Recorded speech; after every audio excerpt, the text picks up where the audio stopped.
Chapter 203. Li Zixuan went to the outhouse during the break.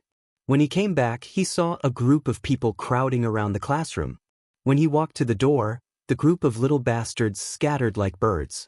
He had good eyesight and naturally saw that Cheng Chumo had tricked Wang Meng. However, he did not say anything this time. He only looked at Wang Meng indifferently and then continued with his lecture. Wang Meng hurriedly put away the newspaper and let out a big sigh of relief. He felt a little strange. He was not afraid of anything before, but when he faced Li Zixuan, he always felt an inexplicable fear in his heart. Imperial College Building. Damn, awesome. Ziffin quickly turned the page. In a corner of the building, a chubby little boy sat next to Sun Ziffin. The two bastards had their arms around each other's shoulders and lowered their heads as if they were looking at something together. The little fatty couldn't help but urge in a low voice as he watched on. "What's the hurry? I haven't finished yet. Wait a minute." Sun Ziffin impatiently mumbled. Damn, the Seven Mysteries sect is awesome. I also want to cultivate. Is there any cultivation sect in Great Tang? Sun Ziffin unhappily said, "Kid, are you drunk? Aren't you afraid that your father will beat you to death when you go back?" Forget it." A moment later. That's it? Damn, it's over already? Sun Ziffin could not help but shout. However, his voice was a little too loud, and Assistant Master Mao finally noticed the commotion. "Sun Ziffin, Yudong Kai, what are you two doing?" Assistant Master Mao was slightly angry and said in a deep voice. He always had a headache when it came to the students of the Imperial College. These bastards were used to being arrogant, and it was difficult to discipline them even in the Imperial College. Nothing. Teacher, you must have misheard." Sun Ziffin quickly calmed down. Then he stood up and said with a calm face. Yes, sir. We really didn't read the novel just now. No. I mean, we didn't read the newspaper just now. No. Yudong Kai was not as calm as Sun Ziffin. His expression was slightly flustered, and in the end he accidentally exposed himself. Sun Ziffin could not help but spit out a mouthful of blood. Truly, one should not be afraid of a godlike opponent, but one should be afraid of a pig-like teammate. He glared fiercely at the scammer next to him, wishing he could strangle him to death. When Assistant Teaching Assistant Mao heard this, how could he not know that these two bastards must have been secretly causing trouble downstairs? He walked down from the podium. Yes, the podium. After the School of Mathematics introduced the blackboard chalk, the other schools introduced the podium one after another. This was because the chalk was very useful to the teachers as it could predict the enemy's moves.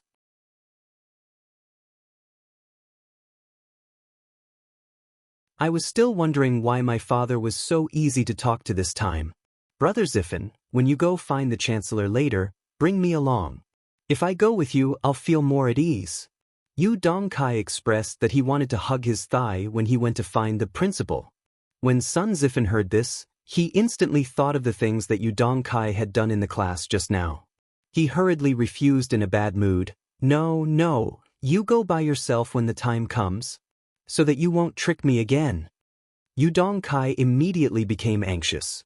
He chased up and said, Don't. Brother Ziffin, bring me along.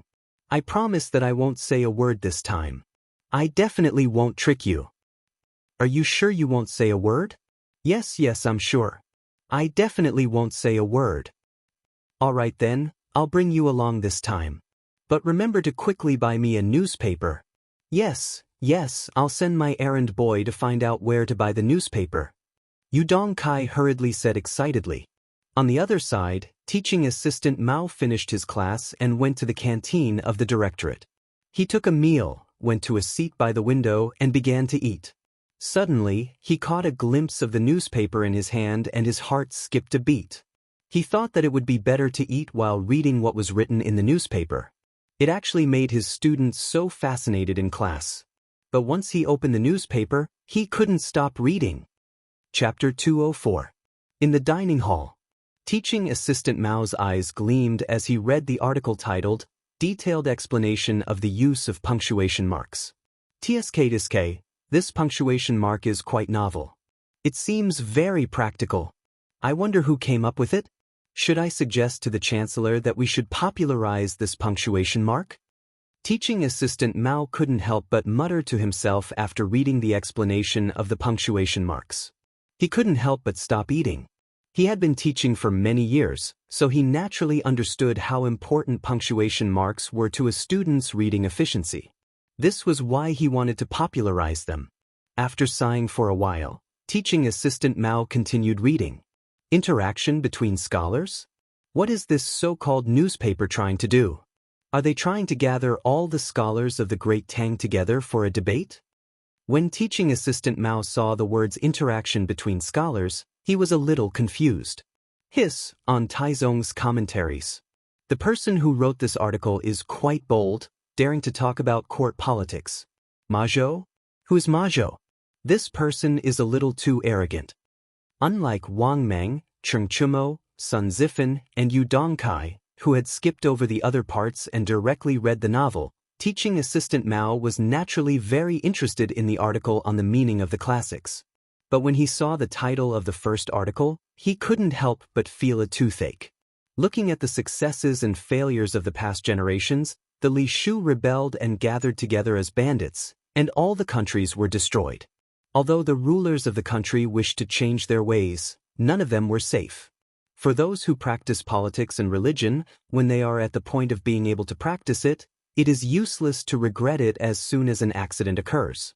Thus, whenever the rulers of the country see the death of their predecessors, they know the cause of the loss of their politics and religion, but they do not know the loss of their own bodies. Thus, Yin Zhou laughed at the death of Xianxia, and Yu and Li laughed at the destruction of Yin Zhou. At first, teaching assistant Mao thought that Ma Zhou, a commoner, was being too impudent in discussing court politics, but as he read on, he immediately put away his contempt. His expression grew more and more solemn, and he couldn't help but murmur to himself. Since ancient times, the rise and fall of a country is not dependent on the accumulation of wealth, but on the happiness of the people. Taking recent events as an example, the Sui family stored the Luoco storehouse, and Li Mi used it. The eastern capital accumulated cloth and silk, and Wang Shichong occupied it. The western capital's treasury was also used by the state, and has not been used to this day. Xianxia Luoco, Dongdu does not have grain or silk, that is, Shichong and Li Mi may not necessarily be able to gather the masses. But stockpiling is a common thing in a country. One must wait until one has excess strength before withdrawing it. If we take it by force and use it to fund the bandits, it will be useless. Good. Unique insight. This person is a great talent, a great talent. Based on this article alone, we can see that Ma Zhou's ability to govern the country is not inferior to some of the officials in the imperial court. When he reached the end of the article, teaching assistant Mao couldn't help but slap the table and laugh wildly.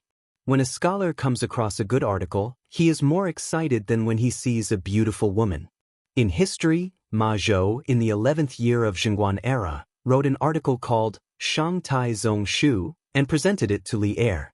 The comprehensive mirror for aid in governance had a very high evaluation of this article, and it could be called the #1 article in public security policy since ancient times. Although some of Ma Zhou's ideas had yet to reach the realm of Mahayana, it already contained many of his later political ideas. Therefore, this article could be considered an extremely rare masterpiece. How can such a great talent be unknown? Alas, there are so many talented people in the world who have been buried. It seems that this Datang Daily can also be used to discover talents, right? Teaching assistant Mao's interest in the newspaper was growing. He carefully smoothed out the wrinkles on the paper as if he were caressing a beautiful woman, and continued reading. Chancellor, we have something to talk to you about. The miserable Kong Ingda was once again woken up by those little bastards during his lunch break. He went to open the door with a gloomy mood. What do you want? Anyone who was interrupted during their lunch break would be unhappy. Although Kong Ingda had read the books of sages, he also had 7 emotions and 6 desires. Therefore, there was some anger in his words. Chancellor, we are looking for you to change the school. Although Sun Zifan could see that Kong Ingda was unhappy, he wasn't afraid and still told him the purpose of his visit. Oh, Kong Ingda looked at these little bastards in confusion and asked with a frown, "Didn't I tell you before that you need to get your father's permission? Why are you here again today?" Sun Zifen restrained the complacency in his heart and smiled faintly. "Chancellor, we went home and got our father's permission before we came to look for you." "Chancellor, look, this is the statement written by my father to change the school. There is absolutely no mistake." Yes. "Chancellor, my father also agreed. This is the statement written by my father. This is written by my father. Chancellor, please take a look." The 7 or 8 students behind him immediately scrambled for the documents in their hands and stuffed them into Kong Ingda's hands. Compared to the last time, the number of students who came to look for Kong Ingda this time seemed to be less. It was obvious that some of the students' parents didn't know much about the current school of mathematics. Kong Ingda was really a little Spartan at this moment. He suspected that he had heard wrongly. How could the fathers of these little bastards agree to their ridiculous request? No matter what angle he looked at it from, it was impossible for them to agree. Kong Ingda was in a daze for a long time before he was woken up by Sun Zifen. He sorted out his emotions and opened up the document that Sun Zifen gave him. He looked at it carefully and saw that the handwriting was horizontal and vertical, vigorous and powerful. This was indeed Sun Fujia's handwriting. Sun Zifen was still unable to imitate it. At this moment, the last trace of luck in Kong Ingda's heart was instantly shattered. He found it hard to understand why these people's fathers would agree to transfer their children to the school of mathematics. However, before he could think about it carefully, the surrounding students had started to urge him. It was still Sun Zifen who took the lead and said, "Chancellor? Look, we have the document to change the school of mathematics. Can the students be transferred to the school of mathematics?" "That's right. Chancellor, you promised us before that as long as our fathers agree, you will let us transfer to the school of mathematics." That's right. Chancellor, your knowledge is the best in the world. You can't go back on your words." "Chancellor, quickly tell us, can we do it or not?" At this moment, Kong Ingda really felt that there were hundreds of flies buzzing around his ears. He waved his hand with an extreme headache and said in a deep voice, "Quiet. What I said before naturally counts. After 2 days, your application to change the school of mathematics will be approved." Even though Kong Ingda was extremely unwilling, but as the chancellor of the directorate, how could he do something like going back on his words? "Oh, Chancellor, that's great. Thank you, Chancellor." "Chancellor, then shall we return to class? There are still some fellows here pretending to be obedient." Just as Kong Ingda's voice fell, the surrounding students immediately cheered. Kong Ingda hurriedly waved his hand and said, All right. Quickly return to class." Chapter 205. Kong Ingda heaved a sigh of relief after sending the brats away. However, when he thought about the fact that he would have to switch schools for them, he felt a headache coming on. So, what were the fathers of these students thinking? In the cafeteria, the food in front of teaching assistant Mao had already turned cold, but he didn't care at all. Ma Zhou's brilliant articles had completely captivated him. At this moment, he had truly entered a state of oblivion. He no longer cared about what was happening in the outside world. An interpretation of the law of Zhenguan states, "Man, 3 talents, and 10,000 things are divided. Qi contains spirit, and man is the leader." Good. Ma Zhou's summary is so incisive. Chen Dynasty's political commentary states, looking at the previous generations from the Xia, Yin, Zhou, and Han dynasties to the world, it has been passed down from one generation to the next. Some have been passed down for more than 800 years, while some have been passed down for less than 400 to 500 years. Since the Wei, Jin, Zhou, and Sui dynasties, most have been passed down for no more than 50 to 60 years. How thorough! I really want to drink and chat merrily with Ma Zhou and discuss his grand ambitions. I wonder if my articles can be published in this newspaper? When the time comes, I can discuss my political views with the world's literati. Teaching assistant Mao read several of Ma Zhou's political essays in a row. He was so excited that his hands were red from clapping. Of course, he was slapping the table. The servants next to him were scared witless. They were very worried that teaching assistant Mao would break the table. Most of the students and teachers who were eating in the cafeteria were scared away by teaching assistant Mao's crazy shouts from time to time. A few of the bolder teachers leaned forward to read the newspaper in teaching assistant Mao's hands. As soon as they read it, they were immediately immersed in Ma Zhou's literary feast. Gradually, 7 or 8 people surrounded teaching assistant Mao. However, teaching assistant Mao was completely unaware of it. He was still slapping the table and cheering. "Mr. Mao, Mr. Mao?" Several urging voices interrupted teaching assistant Mao's wandering between the lines of the newspaper. He raised his head, only to be startled by the colleagues around him. "Aya! Dr. Wang, Dr. Zheng, Dr. Su, teaching assistant Sun, teaching assistant Zhao, teaching assistant Yuan, teaching assistant Chen, why are you all here?" The white-haired old man smiled gently and said, "Assistant Instructor Mao, such a masterpiece is like fine wine in a dark alley. For people like us who have been immersed in literature for years, it's extremely attractive." Another scholarly scholar also stroked his beard and said with a smile, "Brother Yaluan's words are true." This Ma Zhou quotes from the classics, scrutinizes the past and present, and picks and delves into the complex. His essay is reasonable, not a word can be added, and not a word can be subtracted. Listening to it makes people feel comfortable and tireless.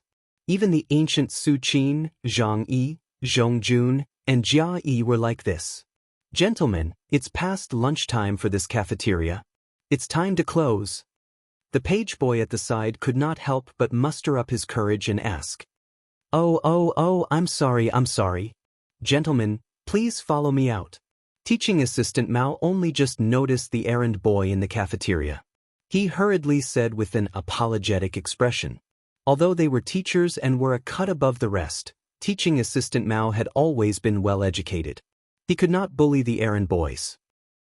That's great. Let's talk about this De Tong daily together." Wang Yaluan nodded in agreement. With this old scholar's words, the other teachers did not dare to object. They all followed him out of the cafeteria. The page boy bowed and thanked them profusely. Eastern Palace. Illustrious Virtue Hall. Li Chengqian leaned against the couch, carefully reading the newspaper in his hand. Since he also had 20% shares in Qitzu culture, he knew a little about the newspaper. However, he did not know the details.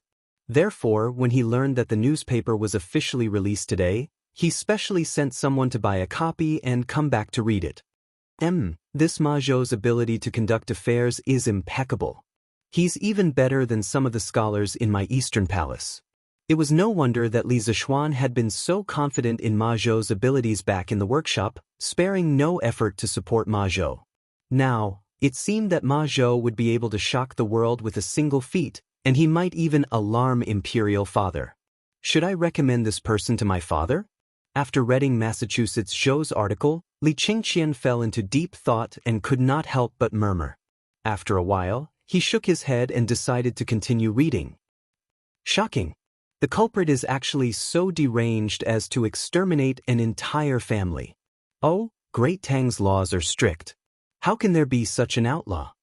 Li Chengqian whispered doubtfully. After a while, he finished reading the article. Not bad. This county magistrate of Xinfen County is quite quick-witted. The person who wrote this article is also not bad. The title is very attractive. Li Chengqian praised. But in an instant he regretted what he had just said. Drunken scholar encounters brothel courtesan and actually does such unbearable things. What kind of title is this? How could such vulgar and unbearable content be published in this newspaper? Let me take a look. Half an hour later. Damn, this was written by Ma Zhou? This is simply not right. It's not what I thought before. Even someone as calm as Li Chengqian could not help but curse after reading the content of this article. But when he read the other articles, he realized that he was too young. Qing and Marga rushed to widow Zhao Zhuangyi's house in the middle of the night for this reason. Shocking. A woman actually does such things in broad daylight. Shocking. Men will be silent, women will cry. Is this still the Ma Zhou that I know? Is this still the Ma Zhou that wrote so many beautiful articles before? Li Qingqian was about to vomit blood at this moment after encountering headlines, one after another. But even though he knew that some of the headlines were a trap, Li Qingqian could not help but continue reading. He even had a faint trace of expectation in his heart. Perhaps this was, let him abuse you 1,000 times, but you still treat him as your first love. Wasn't this A Mortal's Journey to Immortality, written by Xianxia? Why does it say, Leather Knight? Li Qingqian had previously read the first 10 chapters of A Mortal's Journey to Immortality, so he was not very concerned about the latter part of the novel. He originally planned to put down the newspaper directly, but after inadvertently seeing the author's name under the title of the novel, he could not help but be stunned. He knew the author of this novel better than anyone else, but what the hell was this Leather Knight? After thinking for a long time, Li Qingqian could not figure out what Li Zishuan was up to. He put down the newspaper and prepared to take a lunch break. Chapter 206. Oh, we can finally transfer to the School of Mathematics. Brother Ziffin, it's all thanks to you this time. In the future, we can also take 2 days off every 5 days. Inside the School of Imperial College, Yu Dongkai patted Sun Ziffin's shoulder excitedly and laughed. Dongkai, do you think I went through so much trouble to transfer to the School of Mathematics just for this? Sun Ziffin laughed in a low voice. The little fatty's eyes suddenly lit up when he heard this. He sneakily approached Sun Ziffin and asked, Oh, Brother Ziffin, do you have a deeper meaning? Sun Ziffin laughed proudly and then said mysteriously, Of course, Dong, think about it carefully. Dr. Li taught Assistant Master Mao and the others before. Strictly speaking, we have to call him Grandmaster, right? Yes, that's right. Hee. But after 2 days, when we are transferred to the School of Mathematics and Mathematics, Professor Li will become our master, and Assistant Lecturer Mao will become our senior brother. As for us, won't we become the other students' martial uncles? Sun Ziffin said with a cheeky smile. Yu Dongkai was stunned by his brother's strange way of thinking. But after thinking about it, he felt that this was indeed the case, so he quickly gave him a thumbs up and laughed. Yes, Brother Ziffin's words are reasonable, very reasonable. I didn't expect you and me to become martial uncles so soon, This wild laughter immediately attracted the attention of the other students in the school. Sun Ziffin slapped him hard and said angrily, Are you stupid? Do you want everyone to hear you so loudly? Sorry. But why hasn't Assistant Master Mao come today? Yu Dongkai rubbed the back of his head and then asked doubtfully. Sun Ziffin rolled his eyes and said, How would I know? But I told you to buy a newspaper for me this afternoon. Did you buy it? Yu Dongkai hurriedly laughed and said, Brother Ziffin, don't worry. I've already sent my errand boy to the Strange Interest Pavilion to inquire about this newspaper. When the time comes, we'll definitely be able to buy it. In the pine forest to the east of the Imperial College, the 9 teachers from different academies sat on the stone benches in the forest, drinking and chatting merrily.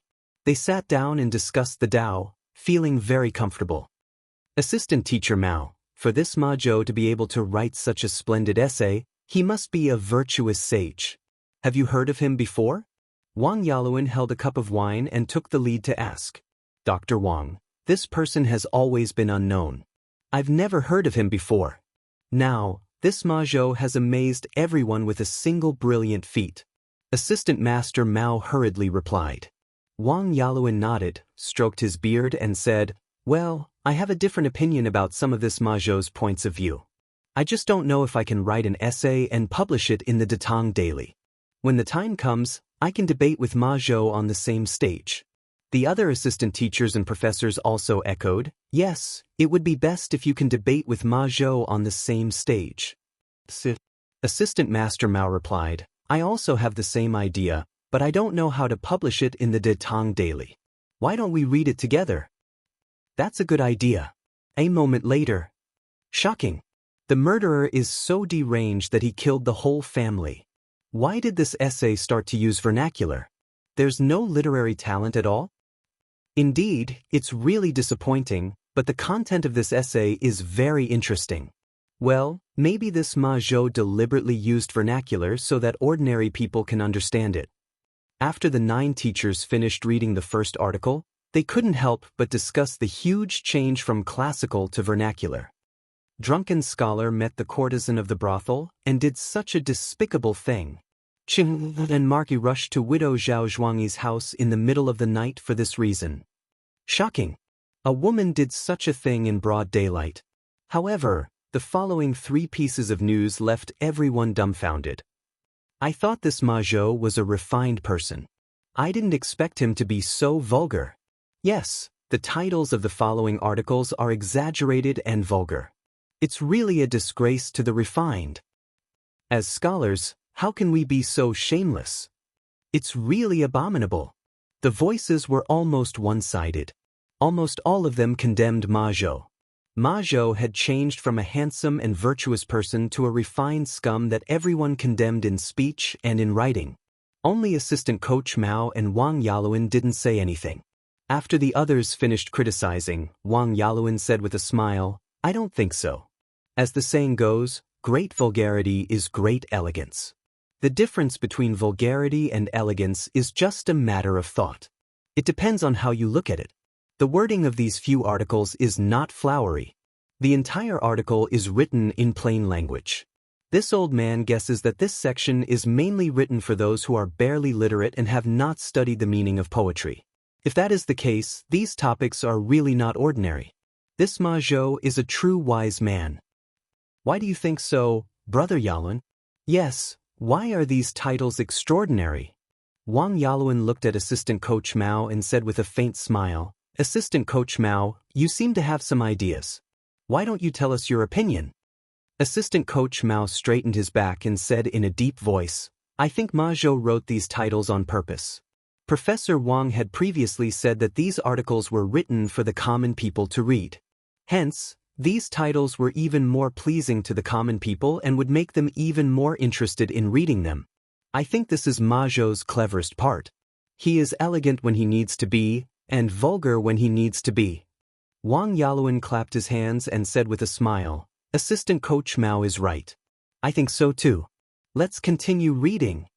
Wang Yaluan was the most experienced person here. The others couldn't refute his words, so they continued reading. Shocking! Shocking! Men will fall silent, women will cry. Everyone was gradually getting used to these exaggerated titles, so they didn't make a fuss this time. However, when they saw the content, they were all shocked. Datang Daily is collecting manuscripts from everyone? It's not limited to men or women, and the pay is very generous. This is a very novel idea. Dr. Wang, do you want to send your masterpiece to this strange culture to try? That's right. Professor Wang, your essay on the Confucian classics is flawless. Wang Yaluan was quite tempted when he heard this. He didn't care much about the pay from Kiki culture, but who didn't want their essays to be read by the world? My fellow colleagues are right. Please excuse me for a moment. I'll go write an article and debate with Ma Zhou. After that, he cupped his hands and left hurriedly with the others. Chapter 207. Excuse me for a moment. I almost forgot that I still have to teach the students. Assistant Lecturer Mao exclaimed when he saw the time. After bidding farewell to everyone, he hurried to the Imperial College. While he was in a hurry, an idea popped up in his mind. Since Datang Daily is offering a high price for everyone's essays, should I give it a try? Unlike Wang Yaluan, who was well off, Assistant Lecturer Mao's salary was relatively low. If his essay was accepted, he could become famous and earn money to support his family. Wouldn't that be perfect? With that in mind, Assistant Lecturer Mao quickened his pace. Good morning, sir. Assistant Lecturer Mao had almost doubled the usual 30-minute journey. He stood on the podium and coughed dryly. Sir, I was delayed by something earlier. In the afternoon, everyone will study by themselves and revise what I explained this morning. Assistant Lecturer Mao's mind was elsewhere. He cleverly copied Li Zishuan's lazy trick and told the students to study by themselves. Although the students were puzzled, they did not ask too much and could only obey obediently. Assistant Lecturer Mao saw that everything was settled. He asked a few students to keep an eye on the situation and then hurried to his office. He remembered that Detang Daily had written that submissions should be submitted as early as possible. If he went back now and sent it to Chitsu Culture, it might be published tomorrow. In a restaurant in Dongshi City. So there was a massacre in Xinfeng County recently. No wonder I saw so many officials when I went to my child's second aunt's house last time. That's right. This family is so pitiful. Big Dog Wang, what are you talking about? Why don't I understand? Zhao Laoer, didn't you read today's newspaper? What newspaper? Here. That's the one. This morning, there were children hawking this all over the capital. Didn't you buy one? Oh my, it's such a big piece of paper with so many words. I can't afford it. What's written on it? Is it as good as what you said? Zhao Laoer, you're wrong this time. This newspaper isn't expensive. It only costs 5 copper coins. How is it? Are you surprised? Let me tell you, the things written in the newspaper are really King interesting. For example, let me read to you. Drunken scholar encounters brothel's top courtesan and actually commits such a despicable act. What do you think? Do you want to see it?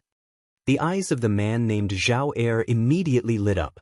He hurriedly nodded like a chick pecking at rice and said with a lewd smile, Yes, yes, yes. Brother Dago, quickly tell me what happened next. Seeing Zhao Laoer's anxious face, Wang Dago's vanity was greatly satisfied. He smiled proudly and said, Hee, then let me tell you. 2 days ago, a drunken scholar wandered into Peace Square. As Wang Dago spoke, more and more people gathered around the table. The newcomers didn't know what Wang Dago was talking about. After asking, they understood that it was an interesting story from Detang Daily. After getting to the bottom of it, they were naturally surprised by the low price of Detang Daily. They all secretly made up their minds that if they met a child selling newspapers tomorrow, they would definitely buy a copy. It would be stupid not to buy such an interesting and cheap newspaper. This interesting phenomenon was rapidly spreading to all parts of Cheng. The novel thing called newspapers was also quietly entering the lives of the people of Tang Empire. Brother Ma, how's the sales of today's newspaper? Li Zishuan went straight to the workshop after class. He went to the back hall and found Ma Zhou. Lord Ju, you're here? Ma Zhou first bowed to Li Zishuan. Then he said with a flushed face, This morning, the sales of the newspaper weren't good. After all, it was just launched. Many people still don't know what a newspaper is. Those who were willing to spend money to buy it at that time were mostly greedy for the cheap price of the newspaper, not because of the content of the newspaper. Therefore, in one morning, only less than 400 copies of the newspaper were sold. However, when it was close to noon, a few groups of people suddenly came. They all seemed to be from rich and powerful families. Each of them bought dozens of copies, and they seemed to already know the content of the newspaper. Before Lord Ju came, all the newspapers today were sold out. The more Ma Zhou spoke, the more excited he became. He was indeed excited. First of all, the good sales of the newspaper were an affirmation of his hard work. Second of all, in the first edition of the newspaper, there were many proud works that he had been brewing for a long time. Now, they were widely praised in Cheng. His political views and ambitions would be read by countless people. He was very likely to become famous in one fell swoop. Li Zishuan looked at the excited Ma Zhou and smiled meaningfully. Now that Brother Ma is going to become a big celebrity in Cheng, and it won't be long before the officials in the imperial court know that there is such a talented and virtuous person among the people. At that time, maybe His Majesty will also be alarmed. Brother Ma's day of meteoric success will not be far away. Li Zishuan was right. Gold would shine no matter where it was. If Li Er knew about Ma Zhou, this kind of genius, he would definitely spare no effort to recruit him. According to the historical records, in the 5th year of Zhenguan, Li Er requested that every official in the imperial court write an article about the gains and losses of the current political situation. At that time, Ma Zhou was only a follower of Chang He. This person was very important. He was a trusted aide of Taizong. That year, when the Xuanwu Gate was changed, Chang He was the one who guarded the Xuanwu Gate. Chang He was a military general and did not know how to write. When he saw that the emperor wanted him to write an article, he could not help but feel anxious. When Ma Zhou heard this news, he wanted to repay the emperor's kindness and took the initiative to write the article for Xianxia.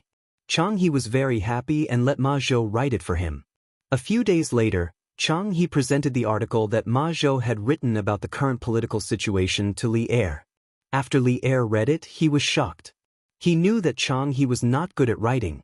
How could he write such a thorough article? He did not believe that this was written by Xianxia and asked Xianxia if he had written it. Xianxia was an honest person and did not take credit for himself. He honestly told Li Er. When Li Er heard that there was such a genius under Xianxia, he was very happy and immediately wanted to meet this genius. He did what he thought and ordered someone to call Ma Zhou over from Xiangxia's residence. However, he did not expect that Ma Zhou would be so arrogant. The attendant that was sent over came back alone. Not only was Li Er not angry, he sent someone to invite Ma Zhou again. After sending out 4 envoys, he finally managed to invite the arrogant Ma Zhou to the imperial palace.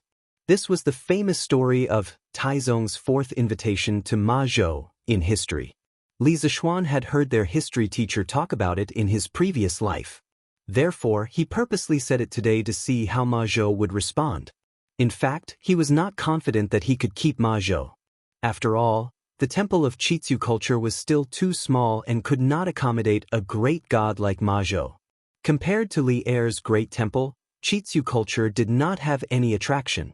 What kind of person was Ma Zhou? Naturally, he could tell that there was another meaning in Li Zishuan's words. He was stunned. After a moment, he solemnly cupped his hands and said, "What are you talking about, Lord Zhu?" Ma Zhou was just a homeless scholar in Cheng. I am indebted to Lord Zhu for not abandoning me and being willing to help me in a business together. That is how Ma Zhou is today. Now that Qitzu culture has just taken shape, I will definitely not leave. Chapter 208. Even if His Majesty summons me at this time, I will never do such a treacherous thing. I remember Lord Zhu once said that you want all the scholars in Tang to be able to read books. At least before this great wish is realized, I will not leave. In the back hall of the workshop, Ma Zhou looked at Li Zishuan and said sincerely. Li Zishuan was touched. Unlike modern people who chased after fame and fortune, ancient scholars had integrity. This was the first time he had experienced such a scholarly character. Brother Ma, you are a man of noble character and unquestionable integrity. I was right about you. But don't worry, Brother Ma, the scale of court culture will become bigger and bigger in the future. It will not bury your talent. Moreover, Brother Ma's future will not be bad if you work in court culture. Just like now, didn't you become famous in Chang, and because of the first issue of the newspaper? After listening to Ma Zhou's sincere words, Li Zishuan could not help but laugh happily. Ma Zhou nodded in agreement and said, Lord Zhu is right. Ma Zhou has been wandering around for so many years, and I am a little indifferent about the future. The most important thing for a person is self-cultivation. A talented person will get the future he deserves no matter where he is. That makes sense. Gold will shine no matter where it is. The two talked and laughed for a while. Unknowingly, their relationship became closer. Lord Zhu, the first batch of books has about 300 copies of each book, a total of 15 books. It is estimated that the printing will be completed in the next few days. How is the preparation of our bookstore? Ma Zhou took the initiative to ask. Li Zishuan pondered and said, Brother Ma, don't worry about this matter. I have already bought a shop next to Cork Pavilion. The interior has been renovated and it can be opened at any time. In the future, this shop will be used to sell new paper, books, and newspapers. The shop will be named after Cork culture. What do you think, Brother Ma? Li Zishuan had already asked Wang Zhong to contact someone about the shop. Wang Zhong was in charge of paying for the shop and finding someone to decorate it. He had always been a good hands-off shopkeeper. Very good, very good. Since everything is under Lord Zhu's control, I just need to do things with peace of mind. Steward Ma, there's a young man outside who insists on buying a newspaper. Just as the two of them were chatting happily, a manservant came over and said in a hurry, Tell him directly that today's newspaper has been sold out and that he will come back tomorrow. Ma Zhou waved his hand and said, The manservant said with a bitter face, I also told that person, but he said that he had to buy the newspaper today. Otherwise, he was afraid that his young master would not forgive him. Moreover, he came here today after inquiring about many places. The person asking for the newspaper outside was the errand boy sent by Yu Dongkai. After this unlucky fellow was sent out by his young master, he asked around and finally found the curious pavilion workshop. In the end, he was told that the newspaper was sold out. Thinking that she would definitely be punished by her young master if she went back like this, the little attendant made a scene at the entrance of the workshop, unwilling to leave. Li Zishuan saw an open newspaper on the table. Ma Zhou must have read it himself, so he said, Here, take this and send that person away. Spus. The manservant took the newspaper and hurriedly left. Li Zishuan looked at Ma Zhou and said, Brother Ma, go and get someone to print more newspapers. From tomorrow onwards, the number of newspapers printed will gradually increase. I estimate that the demand for newspapers will increase. What Lord Zhu said makes sense. I also have the same intention. Li Zishuan nodded and said, Well, Brother Ma, how are the preparations for the layout of the second issue of the newspaper? After all, the newspaper had just been published. Li Zishuan felt that there would be relatively few people submitting articles today, so he asked this question. Ma Zhou smiled confidently and said, Don't worry, Lord Zhu. I have already prepared the content of the second issue. Even if no one comes to submit articles today, I will still be able to fill the newspaper. Li Zishuan felt a little relieved. Ma Zhou's work was indeed reassuring. There were some things that he did not need to instruct at all. Ma Zhou had already taken the initiative to do it. Nan Feng, come here. In an old house in Yang Lane, Wang Yaluan called for the servant to come over. Hey, master, you called for me? A servant in green ran over quickly and bowed. Wang Yaluan handed over a stack of papers and said, Nan Feng, help me send these papers to the editorial department of Quirk Culture in the East City. Tell them that I want to submit articles. Yes, master. Nan Feng took the papers and was about to go out. Suddenly, he paused and hesitated carefully. Master, where is the editorial department of Quirk Culture? I have never heard of it. Wang Yaluan stroked his beard and smiled. According to the newspaper, it should be inside the workshop of Quirk Pavilion in Ani Lane. You should be able to find it if you look carefully. Although Nan Feng did not know what a newspaper was, he still knew about the workshop of Quirk Pavilion that had been popular in Chang'an recently. Yes, master, don't worry. I will definitely send the papers. The Imperial College. Kong Yingda had gotten a newspaper from somewhere. He was sitting on a stool and reading it with great interest. From time to time, he would sigh. After an unknown period of time, Kong Yingda put down the newspaper and sighed, This Ma Zhou is really a refined person. The first few policy essays were written clearly and logically. The last few articles on current affairs, although straightforward and popular, did not lose their humor. Although the latter part of the novel is unrealistic, the imagination of a heavenly steed soaring across the skies is truly admirable. Moreover, this newspaper even intends to let scholars submit articles. I'm afraid its influence will only grow in the future. Kong Yingda took another look at the newspaper and shouted, Lu. A moment later, a young servant came in and bowed. Master. Lu, every morning, when you see a child selling newspapers, remember to buy a copy of this newspaper for me. Kong Yingda held the newspaper and instructed. Yes, master. Taiji Palace, Sweet Du Hall. Genius, this is a genius. Ma Zhou? Zhao Song, who is Ma Zhou? Li Er asked curiously as he leaned on his dragon throne and looked at the newspaper that he had gotten from God knows where. Your Majesty, Ma Zhou is a scholar in the workshop of Li County. According to the investigation, this newspaper was handled by Ma Zhou. Zhao Song was obviously prepared. When he heard Li Er's question, he quickly answered. Yes, go and investigate this Ma Zhou in detail. I am very interested in this person. Li Er nodded and ordered softly. A moment later, Li Er suddenly laughed. This Xinfeng County magistrate is really good at solving cases. He deserves to be rewarded. Zhao Song, Send someone to the Ministry of Personnel to pass on my orders. Xinfeng County Magistrate Chang Qingyuan is conscientious, selfless, and able to solve cases like a god. He will be rewarded with 100 pieces of gold and silver and 10 pieces of silk. Chapter 209. In the Ganlu Palace. After about an hour, Li Er finally finished reading all the contents of the newspaper. He did not frown or criticize or scold the clickbait articles at the end and the novel at the end. He just smiled thoughtfully and said to Zhao Song, "Zhao Song, this newspaper that you found is quite interesting. I see that it says that there is a daily edition here. From now on, send me a daily edition of the newspaper."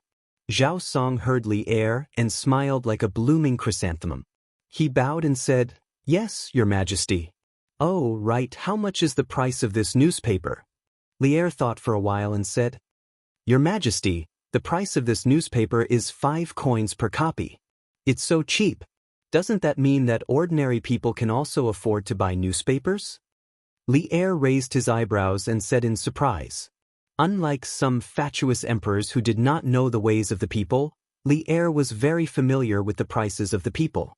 He knew how cheap a newspaper was at 5 coins per copy. "Indeed, Your Majesty. I heard from the eunuch in the palace that there were people talking about the news in the newspaper in all the taverns in Chang, and today. Every time Li Xianxia comes up with something new, the people of Chang, and will talk about it for a long time." Li Er thought for a while and shook his head with a smile. "Heh, this kid still has a conscience this time. He did not set a high price for profit. I don't know what he's thinking. But this is also a good thing. It can let the people know about the Tang Empire's national policy. It's also beneficial to the imperial court. Moreover, this newspaper will encourage more people to learn how to read. It's quite a good education. Li Zishuan, this kid, I'm afraid he's up to something big." Steward Ma, 2 people came to the workshop to deliver manuscripts. They said that their master is coming over to submit a manuscript. In the backyard of the workshop, in the editorial department of Chitsu Culture, a servant knocked on the door and came in. He bowed to Ma Zhou and reported. Ma Zhou's eyes flashed with a trace of surprise. He got up and took the manuscripts and said, "Okay, I got it. Song Xiaoxi, thank you for your hard work." Song Xiaoxi trembled. He did not expect Ma Zhou, a big shot in the workshop, to remember his name. It's not hard at all. This is what I should do. Steward Ma, thank you for your hard work. Song Xiaoxi hurriedly said with a smile. Ma Zhou smiled and said, "Well, if there are any submissions in the future, please send them to me as soon as possible. This is very important." "Yes, I will remember. If Steward Ma has nothing else, I will take my leave." Ma Zhou smiled and nodded. After Song Xiaoxi left the room, he sat down and read the article seriously. After a while, he clapped his hands and laughed. Good article, good article. It seems that tomorrow's newspaper needs to be changed." With that, he took the manuscript and hurried out to the printing department of the workshop. The next morning, with the beating of the morning drum in the bell tower, the city of Chang, which had been asleep all night, was awakened. The pedestrians and peddlers who had woken up early also walked out of the shop and began a tiring day of running around. Selling newspapers. Fresh out of the Tang Dynasty Daily, today's headline was, "Blood Wind Stockade is heartless enough to kidnap innocent girls." Li County's man is enraged by a beauty, draws his sword and challenges Beimeng Mountain alone. If you want to know what will happen, you only need to pay 5 coins. Early in the morning, a newspaper boy on a skateboard wandered around the streets of Chang. The crisp sound of selling newspapers woke up the people who had just woken up and were still in a daze. The passers-by saw that these children were all neat and tidy and were very cute. Moreover, the story from the newspaper boy was really interesting. The most important thing was that the newspaper was not expensive. Many people had already bought the newspaper yesterday and the content was really interesting. Therefore, the passers-by who woke up early all took out 5 copper coins to buy the newspaper. "Hey, kid, wait, give me a copy of the newspaper." "Give me a copy too." "Give me a copy." Unlike the desolate sales situation yesterday morning, after a day of accumulation, many people knew that the content of the newspaper was really interesting. As soon as the newspaper boy came out, he was surrounded by many people. Don't worry, everyone has one. Auntie, you haven't paid yet? Uncle, don't worry, here's your change. Don't push, everyone must have one. The newspaper boy had never experienced such a scene and was a little flustered. However, these people still had some quality. Under the advice of the newspaper boy's young voice, although they did not manage to be orderly, at least there was no stampede. After a quarter of an hour, the crowd in front of the newspaper boy finally dispersed. He breathed a sigh of relief and was secretly happy. According to today's situation, he would definitely be able to sell a lot of newspapers. When the time came, he would get a lot of money. According to Li Zishuan's suggestion, Ma Zhou set the daily salary for these newspaper boys according to the number of newspapers they sold every day.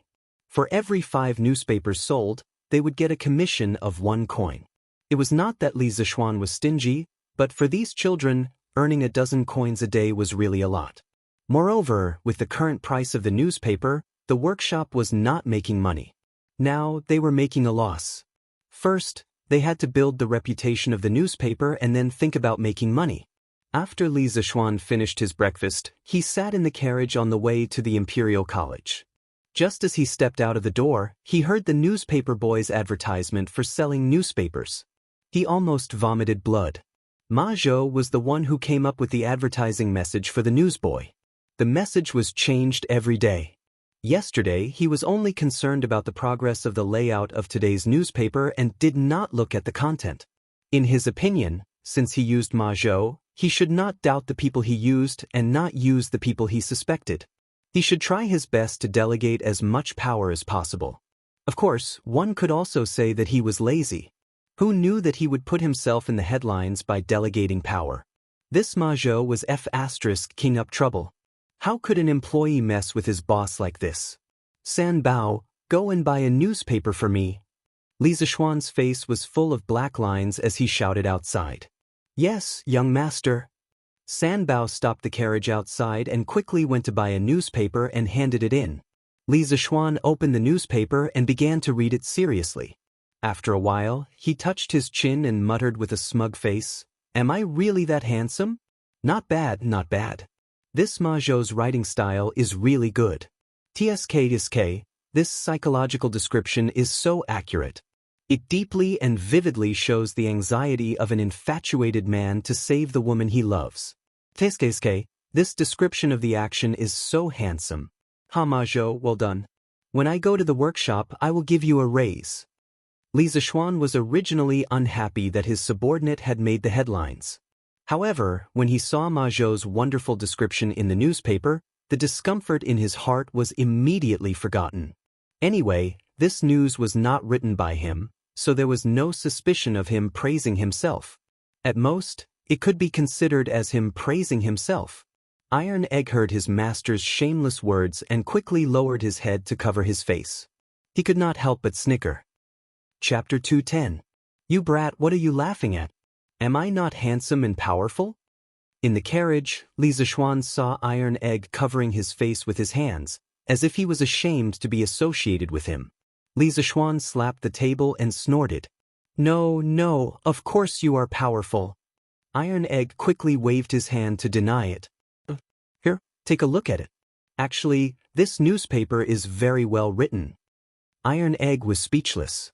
Young master, the newspaper you wanted, I have bought it for you. On Vermilion Bird Avenue, a young boy in green held the latest newspaper and excitedly rushed to the front of a black carriage. A chubby little hand immediately stretched out from the carriage, and then a hurried voice was heard. Quick, bring it to me. Under the urging of the carriage owner, the newspaper was quickly dragged into the carriage. The person in the carriage was Yu Dongkai. The little fatty was holding a piece of pastry in his hand a moment ago.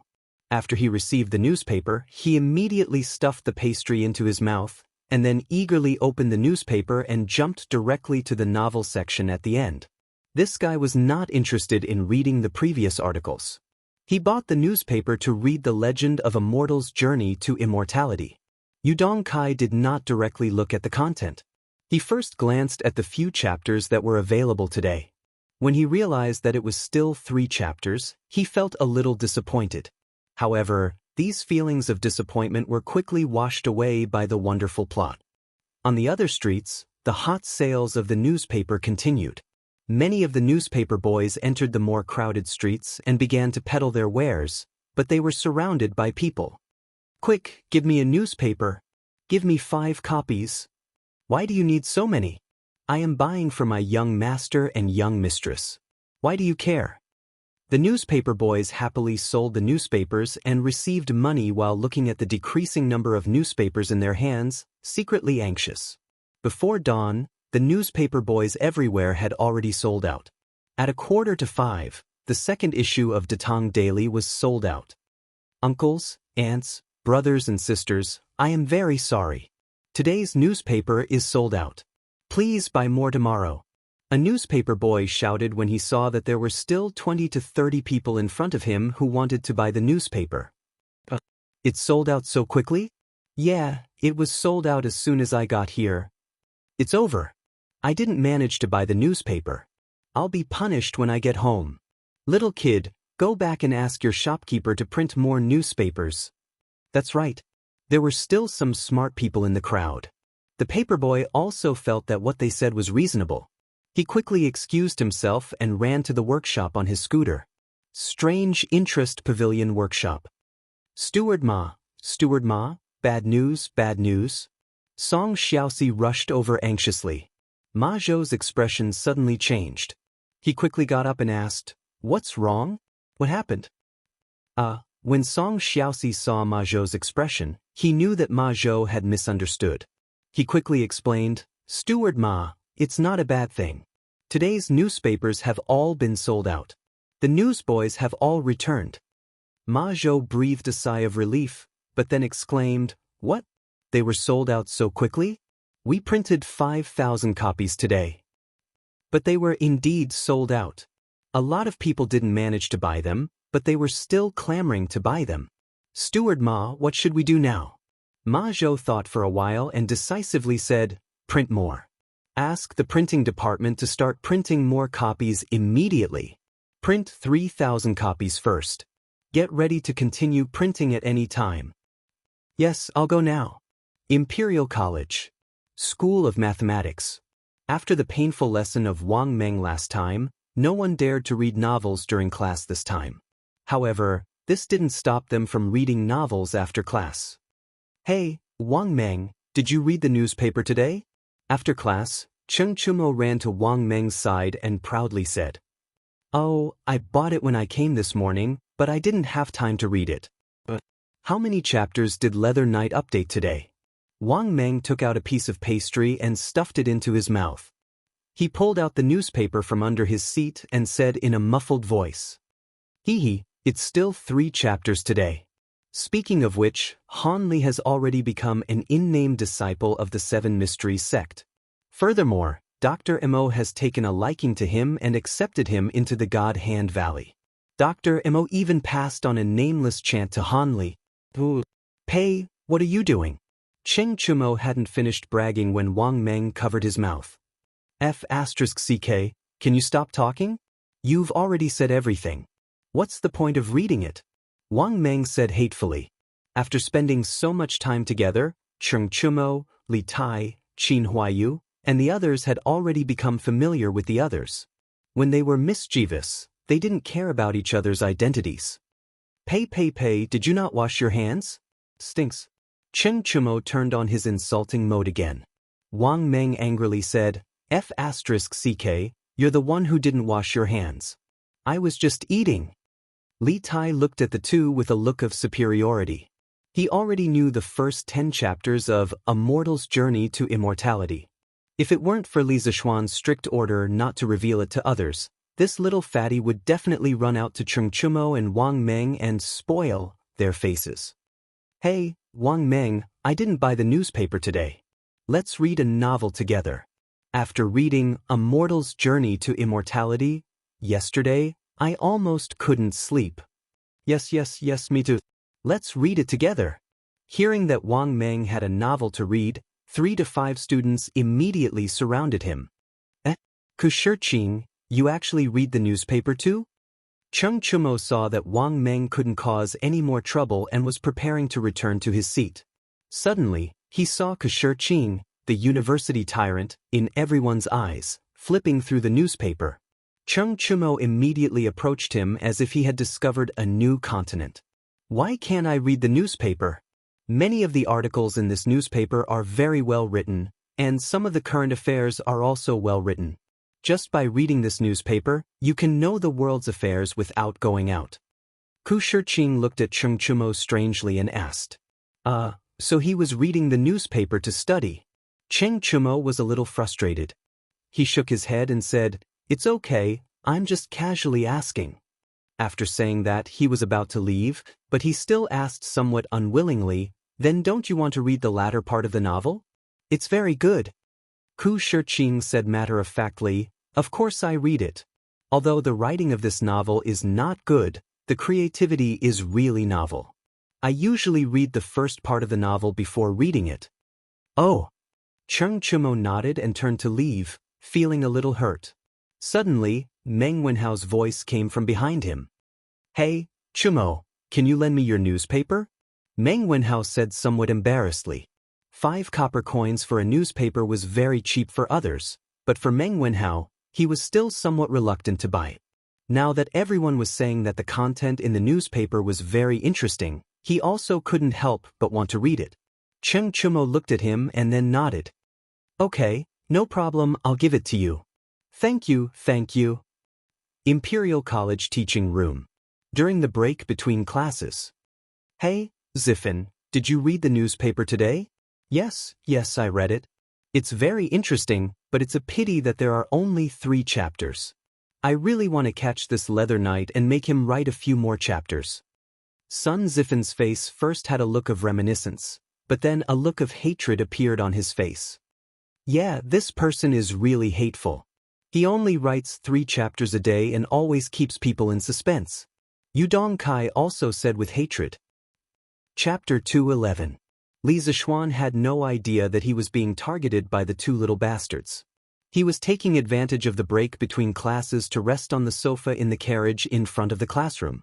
It wasn't that he was lazy, but it was really tiring to stand and lecture for a long time. At this moment, he truly understood how difficult it was to be a teacher in his previous life. It was indeed a respectable profession. Outside the classroom of the Imperial College, Assistant Professor Mao also took advantage of the break between classes to come out. Unlike Li Zixuan, he didn't have a luxurious caravan. Assistant Professor Mao came to the grove and sat on a large rock. He hurriedly flipped open the newspaper to see if his article had been accepted. "Hey, Assistant Professor Mao, have you read the newspaper today?" At this moment, a white-robed scholar walked over and said with a smile, "Oh, Assistant Professor Tsin, I asked the servant to buy the newspaper today, but I haven't had the time to read it yet. I took advantage of the break between classes to have a look." The scholar was Assistant Professor Tsin from the Four Gates Academy, who had discussed Dao with him yesterday. At this moment, Teaching Assistant Tsin said with a smile, "Then Brother Mao, quickly take a look. Both your and Dr. Wang's articles have been published in today's newspapers. I've already read them. I didn't expect Brother Mao to still be so brilliant despite not writing for so many years." Assistant Professor Mao was pleasantly surprised. Really? He didn't care about modesty anymore. He hurriedly flipped open the newspaper to look for his article. "Yo, Brother Zheng, what are you doing here?" Yang Lane, Wang Yaluan's old house. There was a knock on the door. Wang Yaluan knew it was Professor Zheng, so he personally went out to welcome him. "Huh, Brother Yaluan, I'm here to congratulate you. Have you read the newspaper today?" Professor Zheng followed Wang Yaluan into the courtyard and laughed. "Yes, I have." "Huh, Brother Yaluan's policy paper was really brilliant. I'm itching to write one too." "Brother Zheng, you must be joking. Your policy paper is definitely better than mine. If you write, I won't dare to embarrass myself. Please come in and let's talk inside." In a restaurant in East City, 2 men in their 30s were sitting opposite each other. There were 2 or 3 dishes on the table. The gray-clothed man took a sip of wine with satisfaction. Then, he looked at his companion and proudly said, "Hey, Wang Dachui, have you read today's newspaper? Wang Dachui stuffed a mouthful of food into his mouth and said in a muffled voice, "Not yet. What's so nice about it? Hey, you're wrong. Do you know that the Blood Wind Stockade was wiped out by the Imperial Court's army a while ago? I know. I saw those bandits at Yanxing Gate that day. Then do you know why these mountain bandits were suddenly exterminated after occupying Mount Mang for so many years? I don't know about that. I was also wondering earlier. Aren't those mountain bandits quite famous on the Greenwood Path? How did they get wiped out all of a sudden? That's the headline of today's newspaper. It said that the Blood Wind Stockade abducted innocent girls. A man from Li County was so angry that he drew his sword and challenged Mount Mang alone. Let me tell you, the process was King brilliant. Wang Dachui's eyes lit up and he immediately became interested. He hurriedly said, "Hey, then Brother Zhao, quickly tell me about it. What's the point of talking about it? I'm not a storyteller. You might as well buy a newspaper. It's only 5 coins. Nowadays, how many people in Chang and city don't read newspapers?" The gray-clothed man looked disgusted. He was just short of saying, "You don't even read newspapers. You're already out." Wang Dachui was sweating profusely. He didn't expect that he couldn't chat happily with others just because he didn't read the newspaper.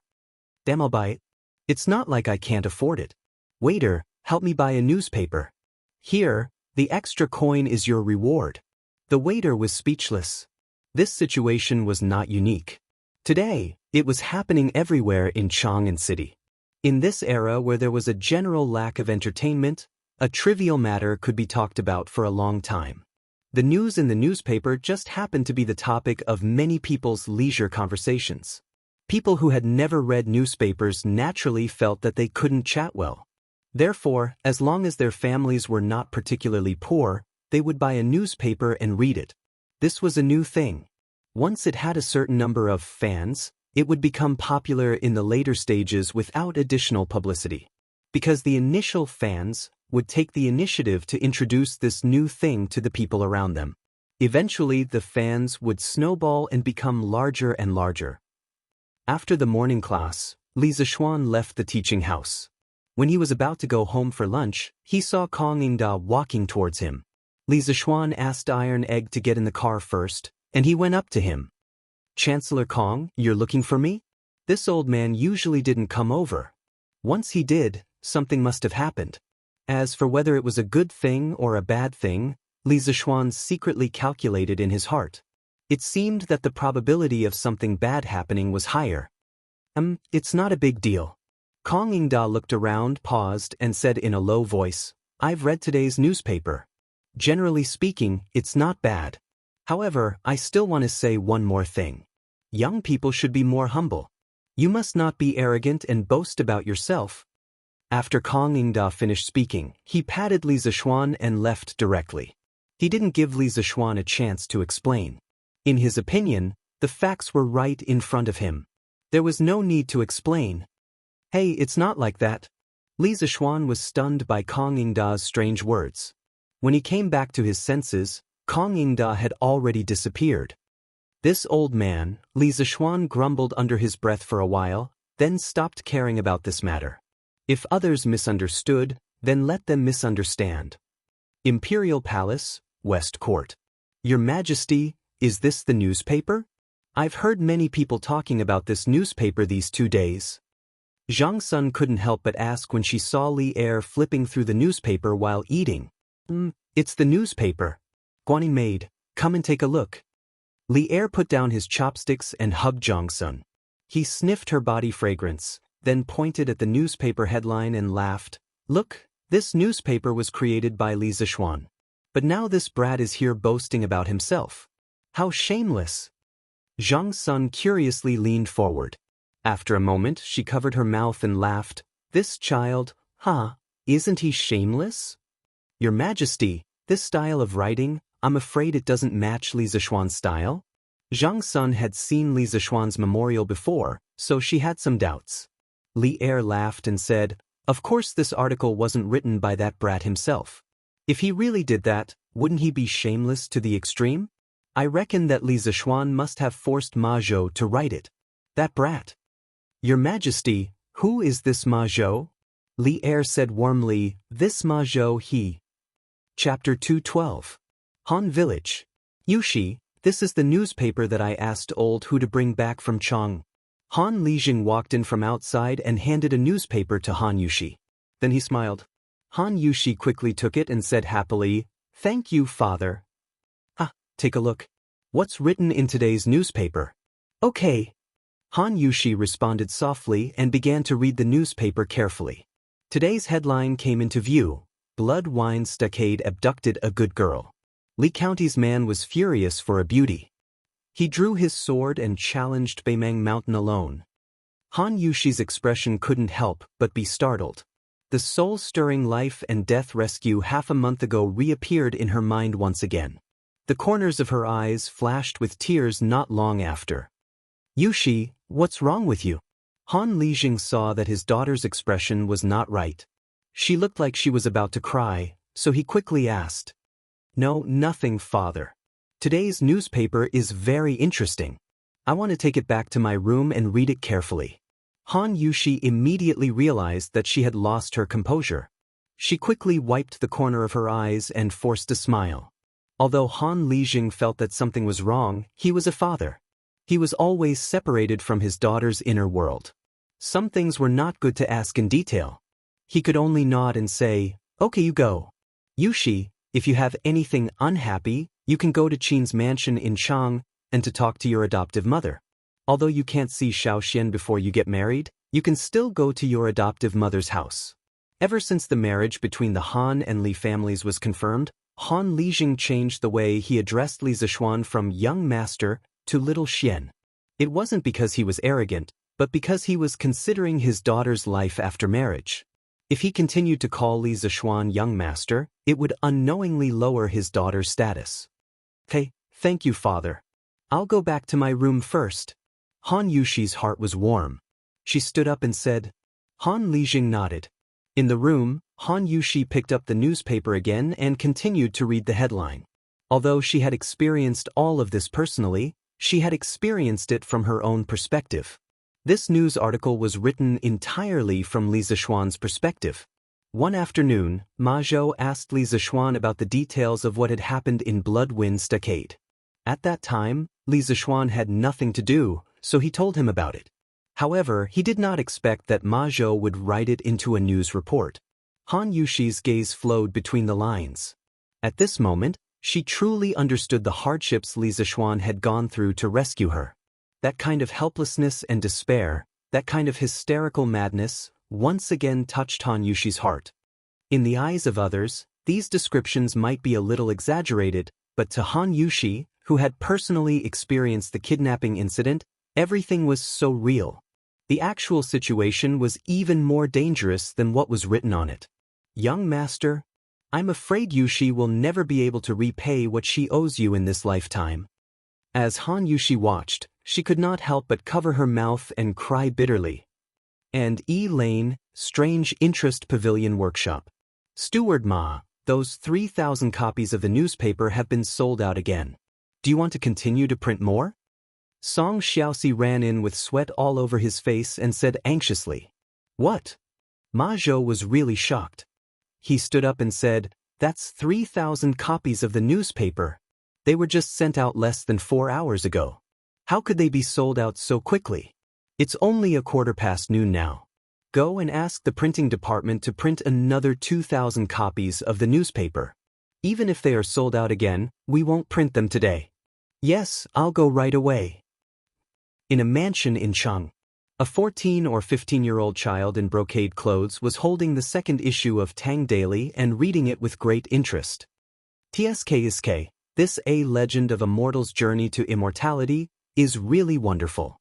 But why are there only 4 to 5 chapters? Where are the first 3 chapters? The child in brocade clothes sighed with a little dissatisfaction after reading the first 3 chapters of this issue of A Legend of a Mortal's Journey to Immortality. Brother, you're so stupid. The first 3 chapters are naturally in the last issue of Tang Daily. A little girl around the age of 10 giggled as she spoke from behind. Ayaya, Yen Er's words make sense. Agui, Ague, come over here quickly. The child in brocade clothes was suddenly enlightened. He slapped his thigh and shouted loudly. Young master, why did you call for Ague? Go and buy me a copy of the last issue of Datang Daily. Ague had obviously heard of the newspaper before. When he heard his child's request, he immediately looked troubled. Young master, this newsboy only sells today's newspaper.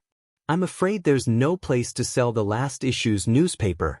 The little girl named Yen giggled and said, Ague, you're so stupid. Don't you know how to buy from someone who bought the last issue of the newspaper? Yes. You're so stupid. Yen is much smarter than you. The child in brocade clothes agreed. Ague wiped the sweat off his forehead and bowed. Thank you for your advice, Mississippi young master. Ague will go and buy the newspaper now. Go, go. The child in brocade clothes waved his hand anxiously. West City, in the open space next to the Drunken Immortal restaurant. A middle-aged scholar dressed in wrinkled white clothes was sitting in front of a long table. There were dozens of people of all shapes and sizes sitting in the open space. There were men and women, old and young. The middle-aged scholar slapped the table and loudly said, Let's go. That Han Li, who tried his best, did not pass the 7 Mysteries sects entrance trial. In the blink of an eye, he reached the top of the cliff. In front of him, there were 6 children sitting cross-legged and resting. Wu Yen was talking to an old man in his 50s, who was wearing a dark blue robe and had his hands clasped behind his back. Hall leader Yu and enforcer Wang were standing beside him. There were also several people standing beside them. The audience below was listening to the story with great interest while drinking the herbal tea bought from the Drunken Immortal restaurant. They were very satisfied. The crowd around them was also growing larger and larger. Shopkeeper, do you want me to drive this poor scholar away? The storyteller actually dared to talk about our Drunken Immortal restaurant. How hateful! In front of the Drunken Immortal restaurant, a young servant said to shopkeeper Lu, who was listening to the story. Pa! Drive your ass. Shopkeeper Lu unhappily slapped the back of the young servant's head and angrily said, Didn't you see how much tea this Tizui brought to our Drunken Immortal restaurant? Although tea is not as expensive as wine, many a little makes a mickle.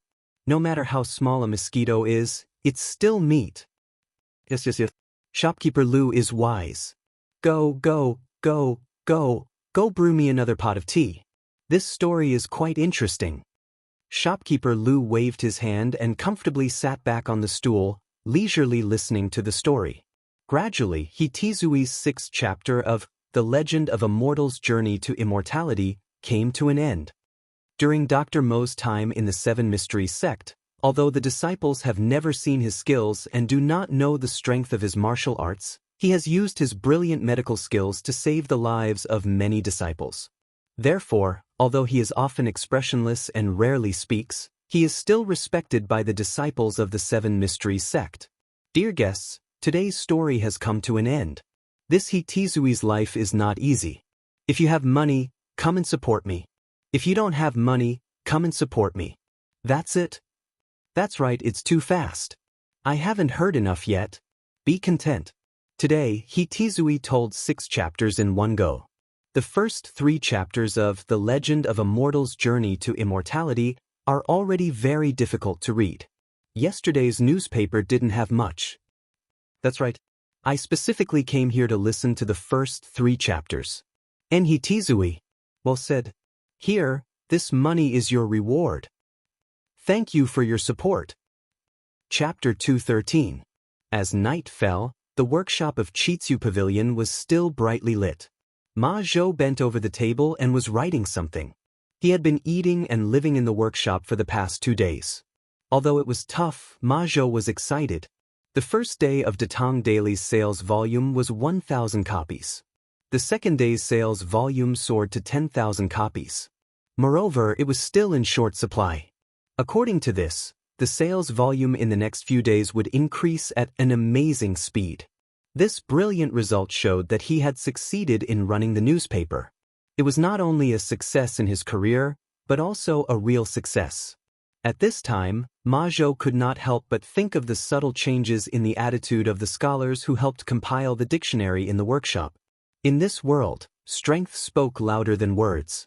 If Li Zixuan had helped him that day, those scholars would not have been convinced, and it would have seriously affected the progress of compiling the dictionary.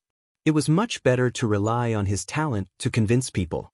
Thinking of these pleasant things, Ma Zhou felt that his body was full of vitality again. The frequency of the vibration of the writing brush in his hand increased. The next day, as Ma Zhou expected, the sales of the newspaper were even better. Hey kid, give me 2 copies of the newspaper. My young master and young lady are anxious to read the legend of a mortal's journey to immortality. Give me 1 copy.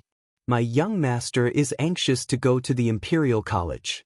Give me 10 copies. After 2 days of word-of-mouth accumulation, there were very few people in Chang and who did not know about the newspaper.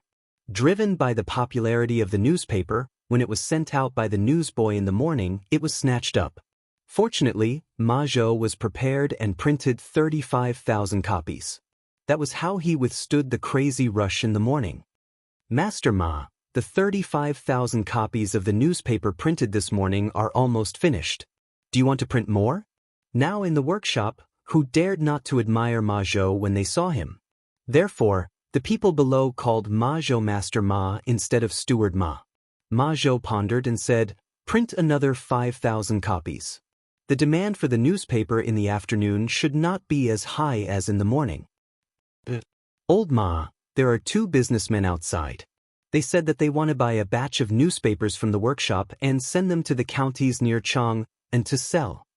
At this moment, Song Xiaoxi rushed in from outside and said, "Someone came so quickly? It seems like there are still smart merchants around." Ma Zhou stroked his chin.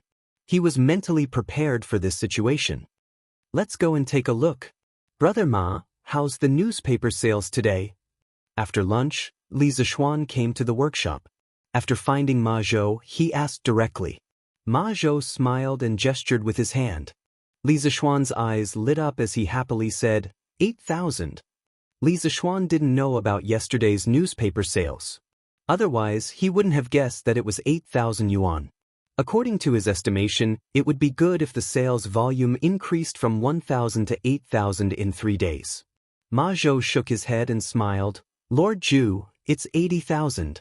Yesterday's sales volume reached 10,000. Li Zixuan was shocked and exclaimed, 80,000? How can it be so many? The newspaper was launched less than 3 days ago and the population of Chang and was only a few 100,000. No matter how optimistic Li Zixuan was about the newspaper sales volume, it was impossible for it to reach 80,000.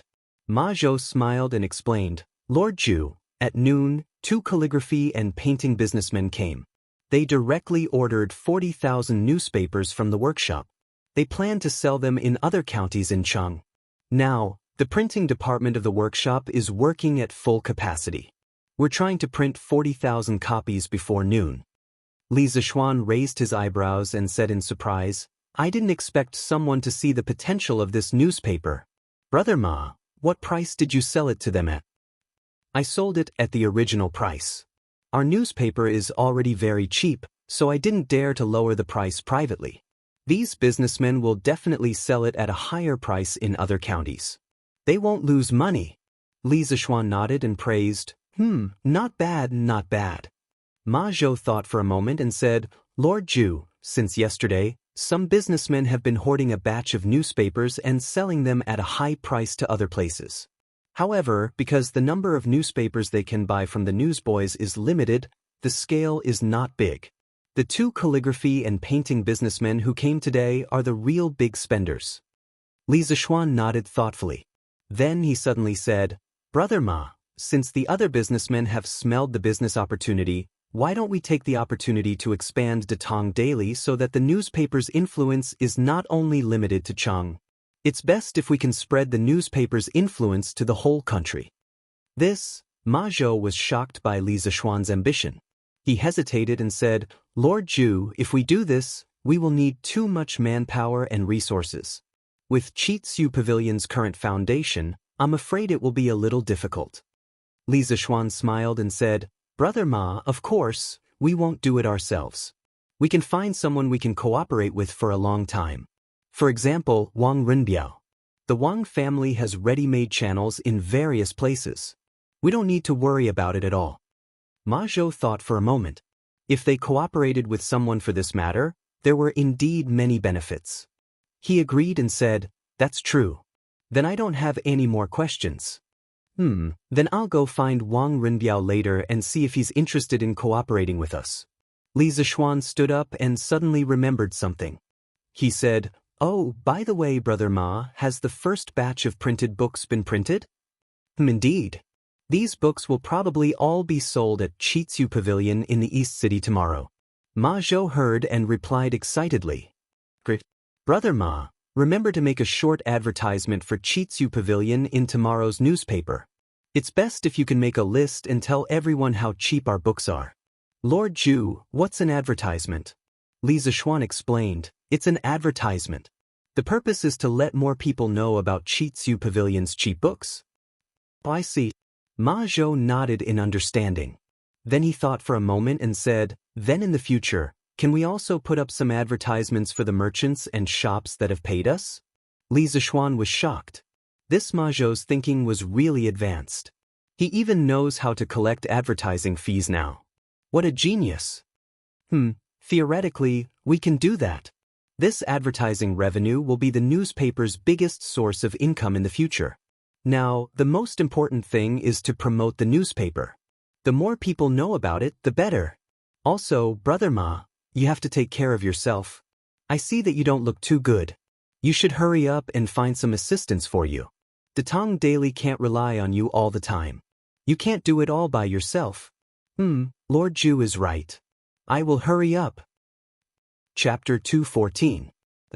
Renbiao, what are you doing here? Li Zixuan had just come out of the workshop when he saw Wang Renbiao walking over with Leng Yuyao, the ice beauty. He hurriedly stepped forward and asked. Wang Renbiao smiled and cupped his hands. I just went to the Li residence to look for Lord Zhu, but I was told that you were in the workshop. It just so happens that my business has something to do with the workshop, so Yuyao and I came over. Li Zixuan's heart skipped a beat. Could it be that someone sent him a pillow just as he was about to sleep? He quickly greeted without batting an eyelid. Since Renbiao has something to do, let's talk inside. Sanbao, get someone to make tea. Lord Zhu, to be honest, I came here for De Tong Daily. Now that this newspaper is popular in Chang, and we have a very good foundation for cooperation, why don't you ask the workshop to increase the printing volume and provide me with a batch of newspapers? I will introduce the newspapers to other states and counties. How about it? After they found a room and sat down, Wang Renbiao went straight to the point. Li Zixuan was delighted. His guess was right. This Wang Renbiao was really coincidental. However, he didn't show it on his face and only pretended to be puzzled. Renbiao is actually interested in newspapers? Wang Renbiao smiled. Of course, the potential value of newspapers is huge. I have read 3 issues of the newspaper, and the content is indeed very interesting. Li Zixuan said, Renbiao, how many copies do you want? To be honest, this morning, 2 Chang and traveling merchants bought 40,000 copies of newspapers from the workshop. Wang Renbiao didn't look surprised at all. He said, I have heard of these 2 traveling merchants, and I guess they just want to make a short profit. Lord Zhu, what you need is a long-term cooperation, and I can satisfy that. I can buy 100,000 copies for the first batch, and then I can increase it according to the specific sales volume of each state and county. These newspapers will be sent to other states and counties through our Wang family's various business routes. Li Zixuan was taken aback. This was truly extravagant. He had asked for 100,000 servings, and this was only the first batch. Were all the children of aristocratic families so rich? Renbiao, aren't you afraid that you won't be able to sell so many newspapers and that they will rot in your hands? The results of the newspaper have already been tested by the people of Chang. I don't believe that something that can become popular in Chang and will not be popular in other provinces and counties. After we introduced the Scooter and Drunken Immortal to other places, they became popular among many people. Li Zixuan liked working with Wang Renbiao because of his decisiveness, wisdom, and straightforwardness. Hearing Wang Renbiao's words, he smiled and said, "Good. Since Renbiao is so straightforward, I will also be straightforward this time. The workshop will sell you at least 100,000 copies of the newspaper at the price of 9 copper coins per copy. Don't bargain with me." The two businessmen in the morning both bought it at the original price of 5 copper coins per copy. Wang Renbiao had a look of joy and said happily, "All right, then this Wang will thank Lord Zhu very much. But can Lord Zhu start supplying me with the first issue of Datang Daily? The Legend of a Mortal's Journey to Immortality, at the back of the newspaper is really interesting. If it is not complete, I am afraid that the people of other provinces and counties will not be satisfied."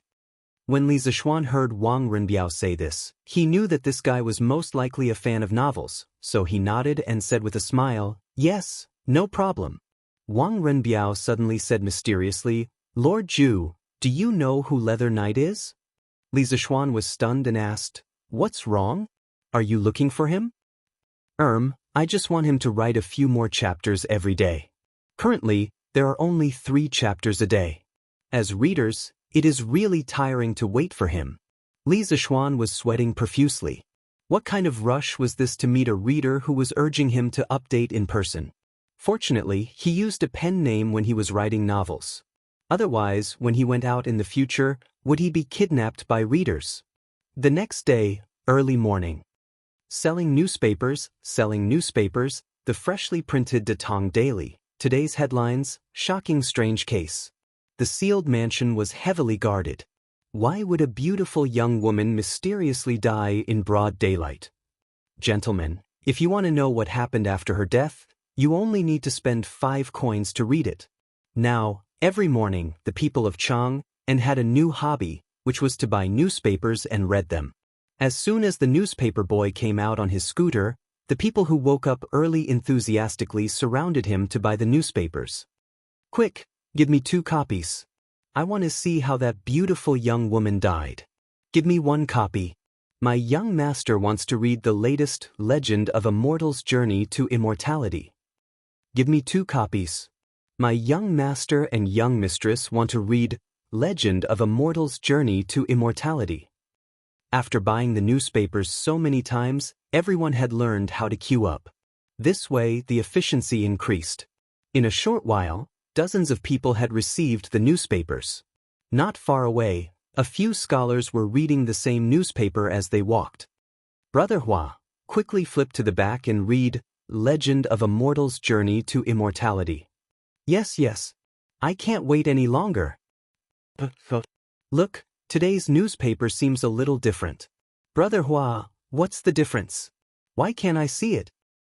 "Look at the column in the middle of the newspaper. There are words. It says, 'Strange Culture opens today.' There are 15 types of books on sale. De Shui is 110 coins per volume. Spring and Autumn Classic is 100 coins per volume. Analects of Confucius is 100 coins per volume. Mencius is 90 coins per volume. Hiss! How can it be so cheap? Is there a mistake?" De Shui is 1,400 coins per volume in other bookstores. "Brother Hua, let me see. You must be wrong." Scholar Hua was doubting his life after being criticized by his companions. He could only pass the newspaper to his companions and say, "Here it is. Here for you. Brother Meng, take a look for yourself." Scholar Meng quickly took the newspaper and looked at it carefully. Then he exclaimed, "It's true. It's really so cheap. Is this strange culture crazy? Could it be that they are just making up the numbers and selling books with poor printing quality at a cheap price? Let's go and see." Yes. "Let's go together." But the East Market is not open yet." Not only these scholars, 80% of the people who received the newspaper saw the advertisement. Strange culture, which had not yet opened, became a hot topic in Chang. Countless people were discussing it in private.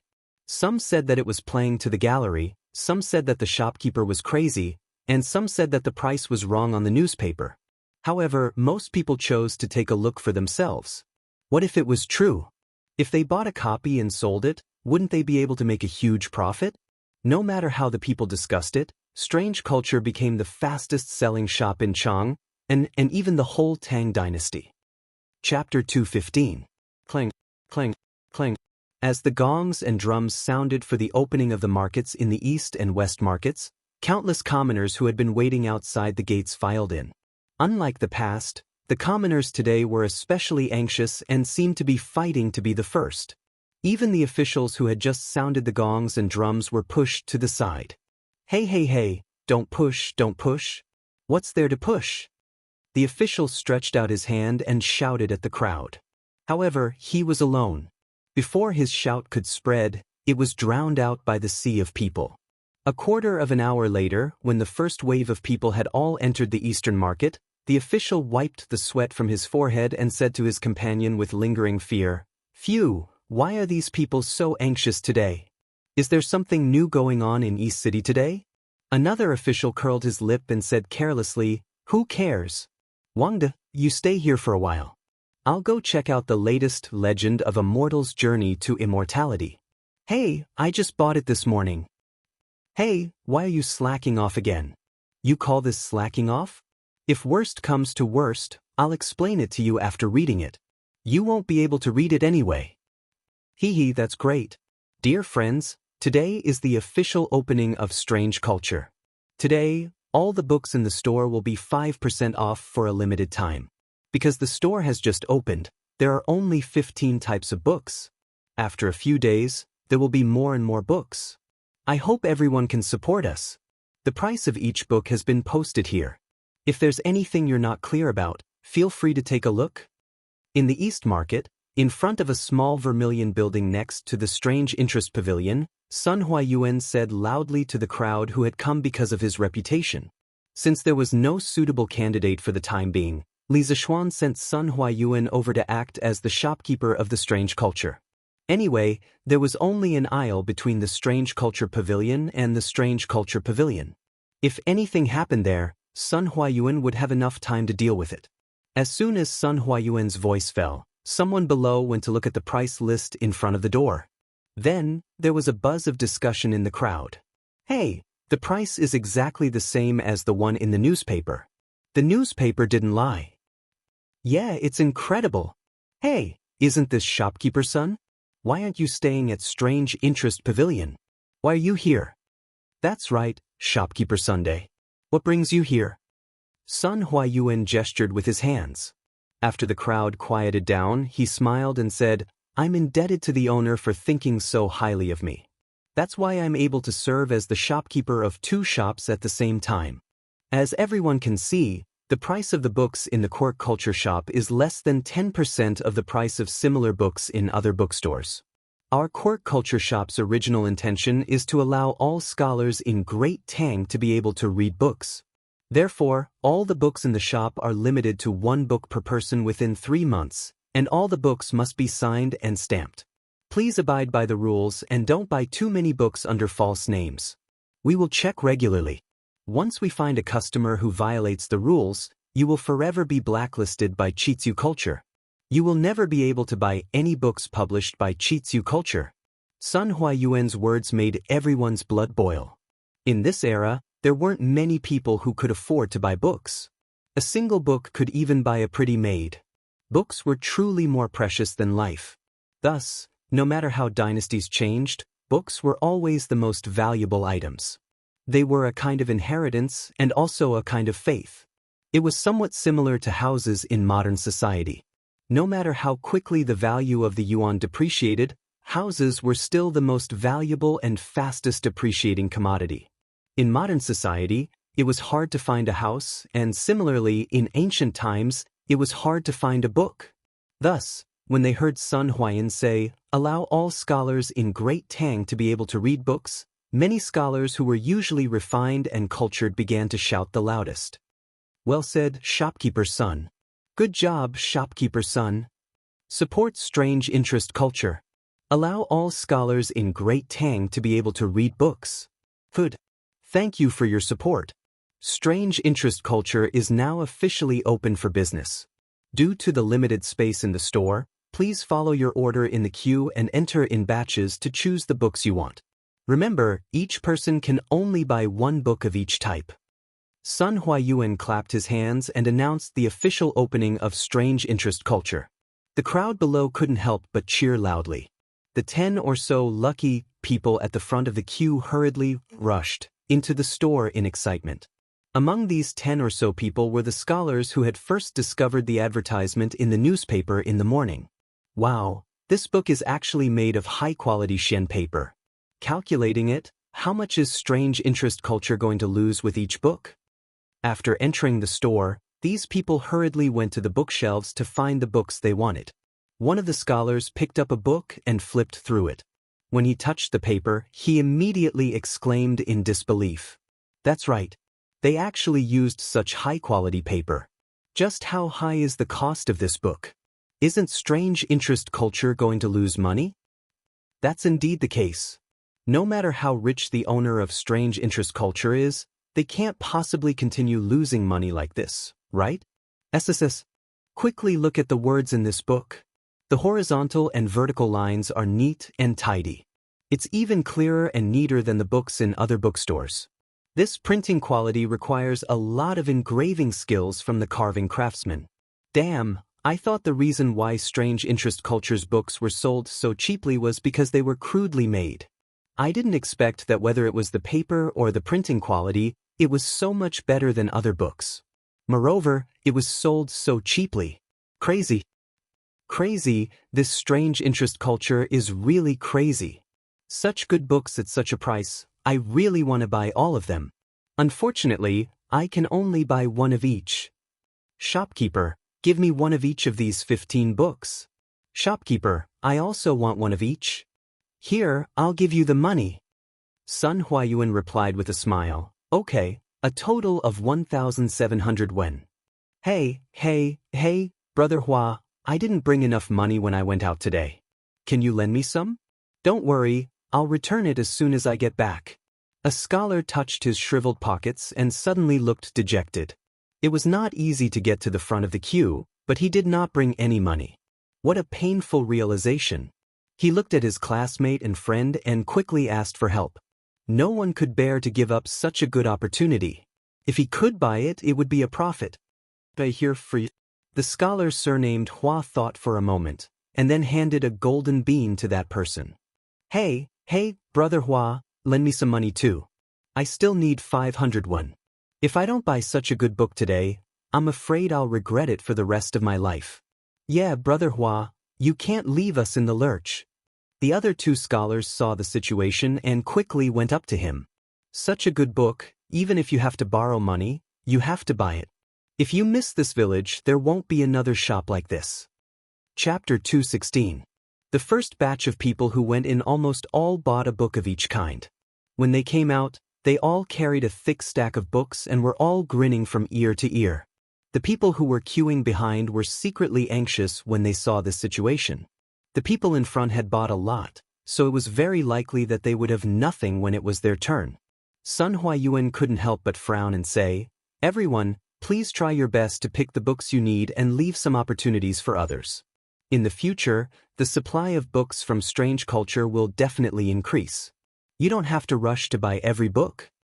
Although he said that, not many people listened to him.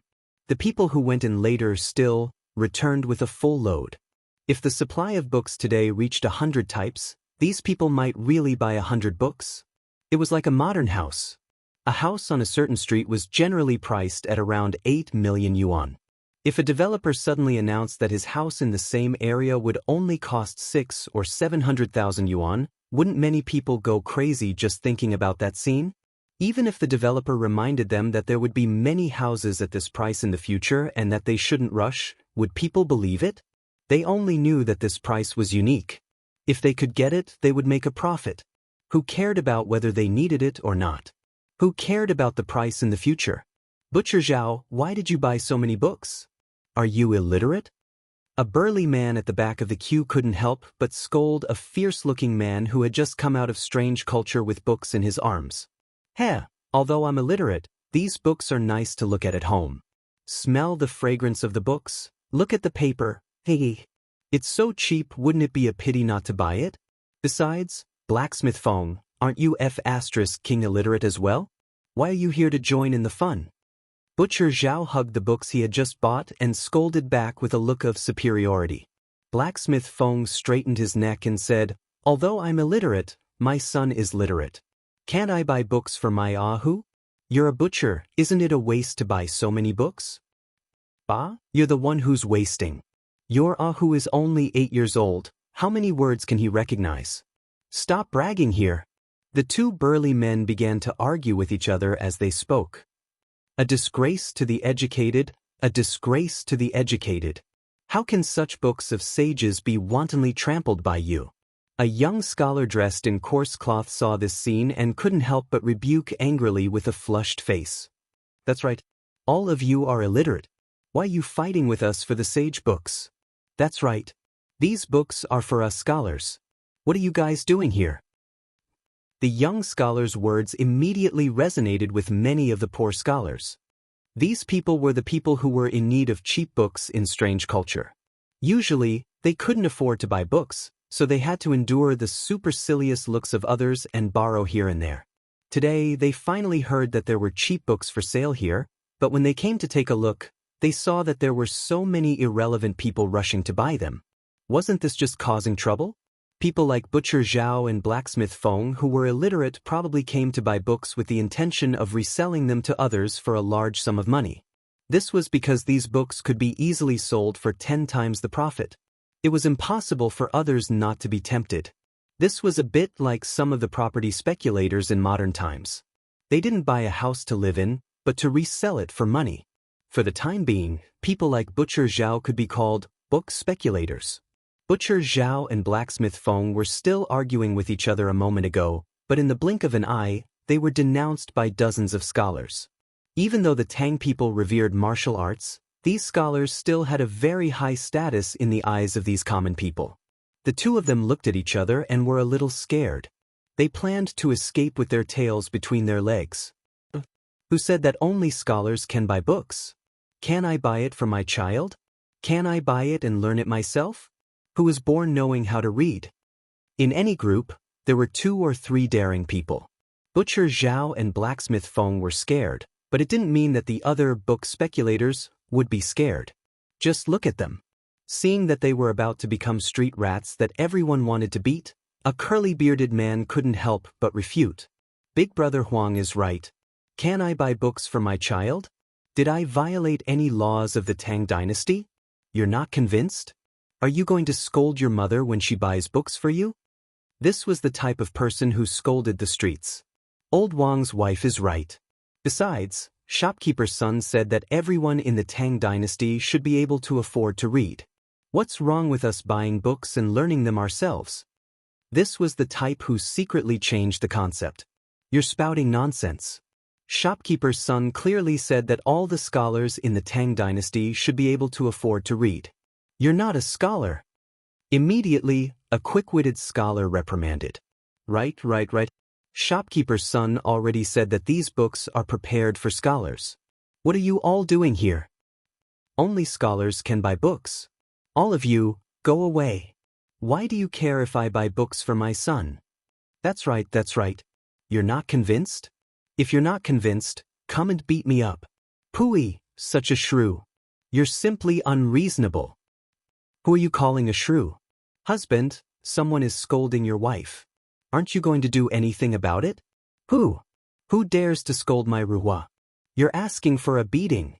Io. A gentleman uses his mouth, not his fists. You dare to hit someone? So what if I hit you? As a scholar, your mouth isn't clean. You're not worthy of being called a scholar. Yes, hit him. You have no respect for the law. You all really have no respect for the law. The people on both sides blamed each other. The more they argued, the more chaotic they became. In the end, when one of them made a move, it was as if a spark had been thrown into a pile of gunpowder, causing an explosion. In the end, the argument escalated into a group brawl.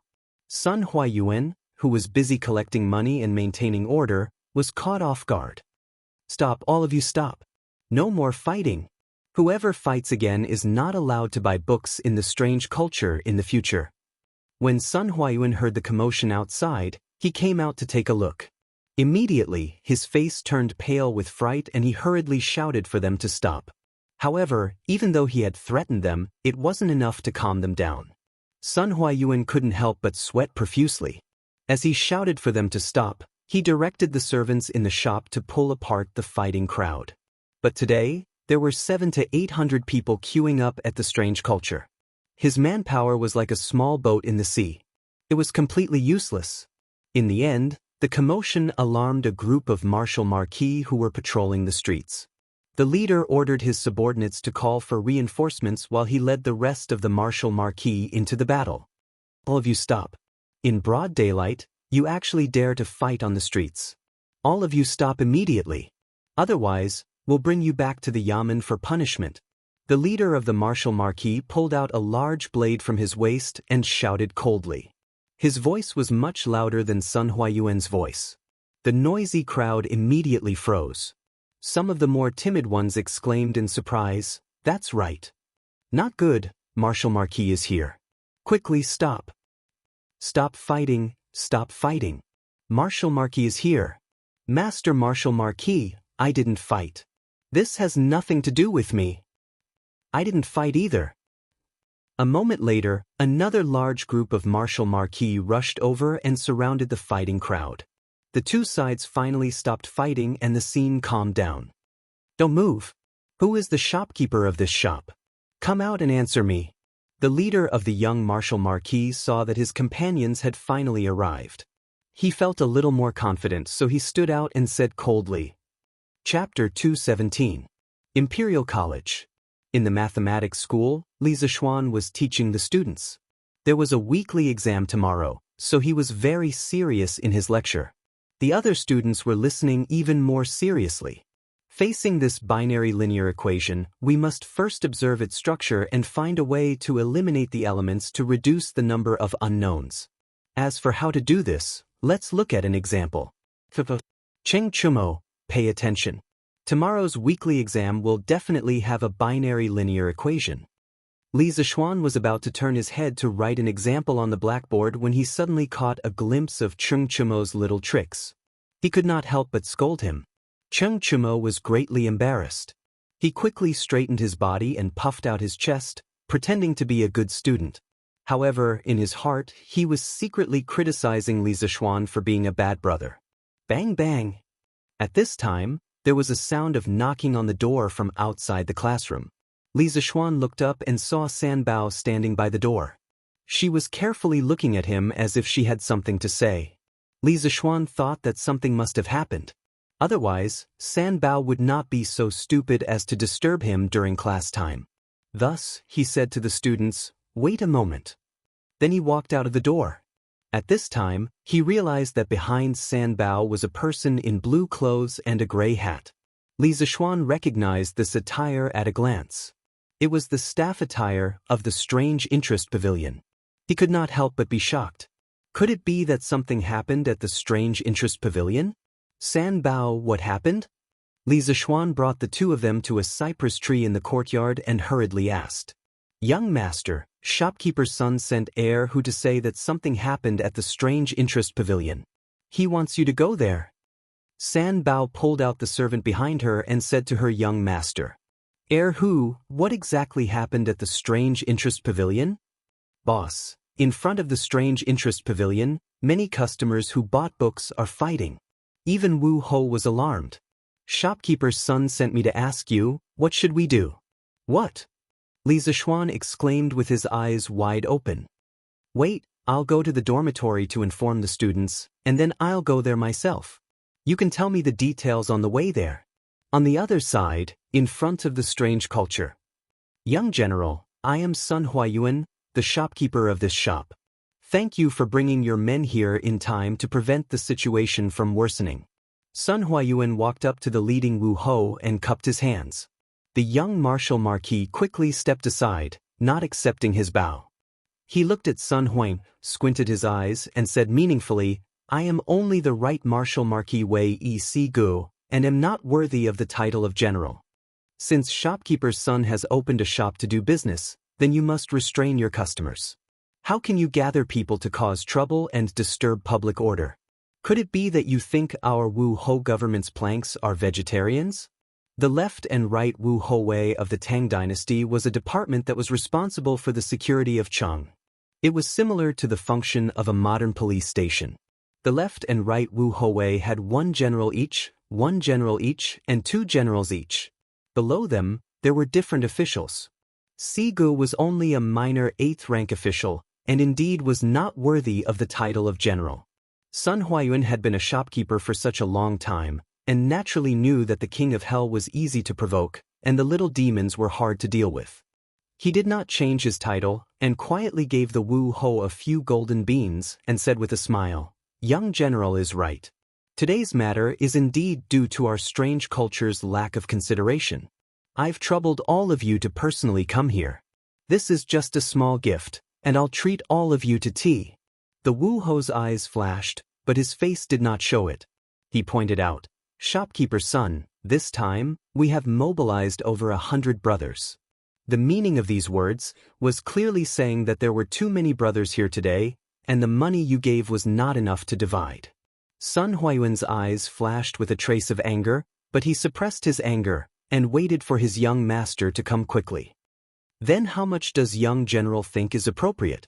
The young Wu Ho smiled proudly, and was about to speak, when he heard a voice full of energy from outside the crowd. "Who dares to cause trouble at the foot of the Son of Heaven?" The crowd automatically dispersed, and the young Wu Ho saw the person who came and was shocked. He hurriedly went forward and bowed. This subordinate pays his respects to great General Yuqi. The person who came was Yuqi Jingda, the only great general of the right Wu Ho guard. For such a big shot to personally come, the young Wu Ho could not help but be surprised. "You get up. Tell me what happened here."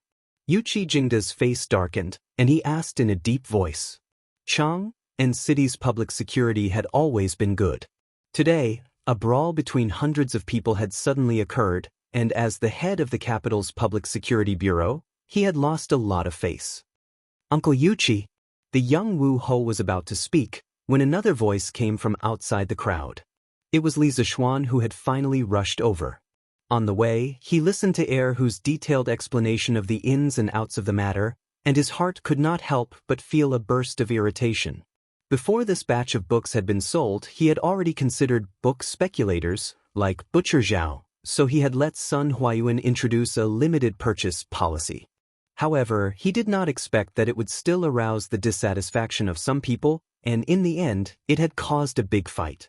He had originally wanted to do something good for the people of the Tang Empire, but in the end, a good thing had turned bad, and he had even alarmed the Wu Ho. There might even be court officials impeaching him for disturbing public security tomorrow. This was really a thankless task for him. When he came to the door of the quirky culture, he happened to see Yuqi Gong. Although he did not know that Yuqi Gong was the right Wu Ho guard great general, with this big shot in the military, wouldn't it be easier to send the Wu Ho in front of him away? Otherwise, he would have to trouble himself to go up personally to show off and slap faces. How tiring would that be? Little Xian, why are you here?" Yuqi Jingda looked at Li Zixuan and asked curiously. "Hee, Uncle Yuqi, this little nephew just opened this shop today. Now that something has happened, of course this little nephew has to come over." Li Zixuan smiled and cupped his hands in greeting. When the young Wu Ho beside him heard this, his heart instantly turned cold, and he cursed inwardly. He had just asked for some benefits from the shopkeeper of this shop, and the owner of this shop was actually related to his superior. Wouldn't that mean that he was dead meat? Yuqi Jingda raised his eyes to look at the plaque behind him, and only then did he let out an "oh," and said, "Quirky culture, no wonder this old man only knew that the quirky pavilion was your business, but I didn't expect that you would open another quirky culture. Kid, just what kind of things are you selling in this shop? How did you cause such a big commotion? If the other court officials knew about this, they might impeach you again." Li Zixuan scratched his head and said embarrassedly, "Hee, Uncle Yuqi is right. Today, it was just these people in front of me who started fighting because they wanted to buy books. This little nephew will pay attention in the future, and I guarantee that this kind of thing will not happen again. Uncle, please wait a moment and allow this little nephew to say a few words to these customers. Chapter 218. Yes, these people actually fought over a few books. It's indeed too outrageous. Little Xian, you have to make things clear with them, or else, if there's a next time, this old man will bring all of them back to the martial Marquis government for punishment. Hearing the reason for the fight, Yuqi Jingde could not help but frown. Li Zixuan hurriedly cupped his hands in acknowledgement. He walked to the front of the crowd and looked at the scholars and commoners who were surrounded by the Wu Hou officials. Many of them had disheveled clothes, bruised noses and swollen faces. It was clear that they had been injured in the previous conflict. Li Zixuan could not help but feel speechless. Wasn't it just a few books? Did these people really need to fight? Shopkeeper's son, who started it? Li Zixuan coldly asked. Most of the people who opened a shop wanted to make money peacefully. No matter what the reason was, these people should not have fought in front of his shop. This was also slapping his face, so of course he would not be happy. Young master, I heard the people below say that it was this couple who started it. Sun Huayuan walked forward and pointed at the couple in the crowd. Li Zixuan nodded and looked at the crowd. With a cold face, he loudly said, Friends, the reason why I opened Qitzu culture was to solve the problem of the commoners of Great Tang having difficulty in studying and the problem of expensive books. My good intentions were treated as ill intent by some people, and they fought in front of my shop. Our Qitzu culture will not welcome such people in the future. Shopkeeper's son, let the people below remember the faces of these two people and investigate their families. In the future, no one from their family is allowed to take half a step into Qitzu culture. Yes, young master. Shopkeeper's son hurriedly cupped his hands in acknowledgement. Li Zixuan's words made the couple's face and ears turn red. The tall man could also see that Li Zixuan had a strong background and was not a person to be trifled with. He did not dare to refute and pulled his wife and prepared to leave. But the fierce woman was a little unhappy. She shook off her husband's hand and pointed at Li Zixuan with one hand on her waist. But, Mother, it's not like I'm shortchanging you by buying books in the shop. Why can't I buy books in the shop? Ruwa, don't say any more. The tall man hurriedly came over to pull his wife. Let go of me, I insist on saying. That. You ask me why? Just because I'm the owner of this shop, I can let whoever I want in. Just because I'm a baron personally conferred by the emperor, if I say you're not welcome here, you can only leave. You're not convinced? Li Zixuan shouted loudly, carrying a bit of internal energy, shaking the eardrums of the dozen or so people relatively close to him until their eardrums buzzed. Yuqi Jingde couldn't help looking at him in astonishment. Li Zixuan didn't have a good impression of this shrew in front of him. He disdained to fight with women, but he didn't want to cause too much trouble. That was why he said those words to frighten the two of them, telling them to get out of here as soon as possible. Lord Li is right, you are not welcome here. Could this Lord Li be the owner of Strange Interest Pavilion, the youth who invented the curved plow and was conferred a baron by the emperor? Someone heard Li Zixuan call himself a baron and recalled that the only newly conferred baron title was the Baron of Lantian County, so he couldn't help but guess. You just realized it now. I've already seen Lord Li when Strange Interest Pavilion opened last time. Hiss. It really is Lord Li. If it weren't for the curved plow, my child's uncle's fields probably wouldn't have made it in time for the spring plowing this year. We have to thank Lord Li for this. That's right. This Lord Li is really a good person. He just helped so many farmers and now he's helping the scholars. It's a pity that there are still people who don't know what's good for them and actually fight here. Isn't that right? These people who fight and cause trouble are really hateful. As word of mouth spread, more and more people recognized Li Zixuan's true identity. Thinking about the incident with the curved plow, most of them were indebted to Li Zixuan. Therefore, more and more people denounced the unscrupulous couple. You are not welcome here, the two of you should leave quickly. Get out of here, you're not allowed to buy books. That's right. How can the land of the saints be trampled on by these shrews? Come home with me, don't make a scene here. The woman still wanted to refute Li Zixuan, but she was forcefully pulled away by her husband.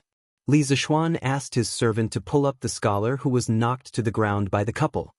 He looked at the unlucky scholar whose face was covered in blood and whose hair was disheveled. He couldn't help but frown. He was so focused on chasing the two people away that he forgot to ask them to pay for the medical expenses. What a pain in the ass. He quickly went to talk to Yu Qigong and asked him to send someone to bring the couple back to the yamen for questioning. He couldn't let them off so easily for beating people on the street. What's your name? After talking to Yu Qigong, Li Zixuan looked at the scholar and asked. The unlucky scholar hurriedly tidied up his appearance. However, it would have been better if he didn't do it. After doing it, his hair became even more messy. He was afraid that Li Zixuan would be anxious, so he hurriedly replied. In reply to Lord Zhu, I'm Lin Zihao. I'm sorry. The ancient people valued their appearance much more than the modern people. This person's current appearance was really rude. Li Zixuan shook his head and said with a pleasant expression, Oh, although today's matter was caused by that couple, in the end, it was our strange culture that didn't consider it carefully. How about this, as an apology, our strange culture will pay for all your medical expenses. In addition, we'll give you a set of books that were sold today and a purple membership card of the strange culture. This membership card also has the same privileges in the strange culture. What do you think? Lin Zihao was instantly stunned. He never thought that there would be such benefits after being beaten up. He had heard before that a purple membership card of the Strange Culture Pavilion cost 100 strings of cash. This was really a blessing in disguise. This beating was King worth it. Thank you, Lord Zhu. Thank you, Lord Zhu. How could he not agree to such a good thing? Thus, he hurriedly bowed and thanked him. Li Zixuan waved his hand and asked Sun Huayuan to take him to see a doctor. The crowd below the stage sucked in a breath of cold air. They were all shocked by this huge gift. Oh my God, that's a purple membership card. Not only is this lordly kind to people, but he's also really generous. Yeah, if only I was the one who was beaten up by that couple. Li Zixuan looked at the people below. Compared to Lin Zihao's serious injuries, there were quite a few of them who had minor injuries. Thus, he said, I deeply apologize to the friends who were injured in front of the Strange Culture Pavilion today. This is our early work that was not done well. Later, the friends who were injured can line up to receive a green membership card of the Strange Culture Pavilion. In addition, I repeat, if anyone dares to cause trouble here again, this county's men will definitely not let you off so easily like today. I will make sure that you won't be able to stay in the entire Chang'an city. Oh, thank you, Lord Li. I was injured just now. I was injured too. But, Go Sheng, your face was only scratched by a fingernail. How dare you say that? When the injured crowd saw Lin Zihao leave, they thought that they had nothing to do with it. After all, they had only suffered minor injuries. However, they were still a little disappointed. When they heard Li Zixuan's words, they immediately cheered loudly in surprise. They were glad that they had just been injured. This was probably the first time in their lives that they were glad that they had been injured. You're not allowed to deliberately create scars. Li Zixuan saw that there were two idiots behind him. They clenched their fists and gestured at each other's faces. They were eager to try. He couldn't help but shout out to stop them. Chapter 219. In front of the strange culture. After Li Zixuan comforted the injured, he thought for a while and said, Today, there may be many of you who don't need books at all. You came here purely because the books are cheap. Perhaps there are also some who want to resell and make a fortune. I don't care if you really need the books or want to make money. Since I'm open for business, there's no reason for me to refuse customers. But for those who really want to buy books, we'll make it convenient for you. In the future, no matter where you are from, as long as you have your student identification card, you can queue up at the strange culture. We'll give priority to the students and members. Good. This way, it'll be easier for us to buy books. Thank you, Lord Zhu. The world's poor children will remember Lord Zhu's kindness. Yes, thank you, Lord Zhu. As soon as Li Zixuan's voice fell, there was a burst of cheers from the crowd. Most of them were the voices of the students. They came here today because of the fame and found that there were really such cheap books. They couldn't help but feel happy and worried. They were happy because they could afford the books, but they were worried because there would be a lot of people who would rush to buy such cheap books. Now that Li Zixuan took the initiative to give priority to the students, it would greatly increase their chances of buying books. How could they not be happy? When the rest of the people heard this, their faces darkened, but no one raised any objections. Ever since they recognized that the young man in front of them was Li Zixuan, who invented the curved plow, their eyes were filled with gratitude. Some of them even had some faint regret in their hearts. Compared to Li Zixuan, who wholeheartedly did so much for the farmers and the students, their way of doing things seemed a little selfish. Therefore, many people began to regret that they came here with the intention of reselling the books to make money. But there were still many people who wanted to take advantage of the situation. Li Zixuan couldn't do anything about these people, but he still advised, "For those who want to make money by reselling books about strange culture, I only want to say that if you want to make money, you should sell the books in your hands as soon as possible. In the future, there will be more and more of these cheap books in our workshop, and their prices will be lower and lower. In less than 3 years, the majority of the people in Great Tang will be able to afford books. At that time, books will no longer be an expensive item that the common people can't afford. In the next 3 years, books will be as valuable as scallions. I, Li Zixuan, am a man of my word." Li Zixuan's words were powerful and resonant, but to the others, it was no different from a sudden clap of thunder. Ever since Kai Luan invented papermaking in the Han Dynasty, for the past 600 years, the price of books had always been unattainable for ordinary people. Only those rich people could afford to buy some, but they usually kept them at home to show their noble status. Now that Li Zixuan had said that within 3 years, these cheap and high-quality books would be sold all over Great Tang, and that the price of books would be as high as scallions, many people thought that it was a fantasy. How could the high and mighty prices of books suddenly fall from the sky? It was simply unbelievable. So, everyone can buy books about strange culture in the future? That's great. But Lord Li said that the price of books would be as high as scallions. Isn't that too exaggerated? I don't really believe it. I don't really believe it either. I believe it. Lord Li will definitely do what he says. Before the curved plow came out, who would have thought that there would be a divine plow that could be pulled by human power? But Lord Li did it. This time, I believe that Lord Li will be able to do it too, and by then, my children will be able to read and recognize words. Yes, that's right, I also believe in Lord Li. But this time, it's obviously more difficult than the last time. Everyone was discussing animatedly. Some were doubtful and some believed it. When Yuqi Jingde heard this, he was so shocked that his beard almost fell off. He pulled Li Zixuan over and hurriedly said, "Little Xian, you can't say such things.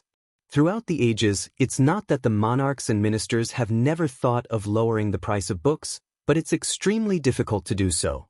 How can you do it with just your family's strength? Although I don't know where you got this batch of cheap books from and how much you lost, your scale is still small. If you want to completely lower the price of books in Great Tang, you're far from enough." Li Zixuan smiled confidently and said, "Uncle Yuqi, don't worry. Since this nephew dares to say such words, I'm sure that I can do it. Let me tell you a secret. Now, our workshop has already reduced the cost of paper to less than 10% of other workshops. That's why there are such cheap books being sold today." Yuqi Jingde was shocked. He stared at him and said, "There's such a thing? How's the production of paper in your workshop? Is it possible to supply it?" Li Zixuan nodded and said, "This is our workshop's newest paper-making technology. His Majesty has already seen it. As for the production, the current production is obviously insufficient. But as our workshop further expands its production, it will definitely be able to supply it." Yuqi Jingde was completely shocked. He stood on the spot and muttered to himself, "You brat, you really have some ability. Luckily, I didn't hoard too many books at home. Otherwise, when I see the price of books being as cheap as scallions, wouldn't I die of discomfort? Sigh, if there's really a day like what you said, where everyone can read books, then my Great Tang will become an unprecedented flourishing age. Even the Qin Emperor's Hanwu era can't compare." "Ha, what's your name?" After Yuqi Jingde sighed with emotion for a while, he suddenly asked the Wu Ho government's Sigu. He was the right Wu Ho Wei government's great general. How could he know this kind of minor 8th rank official? Replying to the great general, "This general is Pang Feiji." That Sigu hurriedly cupped his fist and answered. However, from the corner of his eye, he still carefully glanced at Sun Hui.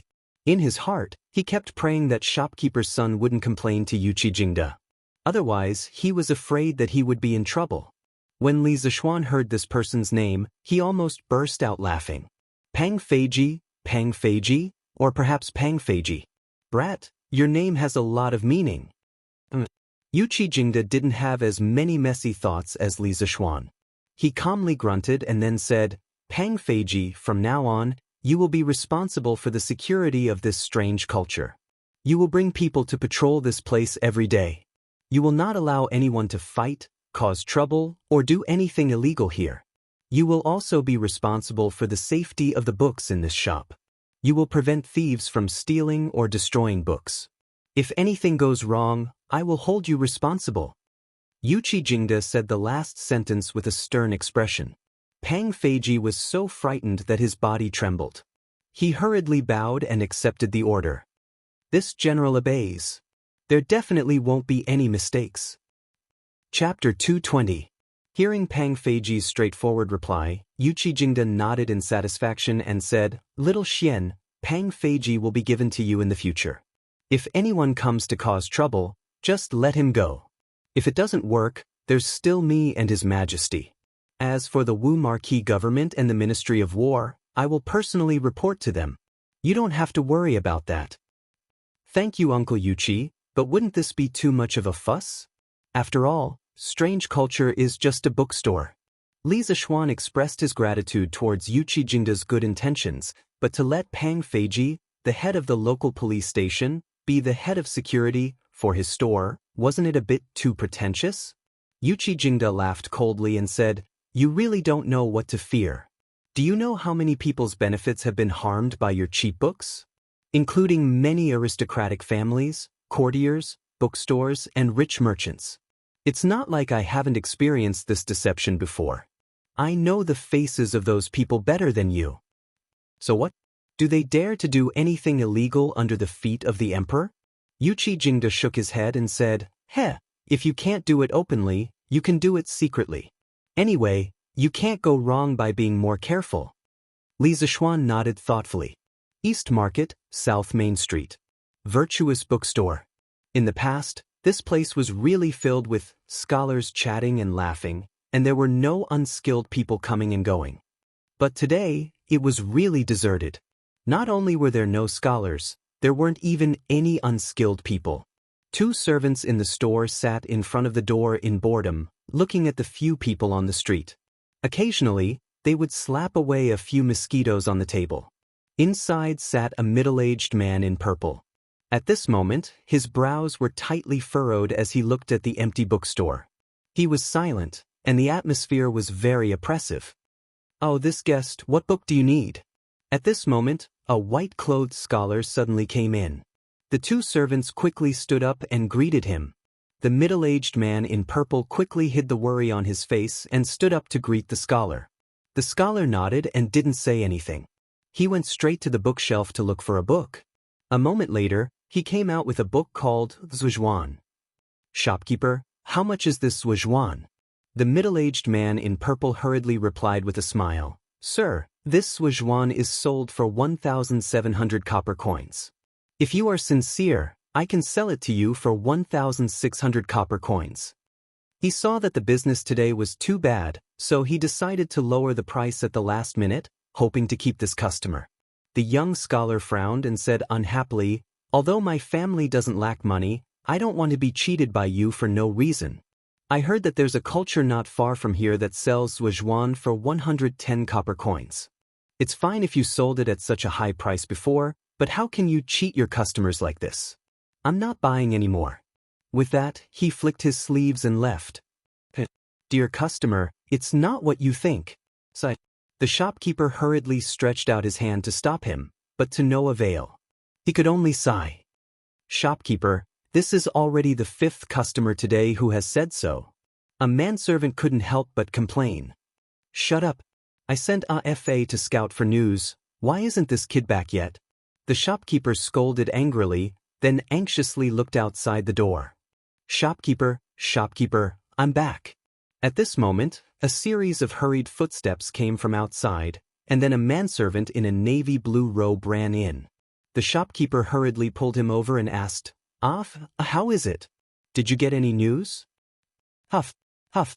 AFA continuously patted his chest a few times, panted a few times, then said, Shopkeeper, there's a long queue over at Culture.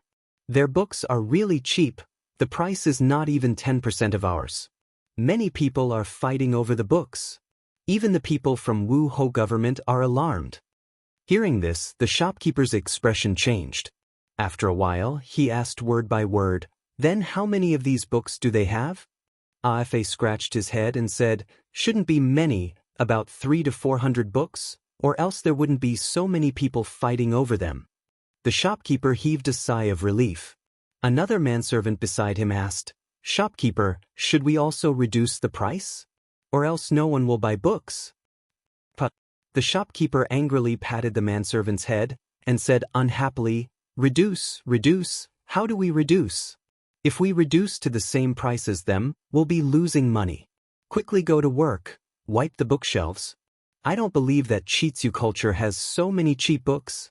Furthermore, since they're selling them so cheap, the quality of the books must be shoddy. In the future, when those cheap people wake up, they'll still come here to buy books. Shopkeeper is right, you're wise.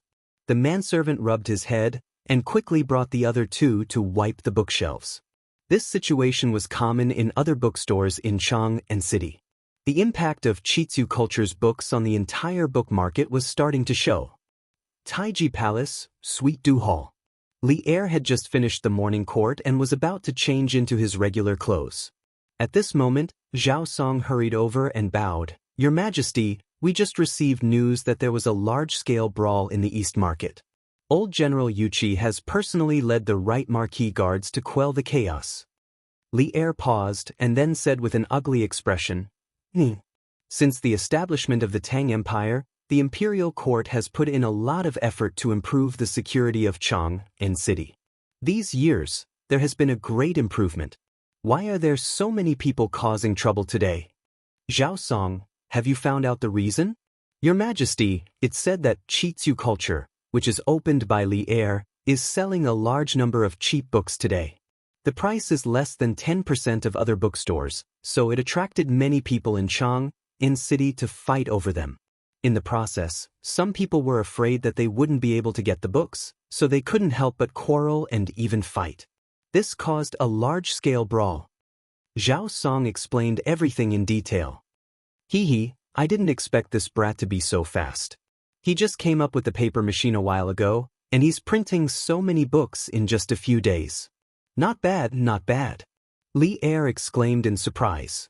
Then he frowned and said, Zhao Song, immediately draft a decree to reprimand Lantian County's Li Zishuan for not doing his job properly, opening a store without permission, failing to restrain his customers, causing a brawl and disrupting public order. He shall be locked up for 7 days and be paid a salary for 3 months as punishment. Yes, Your Majesty. Zhao Song cupped his hands and accepted the order.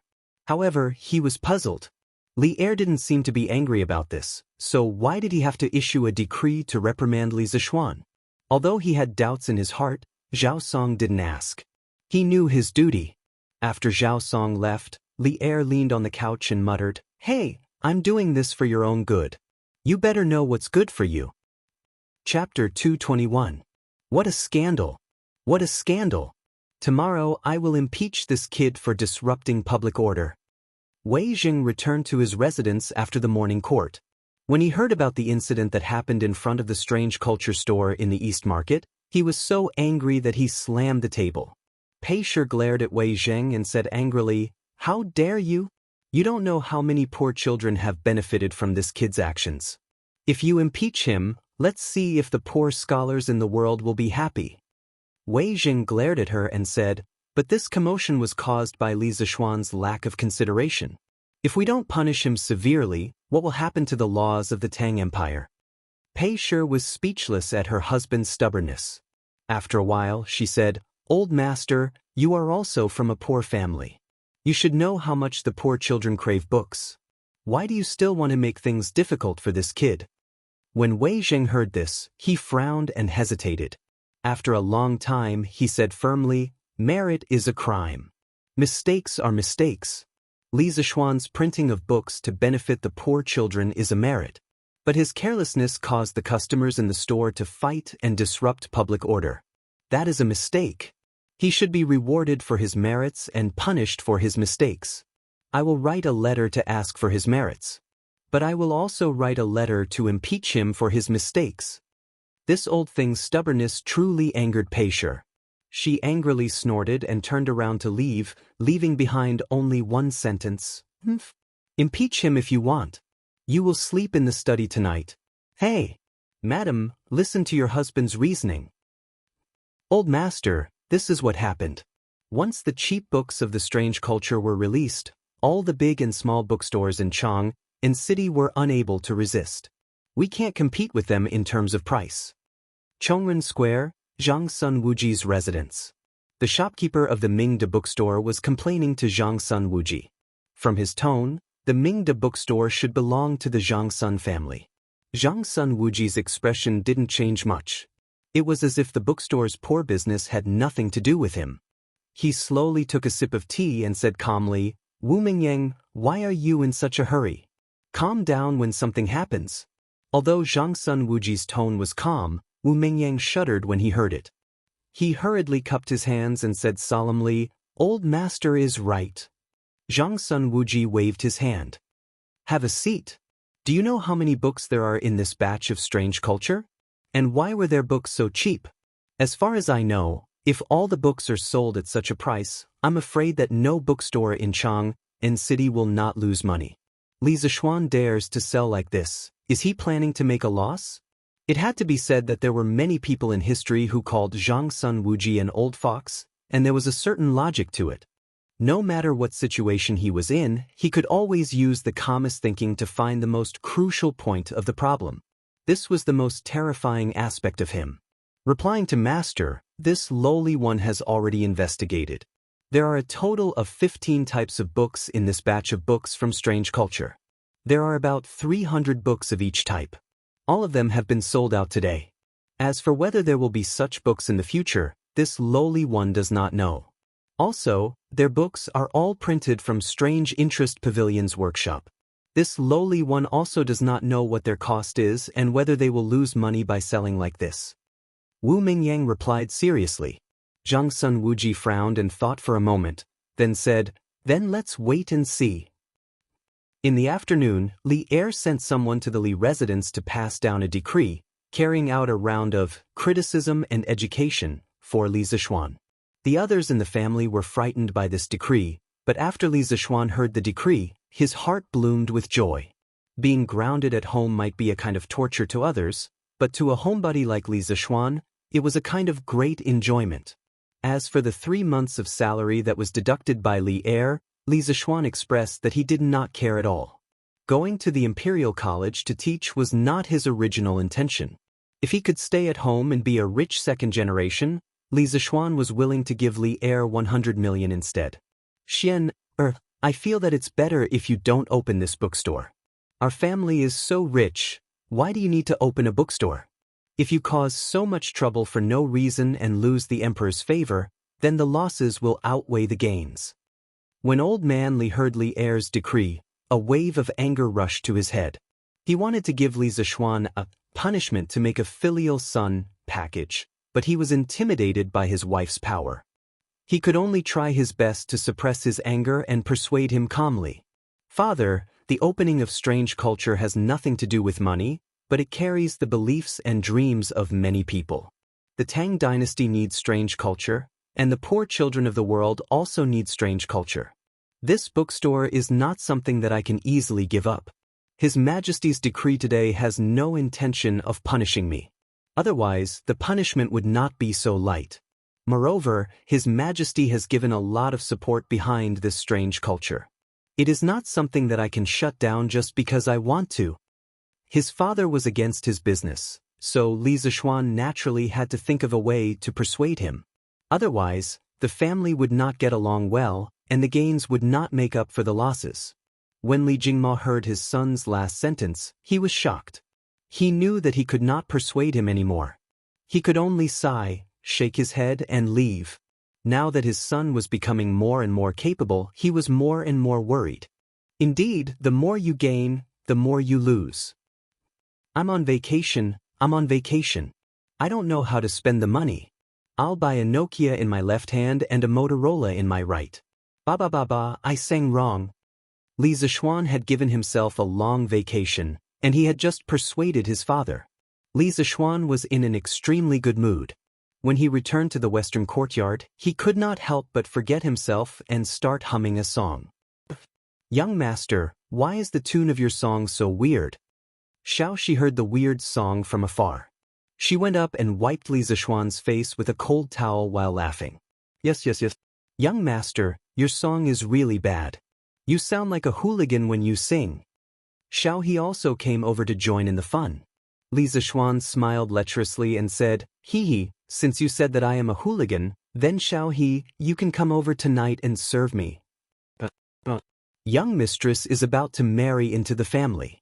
Young master, how can you think about these things? Xiaohe quickly hugged her chest and jumped away as she exclaimed. This is what you get for your mouth. Li Zixuan took a pear and laughed. Then, he said while eating, Xiaoxi, come in and help me grind it. The students of the School of Mathematics would have their weekly exam tomorrow. However, the exam papers were not out yet. Although he was grounded, the progress of the students could not be delayed. As for the lessons for the next few days, he would let Su Hongji replace him to teach them. Anyway, with his help, Su Hongji had almost completely understood the first volume of mathematics. He could openly slack off. Chapter 222. Shwa. The study room was silent, only the sound of the brush tip rubbing against the paper could be heard.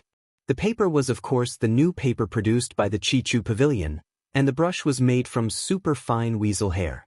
After all, Li Zixuan was writing questions and not practicing calligraphy. Otherwise, wouldn't it be too wasteful if he could only write a few words on a piece of paper? 2 hours later. Phew! Li Zixuan rubbed his wrist and let out a long breath. This kind of brush had a high requirement for the strength of the wrist, and it was tiring to write for a long time. Fill in the blanks, multiple choice, calculation, application, perfect. Li Zixuan looked at the test paper in his hand and praised narcissistically. He had been practicing calligraphy for the past few months, and now he had some success in calligraphy. After all, he was a martial artist and had experience in controlling his strength. Speaking of martial arts, this guy rarely practiced martial arts ever since he went to the Imperial College to teach. He probably forgot that he was a martial arts expert. Young master, you're done? Drink some water. Xiaoxi, who was grinding ink, quickly put down the ink stick in her hand and went to pour some water for Li Zixuan. Now, the servants in the Li residence knew that their young master did not like to drink tea, no matter how good the tea was. Thus, Xiaoxi said water and not tea. Okay. Li Zixuan nodded, then took the test paper and started to check it. After a while, Xiaoxi held a cup of water and slowly walked over. Young master, here's your water. Unexpectedly, Li Zixuan suddenly slapped the table like a lunatic and exclaimed, No, there should be an additional question. I was wondering why it didn't taste good. Xiaoxi, help me grind more ink. Oh, right away. Xiaoxi was helpless. She could only pout and reply, then continued to grind. 15 minutes later, the test paper was finally completed. Li Zixuan picked up his cup of water and happily drank a few mouthfuls. He smiled and said, Xiaoxi, tell Sanbao to send this test paper to the workshop and ask the printing department to print 46 copies. Then send it to the Imperial College and give it to Mr. Su. Oh yes, young master. Xiaoxi agreed weakly. She took the test papers and was about to go out to look for Sanbao when she suddenly thought of something. She asked curiously, Young master, didn't you only print 38 copies of the test papers last time? Why are you printing 8 more copies this time? In the beginning, there were 32 students in the Imperial College of Mathematics. Later, Li Tai, Cheng Chumo, Qin Huayu, and Yuqi Baolin came. Including Li Zixuan and Su Hongji, there were 38 students in total. Li Zixuan smiled mischievously and said, "Heh, because there would be new students coming to the School of Mathematics tomorrow. Xiaoxi, go quickly. Remember to keep the test papers as secrets." Kong Yingda had already informed him yesterday that Sun Zifan, Yudong Kai, and the other rich second generations were going to be transferred to the School of Mathematics. As there were some procedures to complete, the official transfer to the School of Mathematics was delayed until tomorrow. Li Zixuan really didn't want to teach these little bastards. They were all rich second generations and little rascals. They were the type of troublemakers who were difficult to manage. If they were transferred over, it would definitely affect the learning style of the School of Mathematics. Although the learning style of the School of Mathematics had already been changed by Cheng Chumo, it was still within his control. Li Zixuan originally planned to wait for these little rascals to come to the School of Mathematics tomorrow to show them who was the boss. This was to prevent them from being dishonest and causing trouble in the future. Who knew that he would be grounded by Li Er when he came back? He didn't expect this, but this didn't mean that he couldn't teach them a lesson. Everyone knew the reason why Sun Zifan and the other rascals wanted to come to the School of Mathematics. It definitely wasn't because they admired Li Zixuan's new mathematics. Hee, since you guys are here because of the holidays, then I'll let you guys have a taste of the School of Mathematics demonic exam. Li Zixuan laughed sinisterly in his heart. The question he set this time was on the more difficult side. He estimated that it would be difficult to find a student who scored more than 80 points in the class.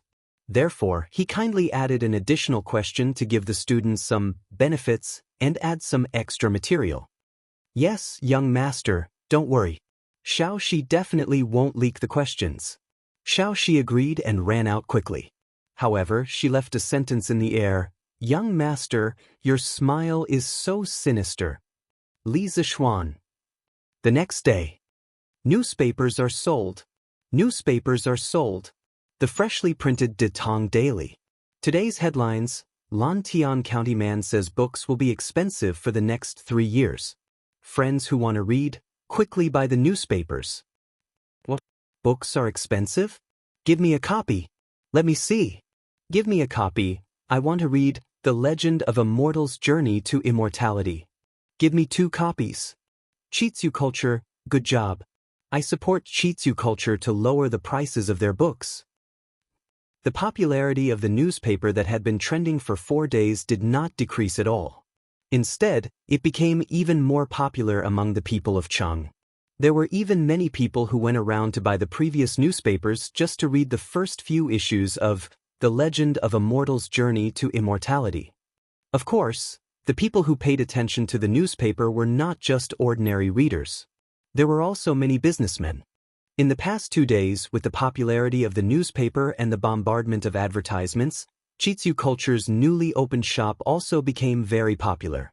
Other than the low prices of their books, the effect of the advertisements in the newspaper could not be ignored. Otherwise, it would not have become so popular so quickly. As a matter of fact, there were already many businessmen who were eager to show their faces in the newspaper. City, a certain Huji Tavern, back hall. The Huji Tavern was a place where the waitresses were all women from the West. They were known as Huji. They were an important factor behind the popularity of Huji wine in the Tang Dynasty cities. In ancient times, there were not many young women who were Huji. These Huji taverns opened up a new era for the Tang Dynasty Chang and food market. "Master, do you want to look for Detong Daily and ask them to promote our tavern?" A tall, blonde beauty with blue eyes was wearing a thin veil that exposed her small waist. Her breasts were also faintly discernible. At this moment, she was sitting on the lap of a slightly plump, bearded middle-aged man who was dressed in extremely luxurious clothes. Her arms were wrapped around the middle-aged man's neck as she spoke. Why would my snow cherry say that?" The bearded man closed his eyes in satisfaction.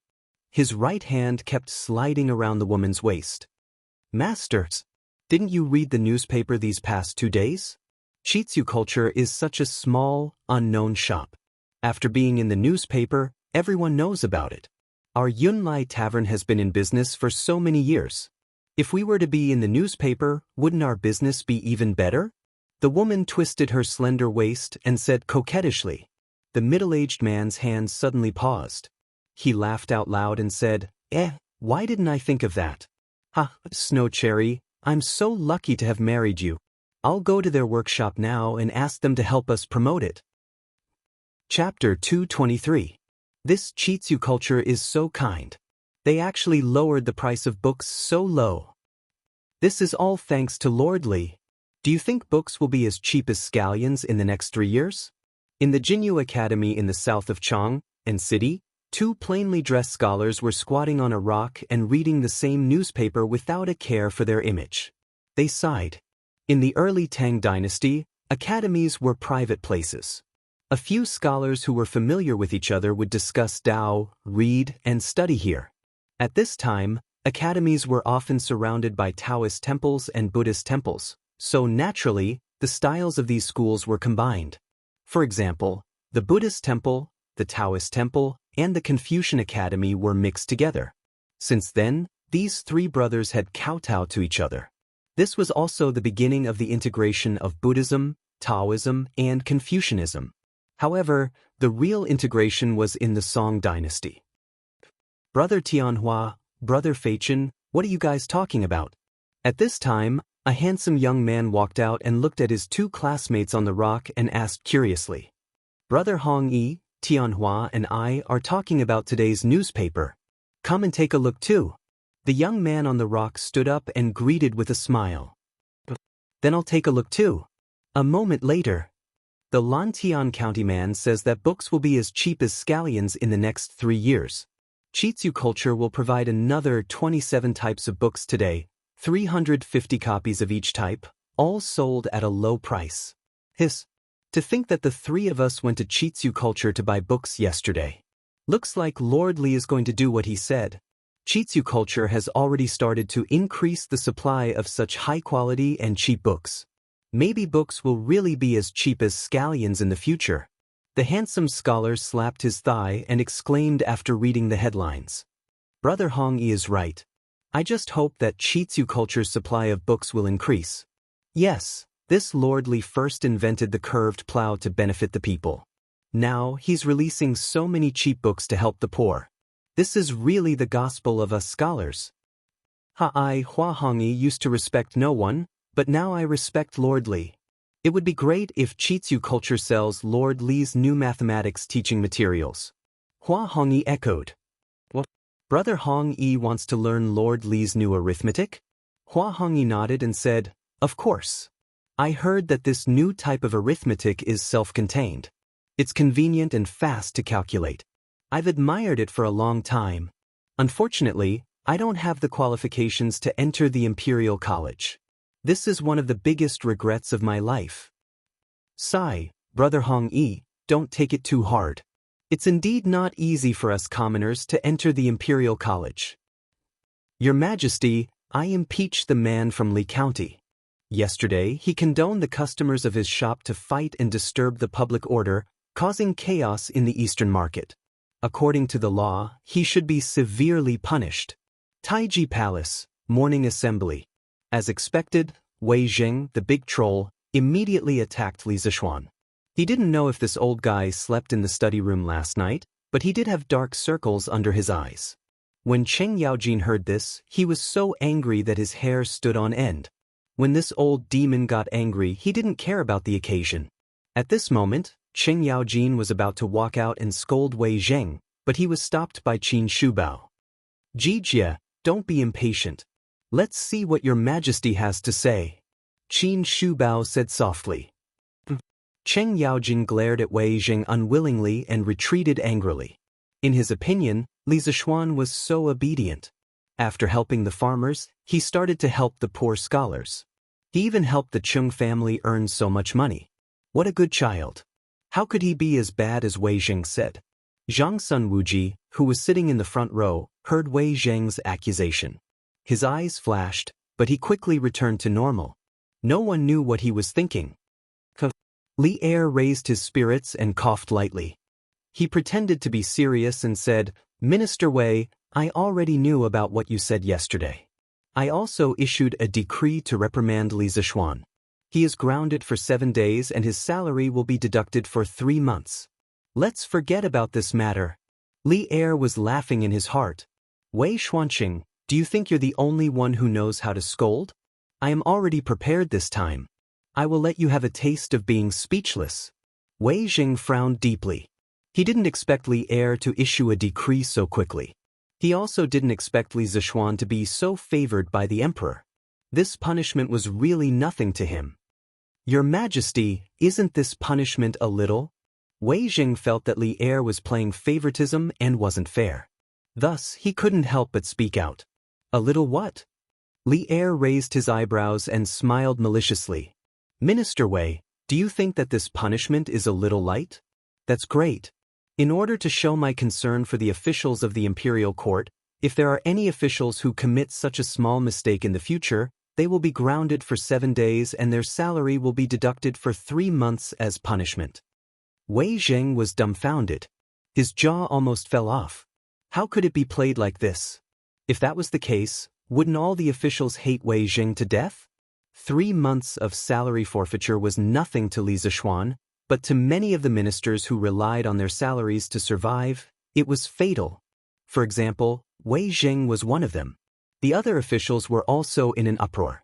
The entire Taiji Palace was buzzing with noise. Your Majesty, this old official definitely didn't mean that. This old official feels that Your Majesty's punishment of Li Xiannan is just right. It can show Your Majesty's benevolence and also show the majesty of the Tang dynasty's laws. It is killing 2 birds with 1 stone. There was no other way. At this moment, Wei Zheng had already realized that he had fallen into the pit dug by Li Er. At this time, he had no choice but to admit defeat. Otherwise, when the time came, not only would his salary be gone, but the other ministers would also gang up on him. No matter how awesome Wei Zheng was, no matter how good he was at talking, he wouldn't dare to be enemies with all the officials at the same time. Li Er smiled and nodded. Then, he said, since Minister Wei has taken the initiative to say so, then this matter won't be mentioned again. Does Minister Wei have anything else to report? This old official doesn't have anything else. Wei Zheng had originally planned to impeach Li Zishuan before asking for a reward for Li Zishuan. However, after his impeachment, Li Zishuan wasn't affected at all. On the contrary, he had almost been cheated. So why should he ask for a reward for Li Zishuan? He wasn't in such a good mood right now. However, just because he wasn't willing didn't mean that the others weren't willing. At this moment, Kong Yingda stepped forward and clasped his hands to Li Er. Your Majesty, Li Xiannan has recently created Pinyin, pushed the newspaper, and lowered the price of books. In addition, he created the blackboard, chalk, and new mathematics. All of these have made significant contributions to the education of our great Tang. This old official feels that all wrongdoings should be punished and meritorious deeds should be rewarded. If such great deeds aren't rewarded, it will be difficult to convince the masses. Right. Your Majesty, Chancellor Kong is extremely right. This old official agrees. Cheng Yaojin's eyes lit up. He quickly jumped out and shouted. At the same time, he thought to himself, why is this old man Kong so cute today? His words are exactly what I, Cheng Yaojin, am thinking. Chapter 224. Taiji Palace. Cheng Yaojin jumped out so casually, causing Kong Yingda to be dumbfounded. After a moment, he frowned and moved to the side, maintaining a distance between him and Cheng Yaojin. The reason why he requested for Li Zishuan to be praised was because he wanted to promote the younger generation. Unlike Cheng Yaojin, who did it based on his personal preferences. Li Zishuan's achievements in the Imperial College were obvious to all. The things that he did outside the Imperial College that were beneficial to the scholars were also known to the world. If he, as his superior, remained indifferent, then it would be too unreasonable. Li Er did not reprimand Cheng Yaojin for his rudeness. He was already used to it. At this moment, he pondered for a moment and nodded. Beloved official Kong's words are not without reason. Education has always been the most important matter in every dynasty. Li Zixuan has indeed contributed a lot to the education of our great Tang. We wish to promote Li Zixuan to the position of Secretary of the Imperial College and confer him the title of Rank 4 Imperial Physician. What do the officials think? Unlike the emperors of the Song and Ming dynasties, who would seek the opinions of the officials before making a decision, Li Er was a very strong and opinionated monarch. He would always state his decision first before asking for the opinions of the officials. Of course, most of the time, this kind of inquiry was just a formality. As long as it wasn't too overboard, no one would object. This old official thinks it's fine. Kong Yingda was the first to express his approval. His original intention was to let Li Er promote Li Zixuan to the position of Secretary of the Imperial College. After all, he was already old and the Imperial College needed a successor. Although Li Zixuan was a little lazy, his teaching ability was unquestionable. Kong Yingda hoped that Li Zixuan would be able to shoulder the burden in the end. As for Li Er conferring him the title of Imperial Physician, this was out of Kong Yingda's expectations.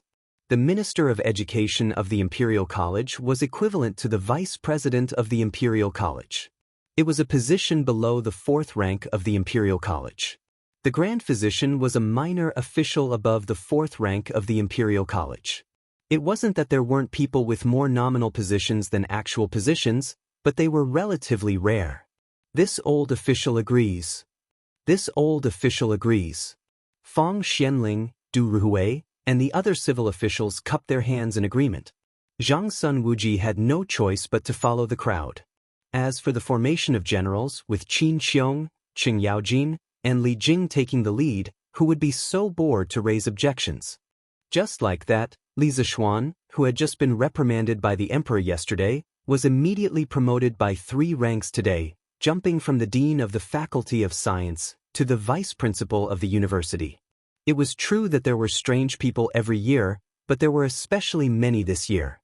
The Imperial College. Today's School of Mathematics was a little different. 5 new students had come early in the morning. This was something new. Their School of Mathematics had always been at the bottom of the Imperial College. Other than Li Zixuan, who had attracted Li Tai and Cheng Chumo with his personal charm, no one would be willing to come here. Sun Zifan? Yu Dongkai? Kong Chuansuan? Song Tianyu? Jiang Wenchang? Bai Hong Yuan? Guang Gaohan? Duan Wenba? Why are the few of you here? Cheng Chumo, who was sitting in the classroom, couldn't help but open his eyes wide and exclaim when he saw Sun Zifan and the others carrying tables in. These people had all been with him before, and they were all people in the circle.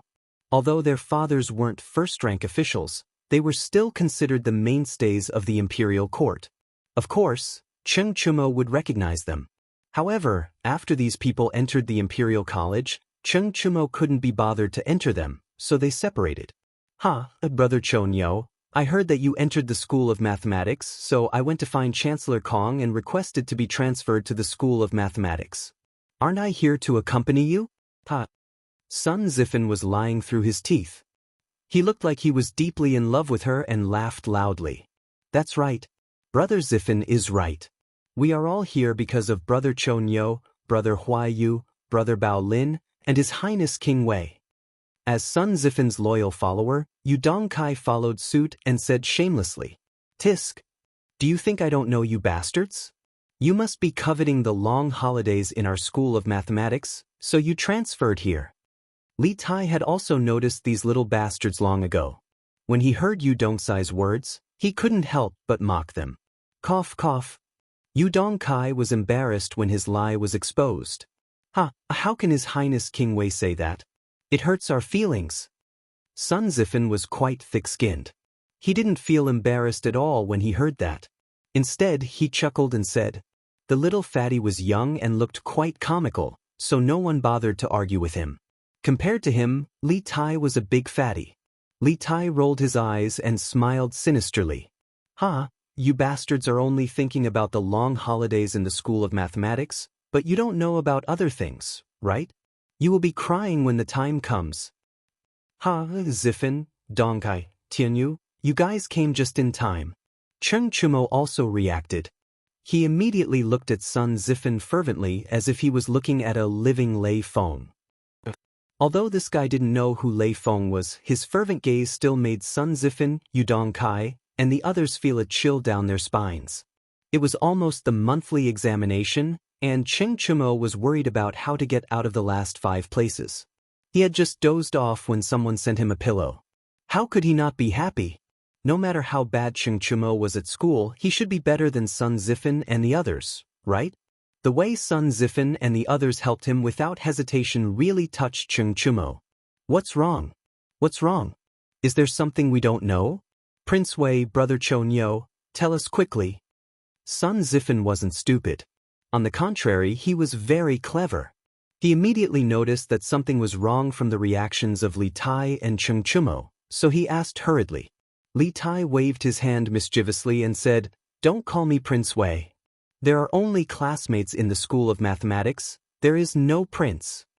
Cheng Chumo laughed and said, "Don't worry, you two will know in a while." Sun Zifen and the others were speechless. They moved the table nervously and found a place to sit down, waiting for the judgment of fate. On the other side of the school building, Meng Wenhao, Ku Shiqing, Zheng Ziren, Lu Yen, and the others were gathered together and didn't join in the fun. Now, the School of Mathematics was faintly divided into 2 factions, the poor children and the noble children. Usually, these ordinary children who came from different places and went through many rounds of selection could often talk together. Although some noble children didn't discriminate against them. For example, when Meng Wenhao asked Cheng Chumo to borrow a newspaper to read, Cheng Chumo immediately lent it to him. Although this was the case, their living environment was different since they were young, so the topics they talked about were naturally different. If they were forced to talk together, there would always be a feeling that they couldn't talk together. Brother Ku, are you going to get full marks in this weekly examination again? Zheng Ziren smiled kindly. They were talking about the holidays, but here they were talking about studying.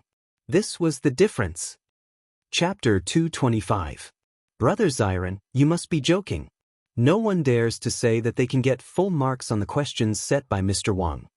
Ku Shiqing smiled modestly. He then looked at Meng Wenhao and said, "Brother Wenhao, you lost a point last time because of your carelessness. You've been studying so hard recently. You must be determined to get full marks this time, right?" Meng Wenhao scratched his head and said awkwardly, "Well, Brother Ku, you said it yourself. No one knows what questions Mr. Wang set." He was indeed upset about his mistake in the last exam for a long time. In the past 5 days, he had been studying harder than before. Every night, he had to work overtime until midnight. If it wasn't for the money for oil, he might have studied until midnight every night. Although he was thinking about getting full marks for this exam, he couldn't bring himself to say it out loud. He had to be humble when he had to be. Lu Yen interrupted, "Sai, I just want to get 90 points.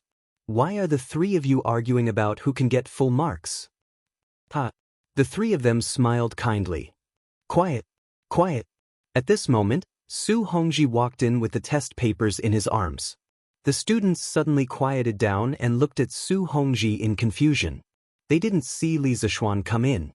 Su Hongji also saw the confusion in the students' eyes.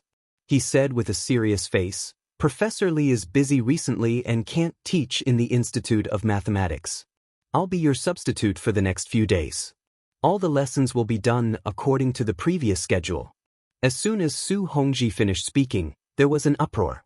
Although Li Zishuan hadn't been in the directorate for long, all the students had a good impression and respect for this knowledgeable teacher. Now that Li Zishuan suddenly didn't come, they were a little confused. What happened to Mr. Wang? Why did he suddenly stop coming? I don't know. Yesterday, when it was close to noon, Sir suddenly left in a hurry. Did something happen at that time? What should we do? Who can help Mr. Wang? Meng Wenhao also frowned. He looked at Ku Shiqing and asked worriedly, "Shiqing, do you know what happened to Mr. Wang?" Ku Shiqing shook his head with a solemn expression. "I don't know either. Have you read yesterday's and today's newspapers?" Zheng Ziren suddenly asked. "What's wrong?" "Ziren, what does this have to do with the newspaper?" Ku Shiqing asked doubtfully. "It has a lot to do with it. Brother Ku, you may not know, but the headlines of the newspapers these past 2 days have been related to the strange culture, a new shop in the East City. Furthermore, this shop is Mr.'s property. Yesterday, there was a large-scale brawl at the strange culture, which alarmed a large number of Wu Ho to suppress it. Only then was the riot quelled. Sir didn't come today.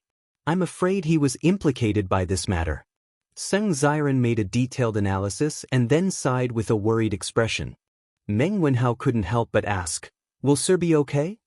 Ku Shiqing pondered for a moment and said, "It shouldn't be a big deal. Sir didn't participate in the brawl. At most, he'll be punished for his poor supervision." In the front row, Li Tai's expression didn't change. He already knew that Li Zishuan was grounded yesterday, and he also guessed Li Zishuan's intentions. Therefore, he wasn't worried about Li Zishuan's situation at all. Cheng Chumo, Qin Huayu, and Yuqi Baolin still didn't know that Li Zishuan was grounded. At this time, they heard the discussions of the surrounding students and couldn't help but be extremely worried. Qin Huayu asked, "Qiu Niu, don't you know what happened to Xiaoxian?" "How would I know? Let's wait until noon when I go home and ask my father. It should be fine. Otherwise, my father would definitely tell me in advance." "Yes, I hope so. When I go back, I'll also ask my father. If there's anything we can help with, our Qin family will definitely do our best to help." Qin Huayu nodded and said.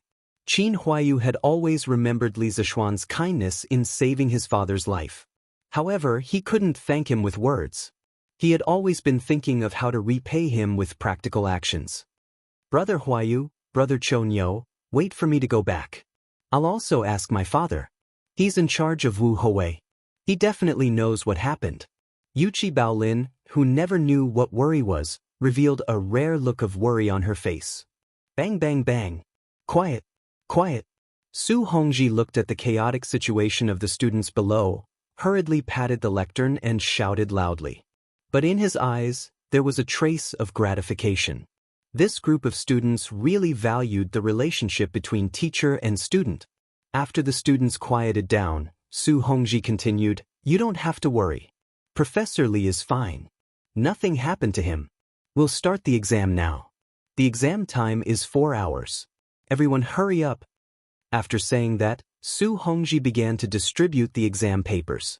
However, when he looked at the students, there was a trace of sympathy. Yes, it was sympathy. He had obviously looked at the exam papers in advance.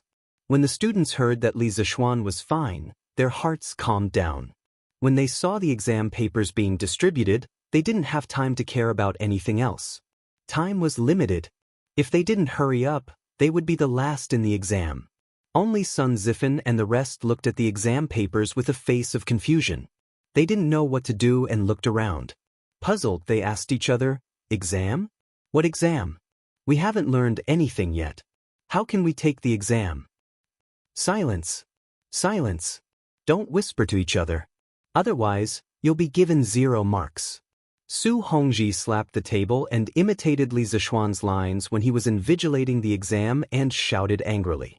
Sun Zifen, Yu Dongkai and the rest shrunk their necks. They didn't dare to be rash and began to look at the exam papers. But when they looked, they were completely dumbfounded. What were these tadpole-like words? Damn, what was this plus, dash, x, divided by? They couldn't even understand the questions. How were they going to take the exam? F***ck your exam. Sun Zifen couldn't help but look at his companions with a tragic face. He realized that they were all at a loss. He couldn't help but feel a sense of despair. When he first came in, he didn't choose his seat well. All around him were scammers who didn't know anything. He couldn't even copy. If this went on, wouldn't he be the last in the exam and get 0 marks? If his father, who was the top scholar, knew about this, wouldn't he kill him? After all, as the son of the top scholar, it would be embarrassing to get 0 marks. F***ck, I don't believe that all the questions in this exam paper have these tadpole-like words. I'll definitely find a question that doesn't have tadpole-like words. Sun Zifen gritted his teeth and made up his mind. No matter what, he had to get a few questions right. He definitely couldn't be the last in the exam. Although he wasn't a student of the School of Mathematics, he knew a little about mathematics. As long as he could understand the questions, he believed that he could solve some of them. Chapter 226. Damn, the title should be, Where Did That Copper Coin Go? Sorry, I can change the content if it's wrong, but I can't change the title if it's wrong. In the classroom, Sun Zifan, Yudong Kai, and the other 8 new students were not the only ones having headaches. The rest of the students were having headaches when they saw the first question. In a division equation, the sum of the dividend, divisor, quotient, and remainder is 75. It is known that the quotient is 8, the remainder is 2, the dividend is underscore underscore underscore, and the divisor is underscore underscore underscore. In the previous exams, the first question was usually very simple. But this time, the first question was a linear equation with 2 variables, which made many people dumbfounded. Many students were quickly calculating on the draft paper while cursing in their hearts. Although Li Zishuan had explained this linear equation with 1 variable to them, it would take a lot of effort to solve it. They could only pray that the following questions would not be so perverted. Who knew that some people who had solved the first question with great difficulty would be dumbfounded when they saw the second question? It was written, there is a well that is 7 feet deep. A snail crawls up from the bottom of the well. During the day, it climbs 3 feet and falls 2 feet at night. Can the snail climb out of the well in under days? F*ck. F*ck. Teacher is not giving us a chance to live. What kind of question is this? Why have I never seen it before? Someone is going to die. It can't be that the following questions are all perverted questions like this, right? The students roared in their hearts, complaining that Li Zishuan's questions were too perverted. Even Li Tai, Kushirqing, Zheng Ziren, Meng Wenhao, Qin Huayu, Iron Egg, and the others who had the best grades were deeply frowning. Meng Wenhao's eyes were fixed on this question. If his eyes had energy, this test paper would probably be instantly penetrated by this majestic energy, right? Climbing 3 feet a day and falling 2 feet is equivalent to climbing 1 foot a day. A total of 7 feet. Could it be that I have to climb for 7 days? No, this question is definitely not that simple. Meng Wenhao's mind raced as various ideas flashed through his mind. His hands didn't stop either. He was constantly writing and drawing on the draft paper, looking for a way to solve the problem. The rest of the students were all under great pressure. Their foreheads were dripping with sweat. The atmosphere of the entire building suddenly became extremely heavy. Su Hongji sat on the podium and looked at the group of miserable children below. He also sighed helplessly. After he received the test questions yesterday, he tried to do them. In the end, if he tried his best to do every question, he wouldn't be able to finish them in 4 hours. Li Zishuan's test papers had a lot of questions. After all, the exam time was 4 hours. 4 hours. The number of questions he set was basically twice as many as the test papers in his previous life. In the previous exam, because the questions were simple, many people did not feel that time was tight. However, it was different this time. There was not a single question on the entire exam paper that could be answered at a glance. He believed that it would not be long before the students realized that they did not have enough time. Li Tai was also a little overwhelmed by the second novel question. However, how could Li Tai be someone who would admit defeat? This question was not unsolvable.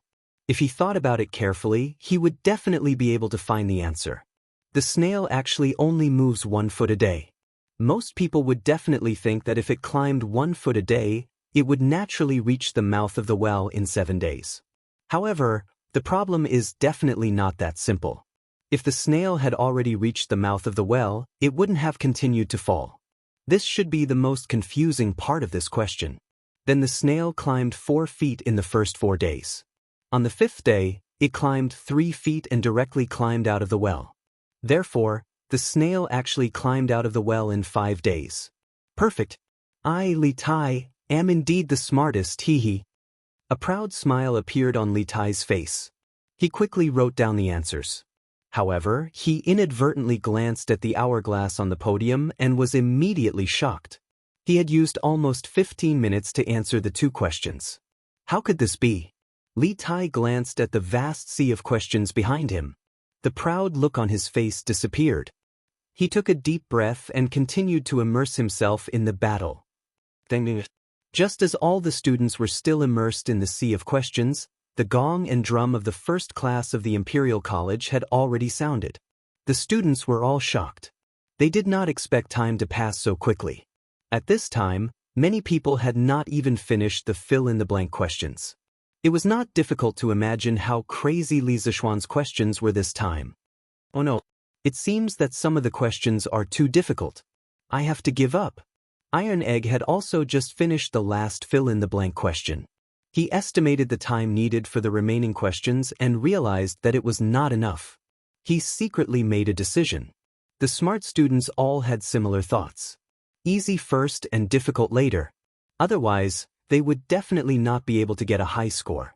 Along the way, they were defeated many times. However, many students finally finished the last question and answer.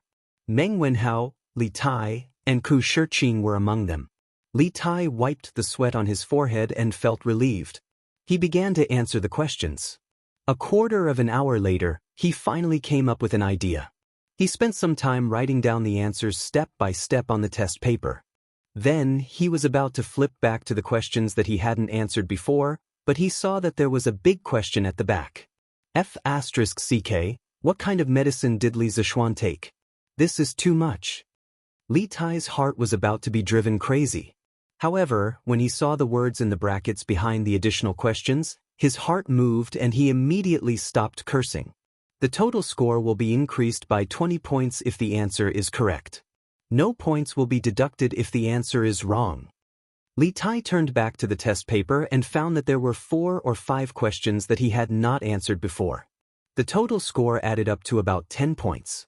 Now that he had less than half an hour left, even if he used all of his time, he might not be able to answer all of the questions correctly. After all, those questions were the most difficult questions. It was better to concentrate on the last additional question. If he got it right, he would get 20 points.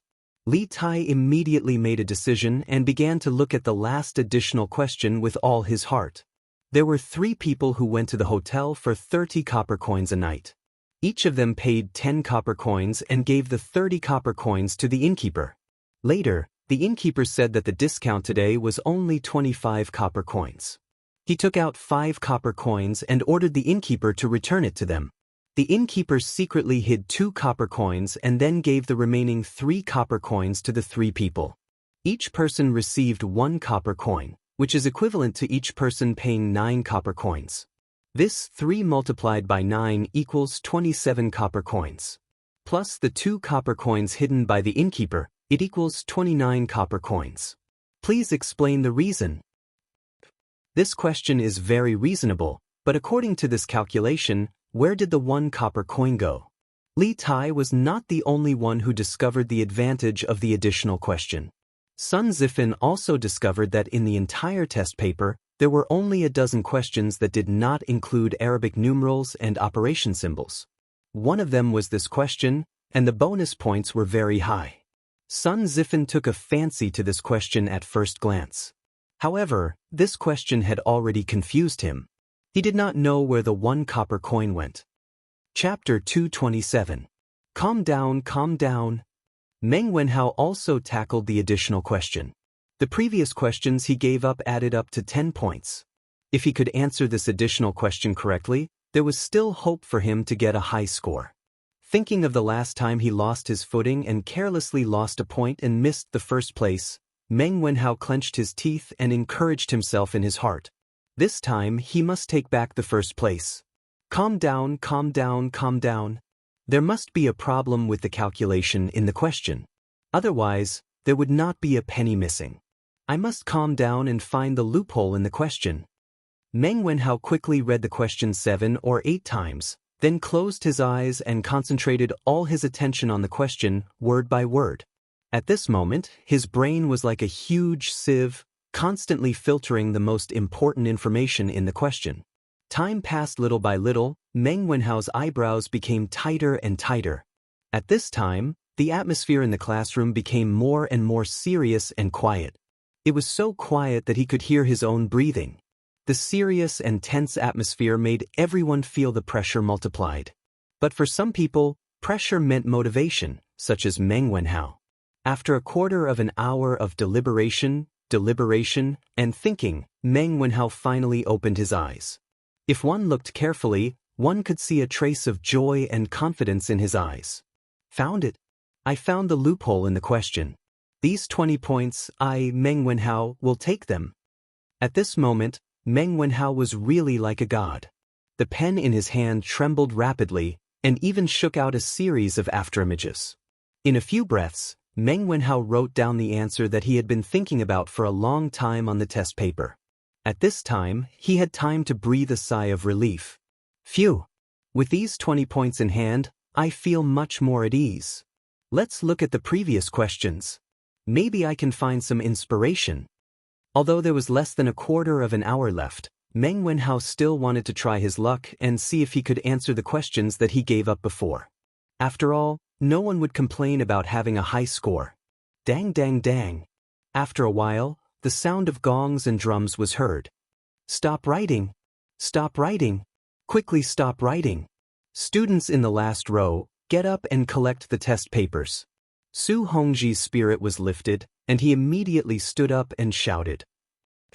Sun Zifan, stop writing, or you'll get 0 marks.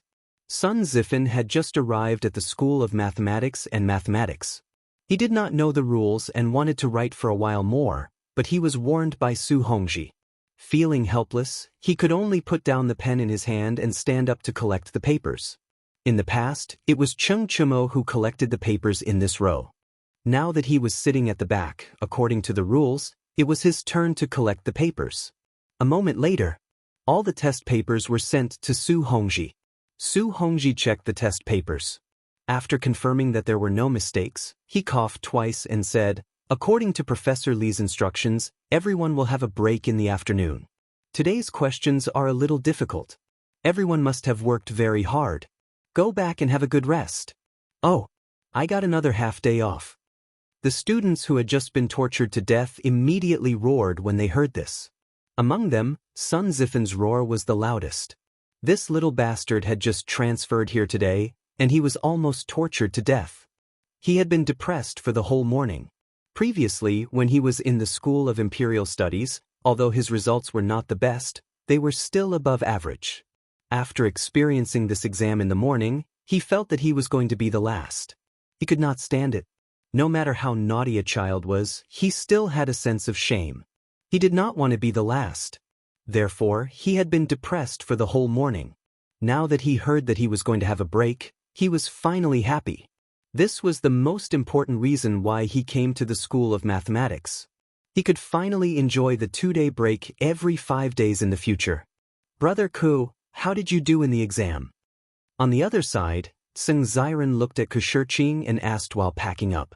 Ku Shiqing paused, frowned and said, "I didn't feel too good. The questions this time are too flexible. Although I've studied the knowledge points, I still feel that every question is weird and full of traps. I really can't get used to these kinds of questions. I can't even answer a few questions in the middle." Seng Ziren sighed and said, "Sigh, yes, I think so too. Oh, by the way, Wenhao, how did you do?" Meng Wenhao forcibly suppressed the excitement in his heart. He turned his head and said calmly, "See, the questions this time were indeed a bit difficult."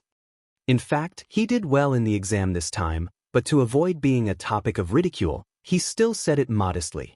In less than a quarter of an hour, he actually solved 3 of the 5 questions that he had previously given up in a good state after solving the additional question. It was really a miracle. Most of the time, especially during exams, although the final results depended on the hard work they put in during the exam, their state of mind during the exam was also very important. If their state of mind was good, it was very possible for them to surpass all the difficulties and perform exceptionally well. This was the conversation between the top students after the exam. Of course, the underachievers had their own topics. "Sun Zifan, how was it? You must have helped old Cheng to be the bottom this time, right?" Cheng Chumo said with a smirk and winked in front of Sun Zifan. "CK, you have studied mathematics for so long, and you still have the nerve to compare yourself with me, a student who just transferred over?" Sun Zifan cursed in his heart. His face was extremely gloomy, but he still said stubbornly, "Ha, that's not necessarily true. I solved the last additional question. Maybe my score will be higher than Brother Chonyo's." "Oh." Cheng Chumo was shocked. He quickly asked, "Hey, then tell me quickly, where did the missing 1 cent go?" Old Cheng pondered for an hour and still couldn't figure it out. "I'm so worried." "Ha, I can't say. I can't say." Sun Zifen laughed and walked away pretentiously with his hands behind his back. Actually, he was bitter. Although he found the loophole in the additional question and solved it, there were too many questions that he didn't know. He estimated that even with the additional questions 20 points, his score would still be lower than Cheng Chumo's. Thinking of this, he didn't have the face to continue bragging. Cheng Chumo's status as an underachiever was recognized in Chang and City.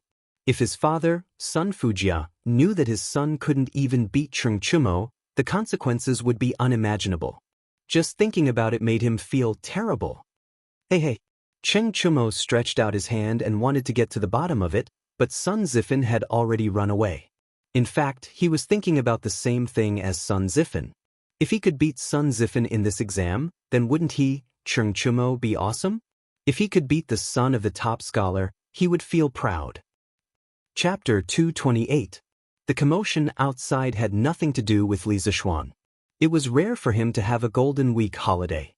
If he didn't sleep in, how could he be worthy of Li Er's painstaking efforts?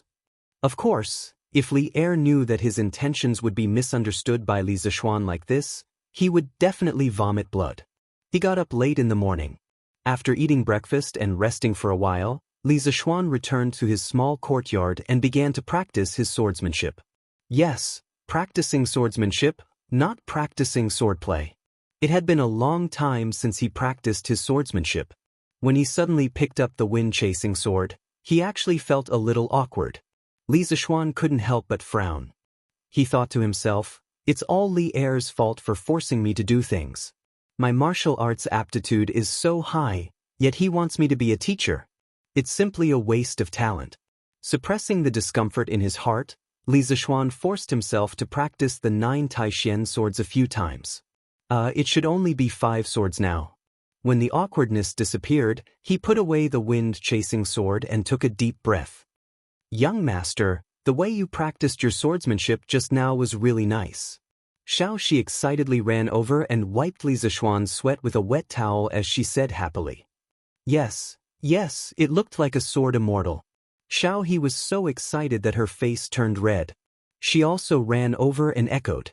Although Li Zishuan's swordsmanship had slightly declined compared to last month, this small gap could not be seen unless one was an expert. The 2 little girls were easily captivated by Li Zishuan's graceful movements when he was practicing his swordsmanship. Of course, it was also because Li Zishuan was handsome to begin with. In any case, the worship and fanaticism in their eyes greatly satisfied Li Zishuan's vanity.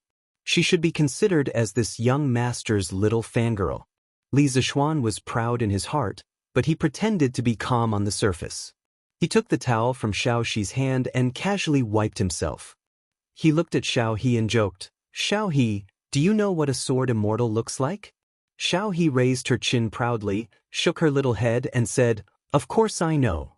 The storyteller said it before. 3 parts of the sword qi, chivalrous and gentle heart, a sword immortal banished to the world, valiant and formidable." Xiaoxi feels that these are all describing young master. The little girl's mouth is so sweet today. Did you put honey on it? Let me have a taste. Li Zishuan laughed to his heart's content. He looked like he was about to pounce. Xiaoxi was so scared that she screamed and quickly ran away. "Young master, why are you like this? Xiaoxi doesn't want to talk to you anymore, humph." With that, she blushed and ran away.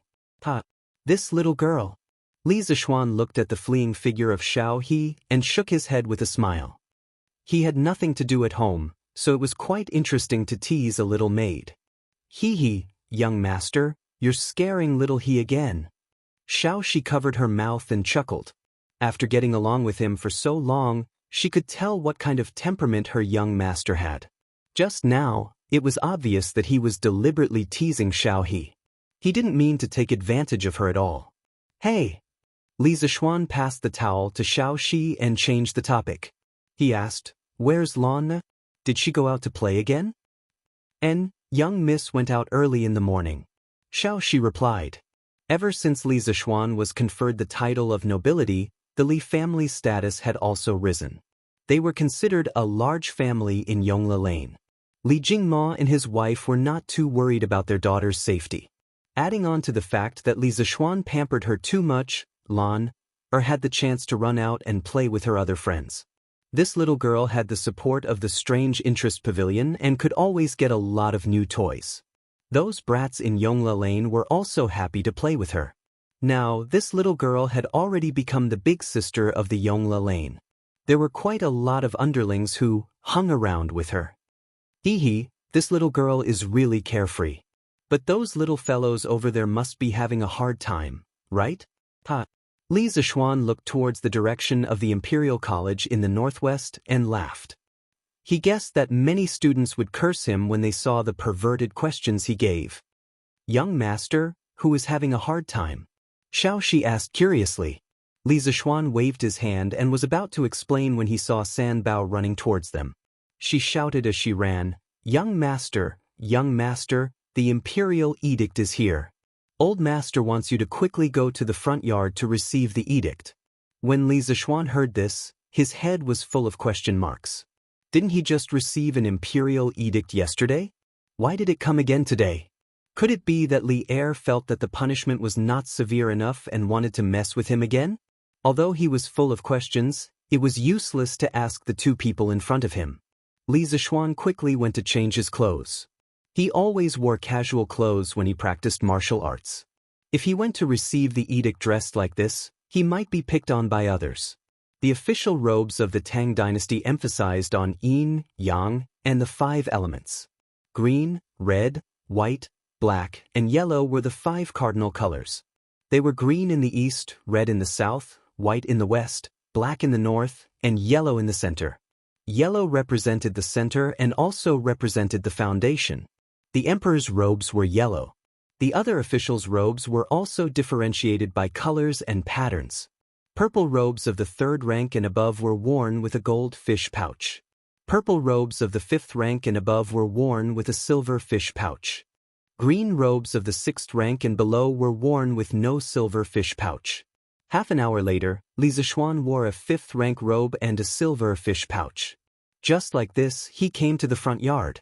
When the eunuch saw that the main character had arrived, he did not waste any time and said, "Lord Li, receive the Imperial Edict." He then opened the Imperial Edict and began to read it out loud. Different from the Imperial Edict before, the Imperial Edict today was much simpler. Li Zishuan listened for a while and understood. He opened his eyes wide in disbelief. Li Er was giving him a promotion. Are you kidding me? I was just criticized yesterday and I'm being promoted today? How can you do this? But this Li Er was still a little stingy. For the sake of the great Tang's education, Wang Chong had poured his heart and soul into it, working day and night, but he had only given him the post of Imperial Directorate, not a marquis. How stingy! Li Zishuan was a little dissatisfied with his current title. How can a baron sound as domineering as a marquis? It seems like I have to find a way to become a marquis. Li Zishuan's mind was spinning. When the eunuch finished reading the Imperial Edict, he pretended to be grateful and went to accept the edict. The old eunuch laughed and said, "County Li, you're really capable. You're already a minister in the Imperial College at such a young age. You're really young and accomplished. It's rare to see someone like you in this world." Li Zishuan was a little disdainful. What's so good about being a minister in the Imperial College? The name doesn't sound good. Minister in the Imperial College, Minister in the Imperial College, Minister in the Imperial College, Minister in the Imperial College, Minister in the Imperial College. How depressing. I don't want to be a minister in the Imperial College. But he only dared to say this in his mind. If he really said it out loud, Li Er would kill him and his father would be furious. Didn't you see that Father Li was smiling like a chrysanthemum after hearing the Imperial Edict? Li Zishuan pretended to be modest and said, "You flatter me, Lord Chamberlain.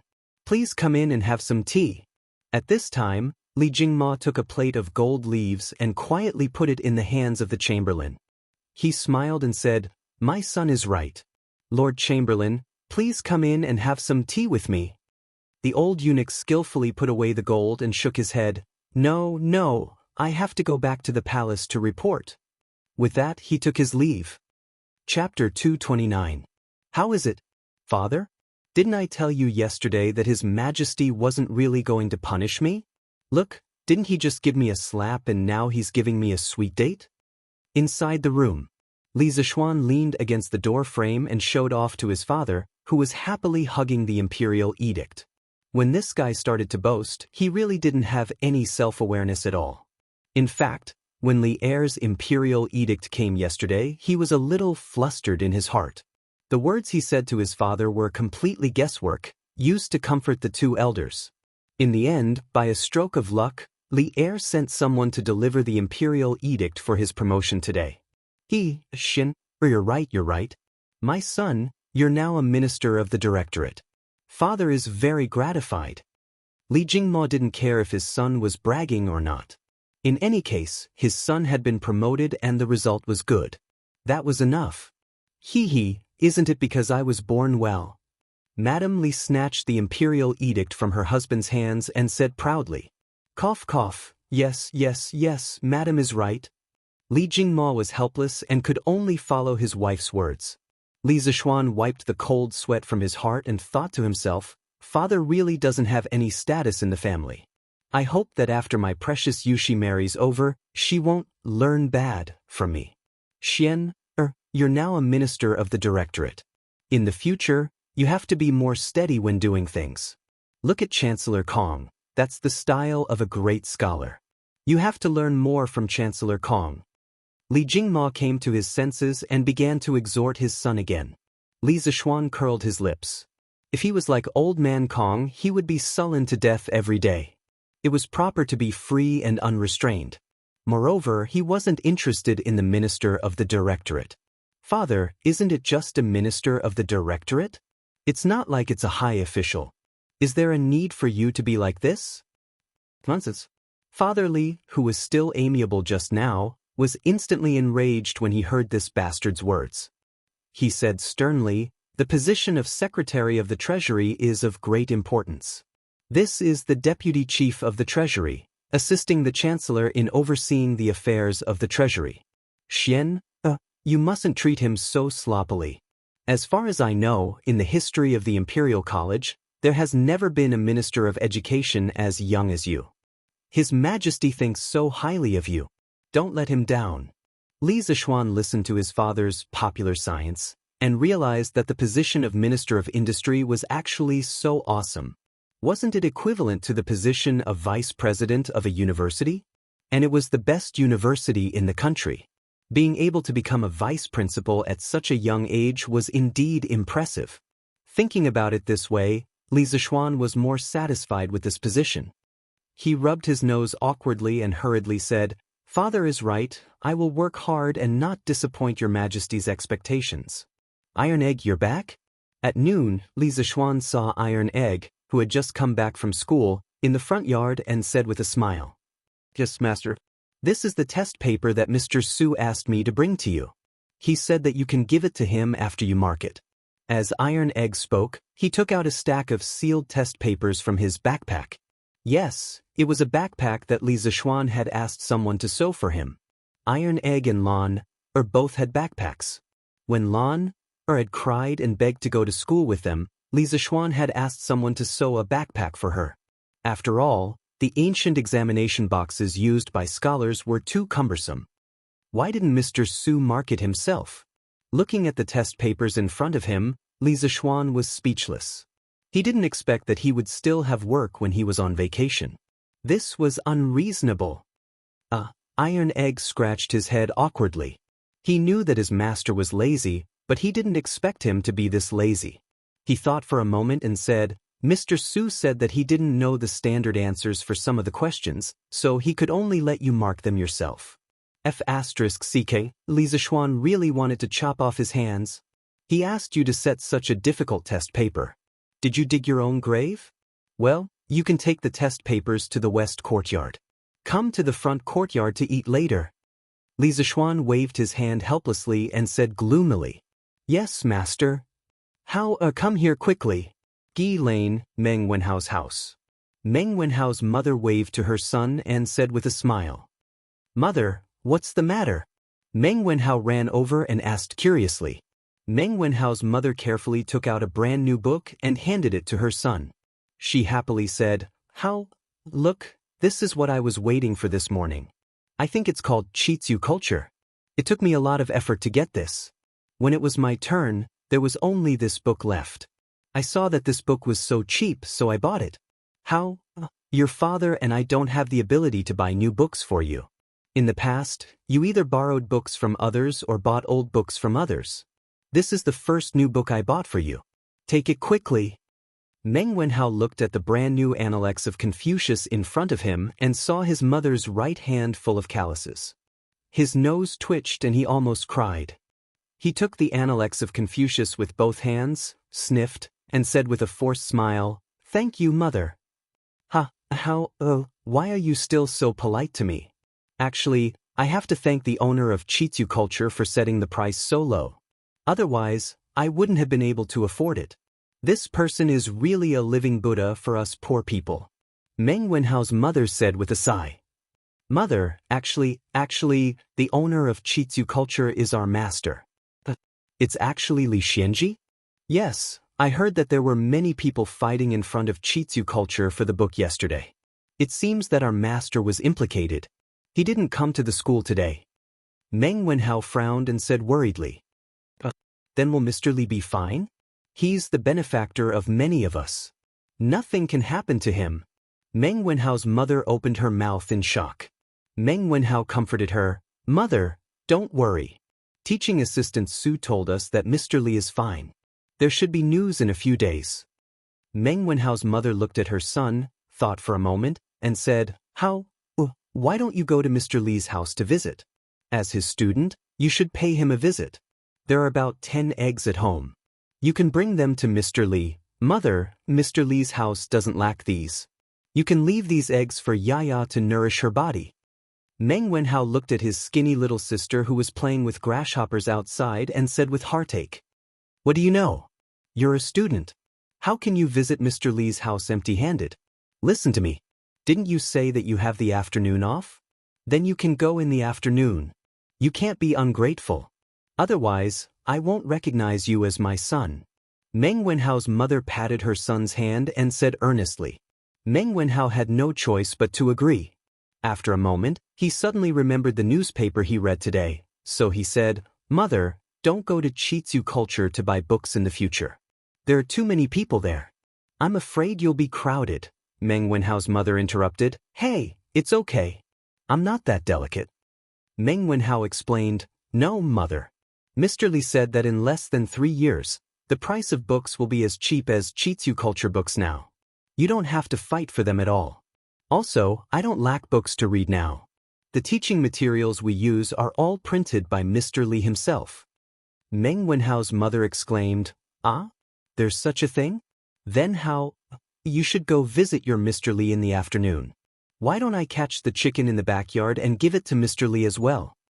Meng Wenhao quickly waved his hand and said, No, mother. It's enough to bring some eggs. Go to your work. Chapter 230. In the afternoon, Li Zishuan was lying on the recliner and reading the latest issue of the newspaper. Other than the slightly hot weather, everything else was perfect. Hey, Ma Zhou actually wrote about me in the newspaper. TSK, this is the first time I'm in the newspaper. It feels pretty good. Li Zishuan's eyes lit up when he saw the headline. He was overjoyed. In his previous life, he was just an ordinary student. How could he have the chance to be in the newspaper? Not even the school newspaper. He didn't expect that he would be in the news after just giving a speech. He felt a sense of accomplishment. After being narcissistic for a while, Li Zishuan started to read other news out of boredom. There was no other way. In this era, there were no computers or televisions. He didn't like the novels sold in the East Market. For an otaku like him, in his spare time, he could only tease the servant girls and read the news in the newspapers. At this time, if he was given a computer and allowed to play single-player games, he would never get tired of it. What? You said he could go to the brothel? Sorry, with Han Yushi, a beautiful wife who was as beautiful as a fairy, Li Zixuan was not interested in those vulgar women. Moreover, although he was a loser in his previous life, he still had a trace of mental cleanliness. You could say that he was pretentious, but this was the truth. Moreover, the brothel was often a place where all kinds of conflicts occurred. Didn't you see that in all kinds of transmigration novels, when the main character went to the brothel, he would encounter all kinds of pretentious and face-slapping situations? The main character was in the mood for poetry and had all kinds of famous poems at his fingertips to win the heart of the top beauty. Then it was a night of love. There was also a second generation in the brothel who bullied a beauty. The main character was furious and punched the second generation, the hero saved the beauty, and so on. There were countless similar situations. Whether it was in the modern or ancient times, the brothel was a place where all kinds of disputes occurred. Although Li Zixuan was not afraid of trouble, he didn't like to attract trouble for no reason. Therefore, unlike the other second generation in Chang, Li Zixuan didn't know where the brothel's door was even though he had transmigrated for so long. It wasn't that he wasn't lustful, but he didn't like to attract unnecessary trouble. Moreover, what was the point of that kind of emotionless XX00? Young Master Butler Fu is here. He's in the front hall. Xiao He walked over and said softly. Li Zixuan came back to his senses and asked curiously, "Why is Faubert here? He should be here to deliver the car, right?" Xiao He saw a lot of horse carriages in the front yard. It looks like there's... Xiao He said excitedly. Then, she suddenly couldn't find the right adjective and was stuck for a while. Yes, it's imposing, right? Li Zixuan chuckled. So many luxurious limousines were put together. It was no wonder that Xiao He was so excited. However, if Faubert was just here to deliver the car, he could have just asked his subordinates to deliver it. Why did he have to come here in person? Yes, it's very imposing. Young Master is really knowledgeable. Xiao He hurriedly nodded. Li Zixuan was speechless. Was this little girl about to become his fangirl? Come on, let's go to the front yard. When they came to the front yard, they saw 2 rows of luxurious limousines. There were about 20 of them, lined up neatly. More than 20 fine horses stood in front of the cars, looking hale and hearty. With such extravagance and imposing manner, if there was also an orchestra, it would be simply amazing. Such a big commotion naturally alarmed Old Man Li and Mrs. Li. When Li Zixuan came to the front hall, his parents were talking to Faubert. Why did you get so many horse carriages? Seeing his son come in, Old Man Li couldn't help but ask the question in his heart. Li Zixuan didn't ask his family for the money to build these limousines. The profits of the winery and the strange interest pavilion in the past few months were all in his hands. It was completely enough to build dozens of such luxurious limousines. Therefore, Old Man Li had no idea about the construction of so many horse carriages in the yard.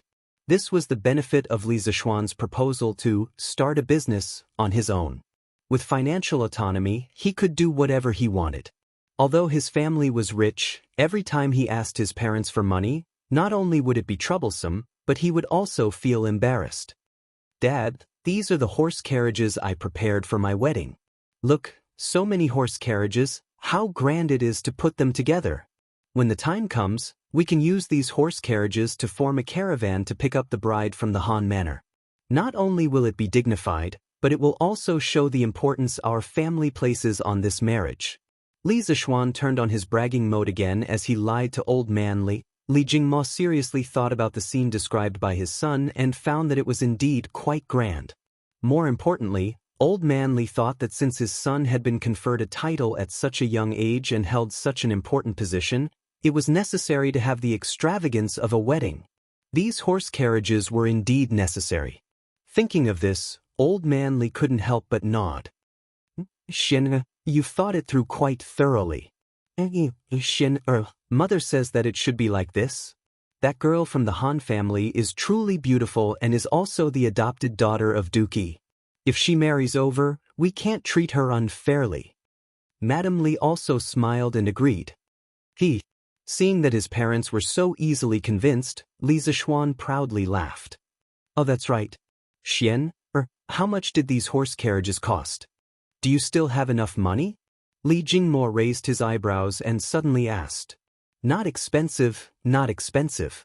The cost of one horse carriage is less than 500 strings of coins. In total, it's only 10,000 strings of coins. Your son has enough money. Li Zishuan chuckled. Li Jingma, Madame Li, and Faubert heard this and their mouths couldn't help but twitch. Rich and imposing. This was truly rich and imposing.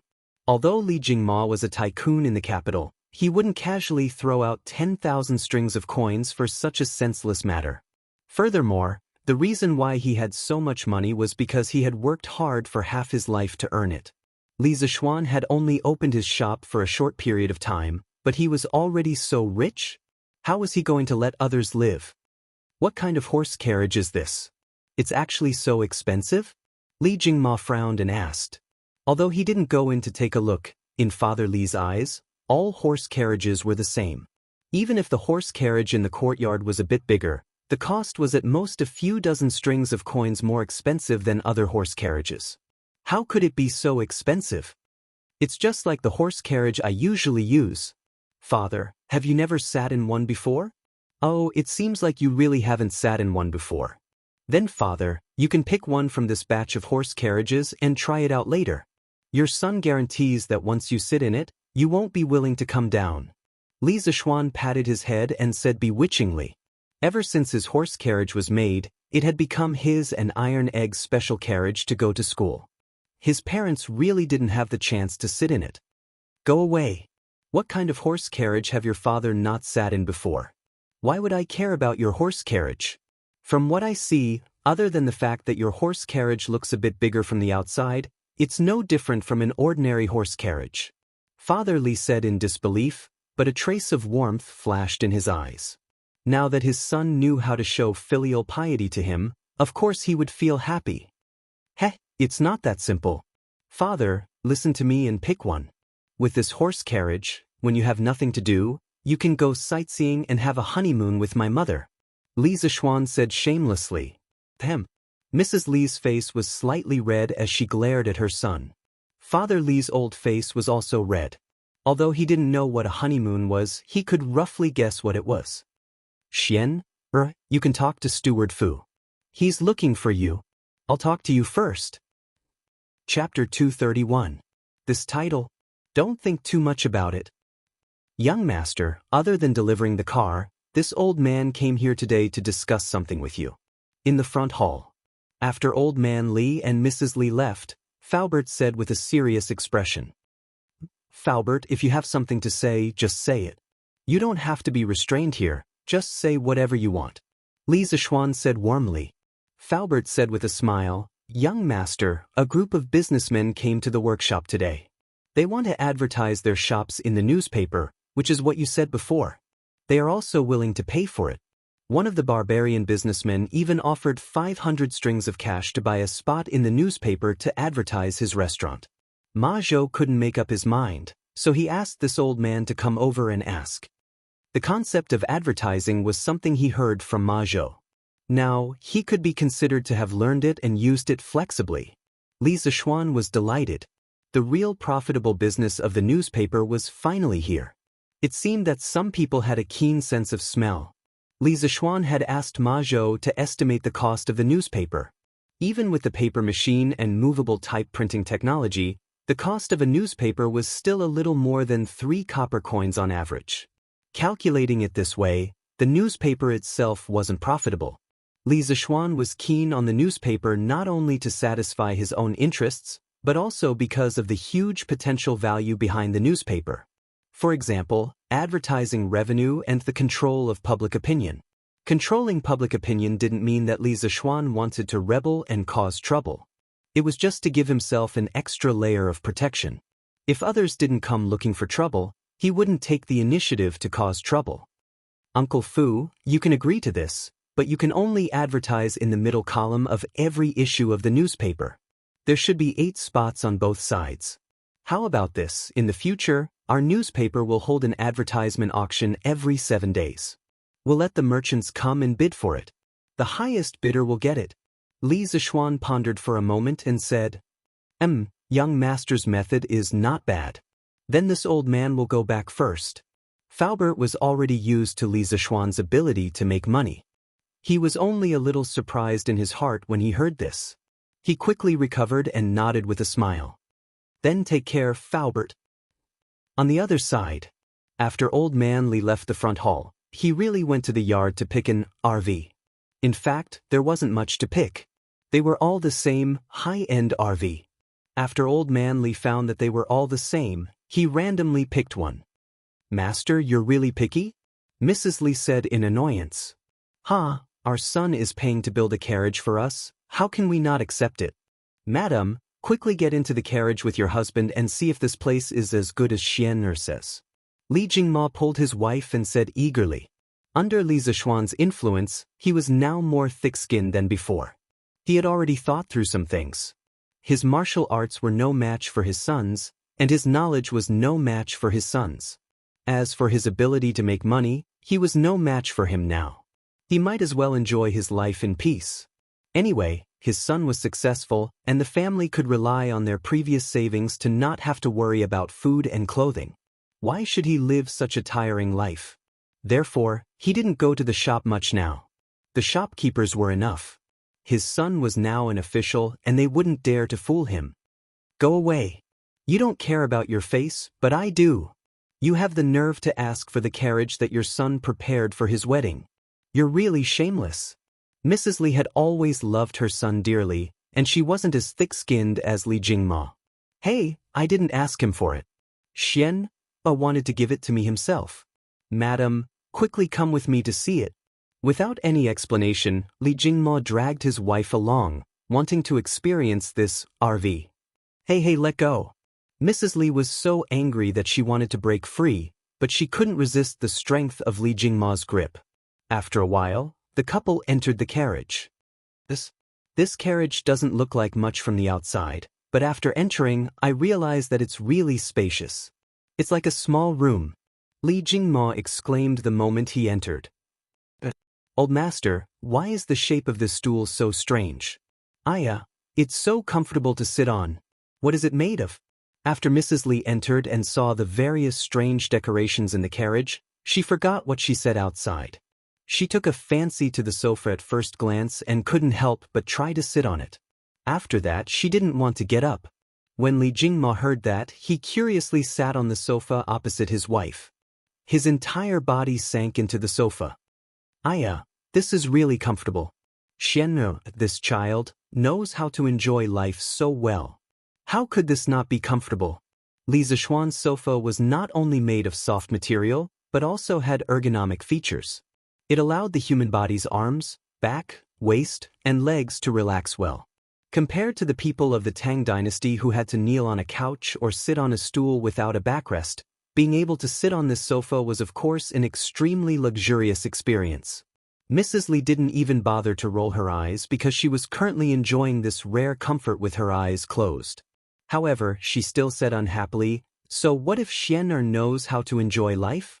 Can't you see our son enjoying life? In my opinion, our son is pretty good like this. Yes, this is pretty good.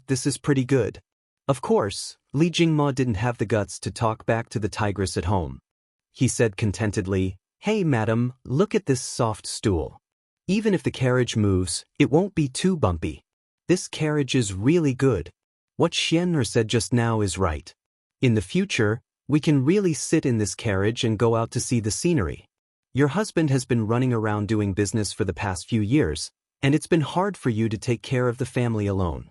Now that Xianxia has been knighted, we don't need to worry about lawn anymore. Why don't we find some time to take you out for a walk to make up for your hard work all these years? Mrs. Li was touched by her husband's sincerity. She opened her eyes, the rims of her eyes slightly red. However, she refused. Your wife is content with old master's intentions. Now that we're all grown up, it's inconvenient for us to go out and play. It's easy for others to gossip about us. Besides, Xianxia left us for 8 years. Your wife can't bear to part with him. Li Jingma patted his wife's hand and said warmly, "Don't worry, madam. We can just walk around Chang and go out in the morning. We'll be back in the evening. There's no need for us to worry about what others say. I'm sure Xian also hopes that you can go out more often and relax." Mrs. Li thought for a moment, then nodded. "All right, I'll listen to old master." Look, madam, there are 2 small rooms inside. Let's go take a look." Chapter 232. Ahem, San Bao, take this carriage to the east courtyard. Where's San Bao? The servants outside had heard the commotion in the carriage and guessed that their master and madam were showing off their love in the carriage. How would they, as servants, dare to eavesdrop on such a private matter? Not long after Old Man Li got on the carriage, the servants, coachmen, and servants around the carriage all retreated far away. Thus, when Li Jingma got off the carriage with his wife, he habitually called out to San Bao. However, he realized that there was no one around. Coming. Master, are you calling for me?" San Bao, who was hiding in a corner in the west of the courtyard, saw that Li Jingma seemed to be looking for her after coming out, so she quickly ran over and bowed with a smile. Madame Li looked up at the servants far away and immediately understood. She angrily pinched her husband. Although the customs of the Tang dynasty were more liberal, it was not to this extent. Li Jingma grimaced and resisted the urge to cry out in pain. He quickly said to San Bao, Yes. You take this carriage to the east courtyard." "Yes, master." Meng Wenhao carried a small basket of eggs and entered Yongla Lane. He looked all the way to the Li residence and saw the tall gate and the picturesque pavilions in the courtyard from afar. He couldn't help but stop in his tracks. He looked at the eggs in his hand and hesitated for a moment. "Why are you standing there like a fool? Why don't you go in?" At this moment, a voice suddenly came from behind. Meng Wenhao, who was in a dilemma, was shocked. He turned his head and saw that the person who came was Li Tai. He quickly cupped his hands and bowed. "Greetings, Your Highness Prince Wei." In the Imperial College, they were classmates and didn't need to be so polite. However, outside of the Imperial College, he had to pay attention to the etiquette between a monarch and a subject. Li Tai waved his hand. He looked at Meng Wenhao's outfit and asked, "Are you here to look for Mr. Li?" "Then why don't you go in? Won't the gatekeeper let you in?" "That's not right. Their gatekeeper shouldn't make things difficult for people." Meng Wenhao scratched his head in embarrassment. Li Tai looked at the egg in Meng Wenhao's hand and saw his embarrassed look. He instantly understood and laughed. "Wenhao, don't worry about it. Mr. Li's family is richer than mine.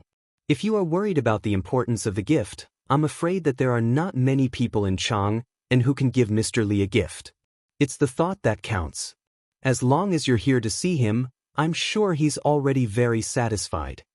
Li Tai's words also contained some intention of explaining things, but to be able to be explained by Li Tai was in itself a kind of honor. For a smart person like Meng Wenhao, who had no conflict of interest with him, Li Tai approved of him in his heart and was willing to make friends with him. Perhaps this was the appreciation between smart people. When Meng Wenhao heard this, he felt slightly relieved. He cupped his hands and said with a smile, "Thank you for your explanation, Your Highness." Then let's go in together. It just so happens that I have some matters to discuss with Mr. With Li Tai leading the way, the process of Meng Wenhao entering the Li mansion was much smoother. The two of them directly entered the courtyard without any obstruction. Li Tai did not let anyone inform him. After he asked the servant Li Zishuan where he was, he directly led Meng Wenhao to the west courtyard. He did not treat himself as an outsider at all. Sigh. Meng Wenhao was just about to ask if this was too rude, but he saw that the surrounding servant girls and retainers didn't seem surprised at all. He could only shut his mouth and obediently follow Li Tai to the west courtyard. Along the way, there were pavilions, artificial mountains, lotus ponds, and trees. Meng Wenhao was dazzled. He thought to himself, Prince Wei was right. Mr.'s family is really rich. When I earn money in the future, I will also buy a big house like this for my parents to enjoy. But there are so many carriages. They are actually the same as the ones Mr. usually uses. When Li Tai entered the west courtyard, the first thing he saw was the 20 or so luxurious caravans. He immediately threw the purpose of his visit to the back of his mind and eagerly jumped into a carriage to enjoy the view. After old man Li pulled his carriage away, Li Zishuan also asked people to move the rest of the carriages to the west courtyard. After all, it was not appropriate for them to be piled up in the front courtyard. Anyway, his west courtyard was large, so there was nothing to be afraid of if there were 20 more carriages. At this moment, Li Zishuan was sitting in a pavilion not far away to enjoy the cool air. When he saw this little fatty like a bandit entering a village, he could not help but be speechless. He quickly got up and walked over, not because of Li Tai, but because he saw Meng Wenhao. Mr. Meng Wenhao was also shocked by the number of luxurious caravans. However, when he saw Li Zishuan walking over, he quickly regained his senses and cupped his hands in greeting. Wenhao, why are you here? Li Zishuan nodded and smiled gently. He was not surprised that Li Tai was here, but he was curious about Meng Wenhao's visit. Mr. did not go to the Imperial College today, and I heard about the conflict between the students in front of the Strange Culture Center yesterday. I was a little worried about Mr.'s situation. However, my information is limited, so I could only come here to see for myself. I hope Mr. can forgive me for disturbing you. Meng Wenhao bowed and cupped his hands in greeting. Li Zishuan's heart warmed. It seemed that he was quite successful as a teacher. At this moment, he finally understood the feelings of those teachers in his previous life when they saw their students come to visit them. It was a kind of gratification and joy from the bottom of their hearts. It was indescribable and irreplaceable. Hee, Wenhao, don't worry. I'm fine. Haha, I was wondering why you came here. So it was because of this. Your worry was a little unnecessary. Not only is Mr. fine, he is now the Imperial College's secretary. Li Tai jumped down from the carriage, patted Meng Wenhao's shoulder, and laughed. Li Zishuan could clearly feel the ground tremble. It was not an exaggeration at all. He was speechless at this little fatty. He was only 11 or 12 years old, but he was already so fat. Wasn't he afraid that he would have high blood pressure, high blood sugar, and high blood fat in the future? Li Zishuan remembered reading in a book in his previous life that Li Tai's waist and belly were big. However, when Li Er saw his son's chubby appearance, he was not worried that it would affect his figure if he was too fat. Instead, he felt that his son would be very tired when he went to the imperial court. His heart ached for his son, so he allowed him to go to the imperial court in a small sedan chair. This was unheard of. Li Zishuan shook his head. He could not understand this strange father and son. It is good that Mr. is fine. I did not have anything else at home, so I could only bring some eggs. I hope Mr. does not mind.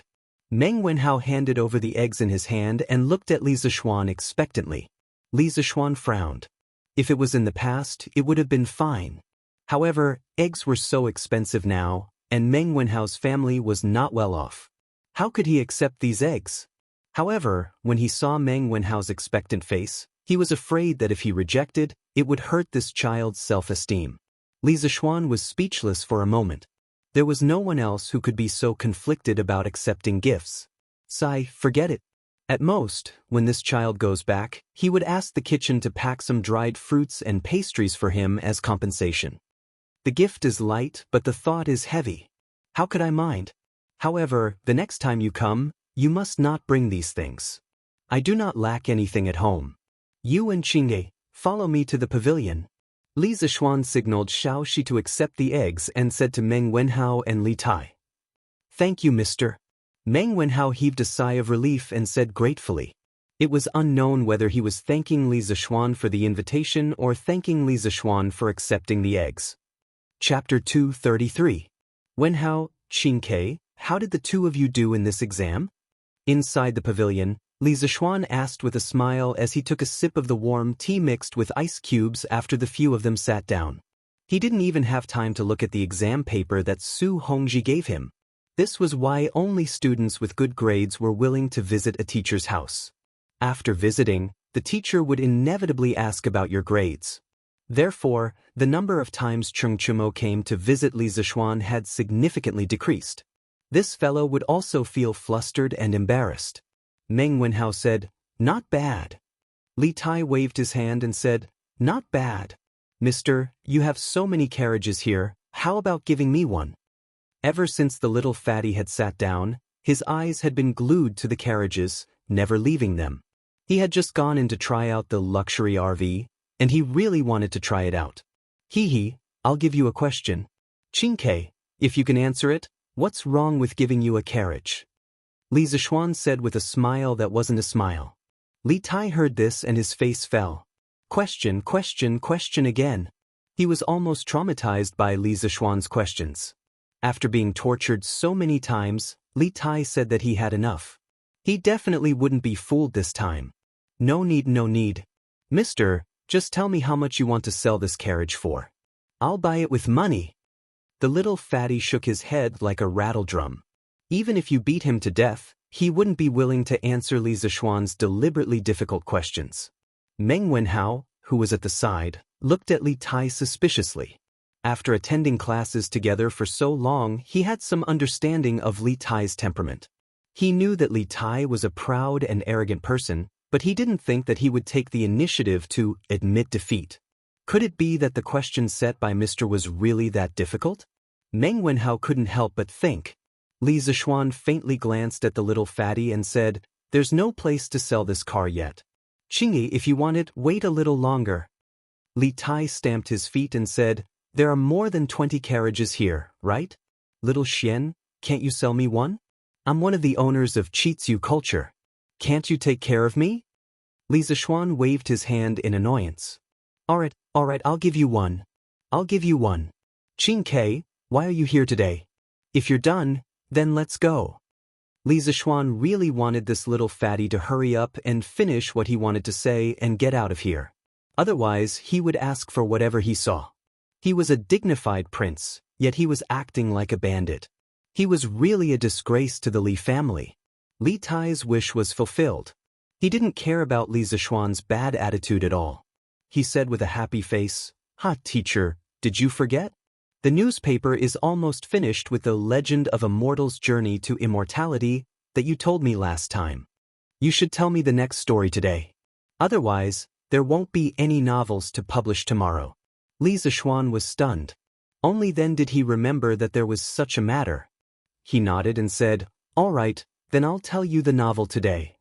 Meng Wenhao was shocked and said in surprise, "The legend of a mortal's journey to immortality was actually written by teacher?" "And, Wenhao, it's fine as long as you know. Don't tell anyone." Li Zishuan didn't want to cause too much trouble. He just wanted to quietly be a handsome man. "Yes, teacher." Meng Wenhao agreed. However, he thought about it and still hesitated. However, this student really doesn't understand. Teacher is so knowledgeable and has so much knowledge. Why would you write novels? Li Zishuan smiled meaningfully and said, "What's wrong with writing novels? Wenhao, do you think that writing novels is a cheap profession?" Meng Wenhao flatly denied, No. Student doesn't mean that. You do. From the bottom of your heart, you think that writing novels isn't the right path. It's beneath your status as a scholar, right?" Li Zishuan said seriously. "Wenhao, you've studied hard for so many years. What is your dream?" "Student." Meng Wenhao opened his mouth but didn't know how to speak. He hadn't thought about this question before. Li Zishuan looked at Meng Wenhao's confused face and said slowly, "Do you want to earn money to improve your family's life? Or do you want to pass the imperial examination and enter the imperial court? Or do you want to become an official somewhere and benefit the people? Or do you want to write a book and create a legend that will last forever?" Meng Wenhao was in a daze for a long time before he said, "Teacher, this student not only wants my father, mother, and little sister to live a good life, but also wants to pass the imperial examination to benefit the people and let others remember me." "Hey, you're really greedy." Li Tai took a sip of the iced wine and said with a smile. Meng Wenhao was a little embarrassed and speechless. Li Zishuan shook his head and said with a smile, "Wenhao, if a person can write a novel well, although it can't pass the imperial examination, it can make him rich. Moreover, through our Datang daily, one person can spread it to 10 to 100, and let him become famous overnight. It's also relying on one's ability to make a living. What reason do you have to discriminate against writing novels? Li Tai said in disbelief. Can writing novels make so much money? He, of course. Xianxia, if you don't believe me, just wait and see. As the scale of Datang Daily becomes bigger and bigger, the sales will increase. At that time, whether it's writing articles for the newspaper or writing novels for the newspaper, the income will be very high. I think, at that time, there will be a lot of scholars who are constrained to write novels or articles. Li Zishuan said confidently. He had his own reasons for saying so. The entertainment in this era was very monotonous. The launch of the newspaper could not only bring people spiritual entertainment, but also provide a way for many scholars to make a living. Li Tai's eyes lit up and said excitedly, "Doesn't that mean, at that time, I will have many kinds of novels to read?" Li Zishuan and Meng Wenhao's mouth both twitched. This little fatty's thinking was always on a different channel than others. Wenhao, think about it carefully. I don't think your thinking is good. There is no noble or lowly in the industry. The books you read didn't teach you to discriminate against others, did they? No matter what profession, those who rely on their own efforts to make a living are worthy of your respect. This includes farmers, merchants, and even waiters in restaurants. As a teacher, I don't wish to teach students who are arrogant, and don't eat the hardships of the world. Also, about your dream, whether it's for your family or for an official, if you can only choose one, I hope you can give priority to your family. I don't think a person who doesn't know how to be grateful and doesn't recognize his family can be a good official. I also don't want you to become a cold-blooded and heartless person for fame and fortune. Li Zishuan didn't pay attention to the little fatty's antics. Instead, he looked at Meng Wenhao and said sincerely, "Student will remember teacher's teachings." Meng Wenhao stood up and cupped his hands respectfully to Li Zishuan. Li Zishuan nodded with gratification and said, "Okay, then let's start talking about novels." Chapter 234. Good story. Under the pavilion, Li Tai heard this and was so excited that he almost clapped. Meng Wenhao also showed an expression of interest. Previously, he was only surprised that Li Zishuan wrote The Legend of a Mortal's Journey to Immortality. However, he was also quite fond of the story itself. It was not easy to find a young person in Chang and who did not know about The Legend of a Mortal's Journey to Immortality. Recently, there were even some items from The Legend of a Mortal appearing in the market. For example, the Eternal Spring Arts Secret Manual and Han Li's Mysterious Bottle. Of course, these items were not real, but they still attracted many mortal fans to buy them. The popularity of The Legend of a Mortal's Journey to Immortality could be seen from this. Where did we leave off last time? Li Zishuan saw that the two of them were willing to listen. Since he had nothing to do, he prepared to speak, but once he opened his mouth, he forgot where to start. Teacher said that Han Li dripped the green liquid from the small mysterious bottle onto a stalk of green 3 crowgrass. After 2 months, it grew into a stalk of rare 1,000-year-old 3 crowgrass. Li Tai had obviously done sufficient preparation. When he heard Li Zishuan's question, he answered without thinking. "Oh." Li Zishuan nodded his head. After recalling for a while, he began to speak. This time, the test was very successful. It seems that if one has the patience, they can continue to increase the age of the 3 crowgrass. However, to Han Li, this was not something that needed to be done. As long as he knew that this method was feasible, it would be enough. He did not need these ancient medicinal herbs. Medicinal herbs that were a few hundred years old were enough for him to consume. After this long series of tests, Han Li could finally rest and think about it properly. At this time, it has been quite some time since Dr. Mo left the mountain. A servant had already delivered the brush, ink, paper, and inkstone. This time, with Meng Wenhao here, the two of them took turns to write. Li Tai's work was much easier. From time to time, he would even have time to drink some iced tea. It was very comfortable. In the blink of an eye, 5 chapters had passed.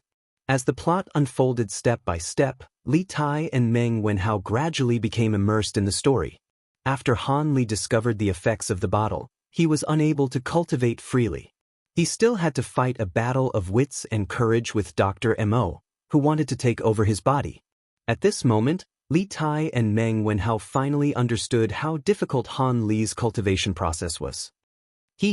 This medicine is called insect corpse pill. It's not really a medicine, but an egg made from some kind of secret method. After you eat it, it will hide in your body for a year. Don't worry, it will be absolutely safe for a year, and it won't affect you from doing other things. After a year, as long as you take the special antidote, it will automatically dissolve, and there won't be any hidden dangers left. But if you don't take the antidote after a year, the egg will absorb enough nutrients and hatch out of its shell. It will then eat all the internal organs of the human body clean, causing the human to wail in pain for 3 days and 3 nights before slowly dying. Dr. Mo finally lost his patience with Han Li. In order to let Han Li reach the 4th level of the Eternal Spring Arts as soon as possible, he forced Han Li to swallow the insect corpse pill. When Li Tai and Meng Wenhao heard this, their faces were filled with anger, but there was nothing they could do. After all, Han Li was definitely not Dr. Mo's opponent. They could only watch from the sidelines and worry. Li Zishuan drank a few mouthfuls of the gentle wine and read 5 chapters of A Mortal's Journey to Immortality to them. Then, he clapped his hands and stood up. Okay, today's lecture will end here. We will continue tomorrow. Qing Ke, leave the manuscript here. The 2 of you can go back now. It's still early. Mr., please talk for a while more. Li Tai was enjoying listening to the lecture and was unwilling to end it like this. However, Li Zishuan did not fall for his tricks. If he continued talking for a while more, there would definitely be no end to it. I won't talk anymore. Xiao Shi, quickly bring the things I asked you to prepare. He had asked Xiao Shi to prepare some pastries and intended to let Meng Wenhao bring them back. After all, he couldn't just go and not come back, right? It's here. Young master. Here, Madam heard that your student was coming over and specially packed some of the best pastries and dried fruits in the residence. Madam was afraid of disturbing you, so she didn't come over personally. Xiao Shi handed over a heavy package and said with a smile. Previously, when Madam Li heard that her son's student had come to visit her son, she was even happier than Li Zishuan. She was filled with a sense of accomplishment. Hence, she asked Xiao Shi to prepare some dried fruits and pastries for Meng Wenhao to bring back. Li Zishuan took over the package and passed it to Meng Wenhao. Here, Wenhao, there are some dried fruits and pastries inside. They aren't worth much. Take it. As the saying goes, courtesy demands reciprocity. Since you brought gifts here, how can I let you leave empty-handed? Mr. Bus? I don't. Meng Wenhao waved his hand and wanted to decline. You don't dare to decline a gift from an elder. Just take it since he asked you to. Furthermore, you can't even eat the pastries from Mr.'s house. Li Tai slapped Meng Wenhao's shoulder and said loudly, Thank you, Mr. Meng Wenhao had no choice but to bow and thank him. If there's nothing else, you can go back first. Li Zishuan waved his hand and smiled. The 2 of them then left. Qing Ke, why did you come back again? Li Zishuan asked Xiao Shi to help him tidy up the manuscripts. Just as he finished, he saw the little fatty Li Tai come again. He couldn't help but ask curiously, Xiao Xian, there's something I forgot to tell you. Once there were no outsiders around, he was unwilling to call Li Zishuan Mr. anymore. At this moment, he ran over and said. Li Zishuan was too lazy to argue with him and asked, What's the matter? Li Tai took a deep breath and said, The 3 strategies you mentioned before have all been accepted by my father. The notice of reducing taxes by raising chickens has also been gradually sent to every state and county from today onwards.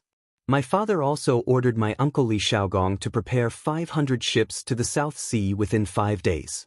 Within 7 days, my uncle will lead 20,000 Navy troops to the South Sea to trade for food. Li Zishuan was shocked. He wasn't surprised that Li Tai knew about the locust plague prophecy. He was surprised that the imperial court had the ability to prepare 500 ships within 5 days. It seemed like the shipbuilding ability of this era wasn't as backward as he thought. And then? Qinghe, why are you telling me all this? He was only slightly surprised, but he didn't have much of a reaction. Li Er had accepted his suggestion and advice, but he didn't give him any rewards. Hee, Xiaoxian, the Datang Daily that you started has already spread far and wide. My father wants you to advertise it in the newspapers to attract more civilian merchants to join the Imperial Court's food trade army. According to the Ministry of Revenue's calculations, the 500 ships of the Imperial Court, even if all of them are filled with food, will still be far from enough to deal with the locust plague. Little Fatty chuckled and revealed the most important purpose of his visit today. This joker had been listening to a novel and had almost forgotten about the important business. Li Zishuan heard this and his expression became slightly serious. He nodded and said, "That's fine. I'll ask Ma Zhou to prepare today. You'll be able to see the news about this in tomorrow's newspaper." In the face of the locust plague, Li Zishuan wasn't in a place where he could bargain or worry about personal gains and losses. If he could save one more person, it would be considered as accumulating merit. Chapter 235. Li Tai left in satisfaction. This satisfaction was not only because he had listened to the novel for the entire afternoon, but also because he had taken away a luxurious caravan that he had always dreamed of. After watching the little fatty leave, Li Zishuan called for San Bao and ordered, "San Bao, get a few people to pull out 4 carriages and send them to the Qin Manor, Cheng Manor, Yuqi Manor, and Niu Manor. Tell them that it is inconvenient for me to go out during my confinement period. Ask those uncles to bear with me." "Yes, young master," San Bao replied. Remember to be polite."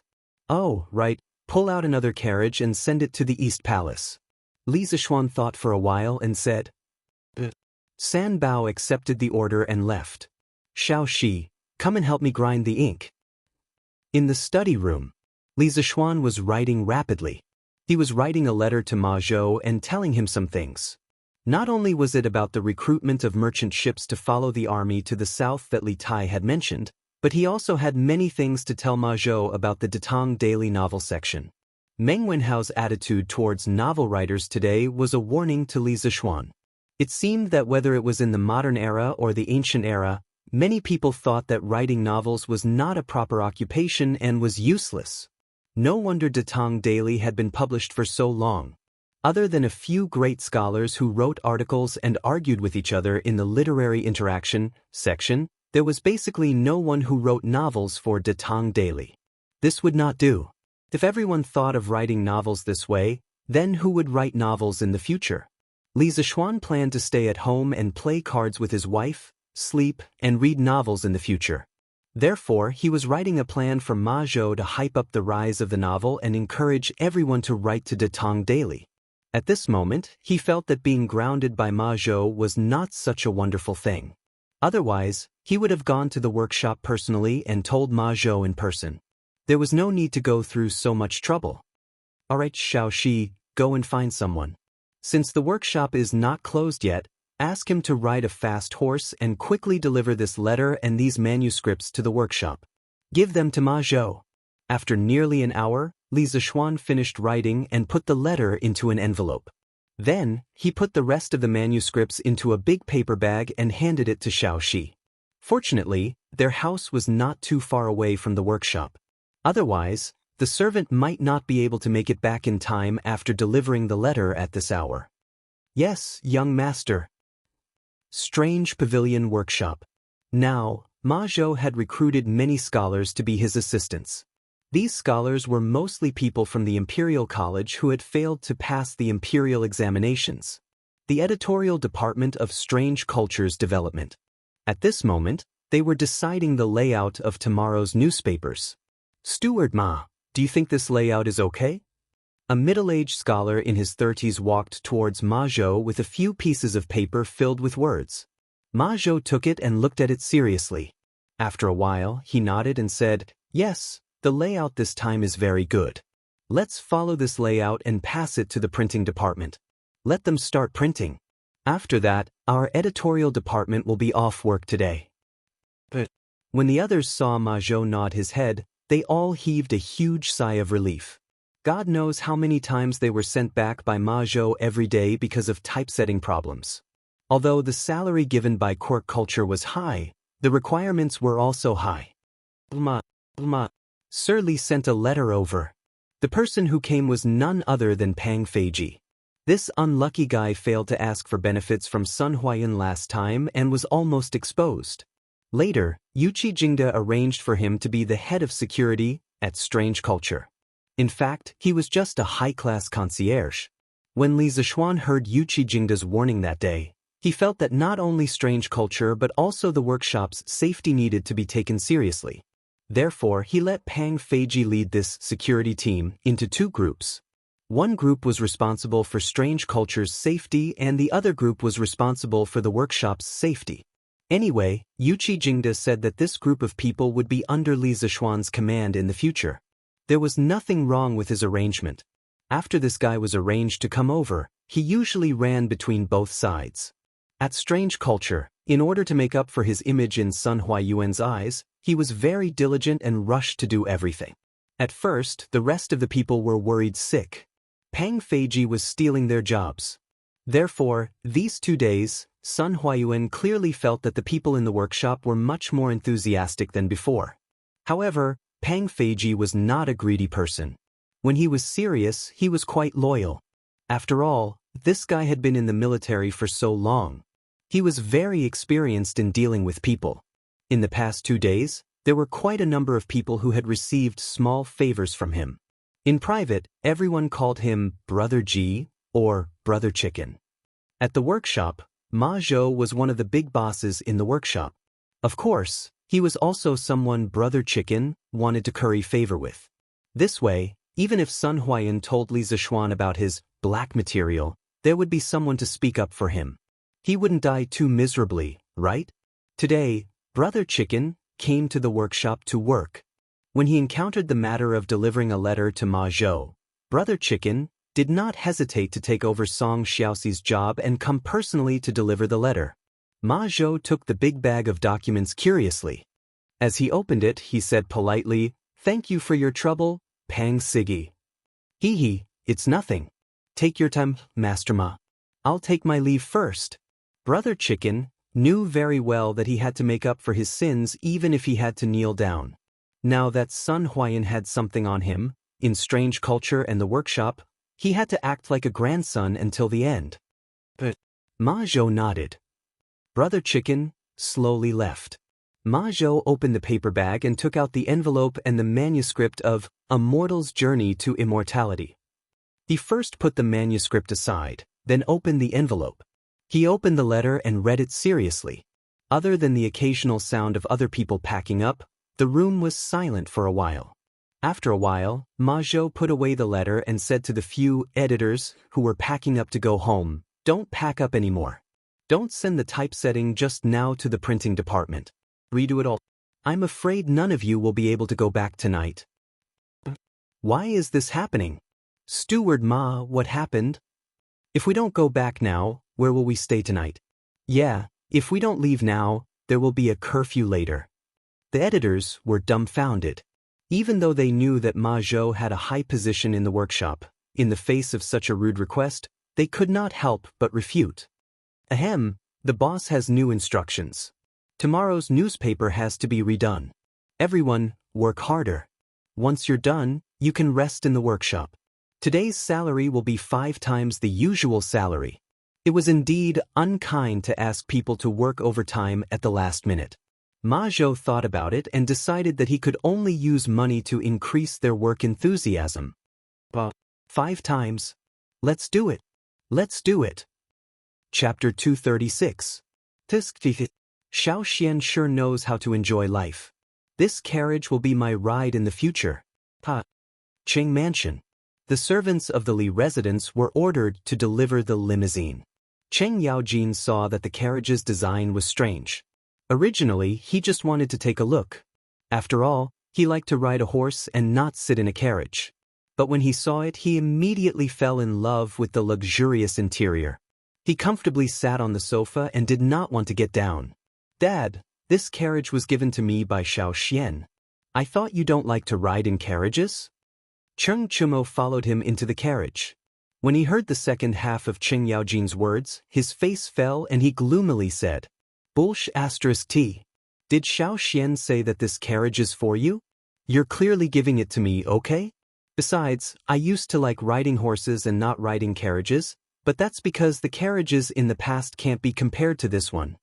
Cheng Yaojin sat on the sofa and patted the table in front of him. He said to Cheng Yaojin angrily, Dad, when the first carriage was made, I asked Xiao Xian for it. Now that this one is here, you can't take it for yourself. Cheng Chumo was not willing to give up just like that. You old geezer, how dare you snatch things from your son? At this time, a slightly stout woman in purple came up.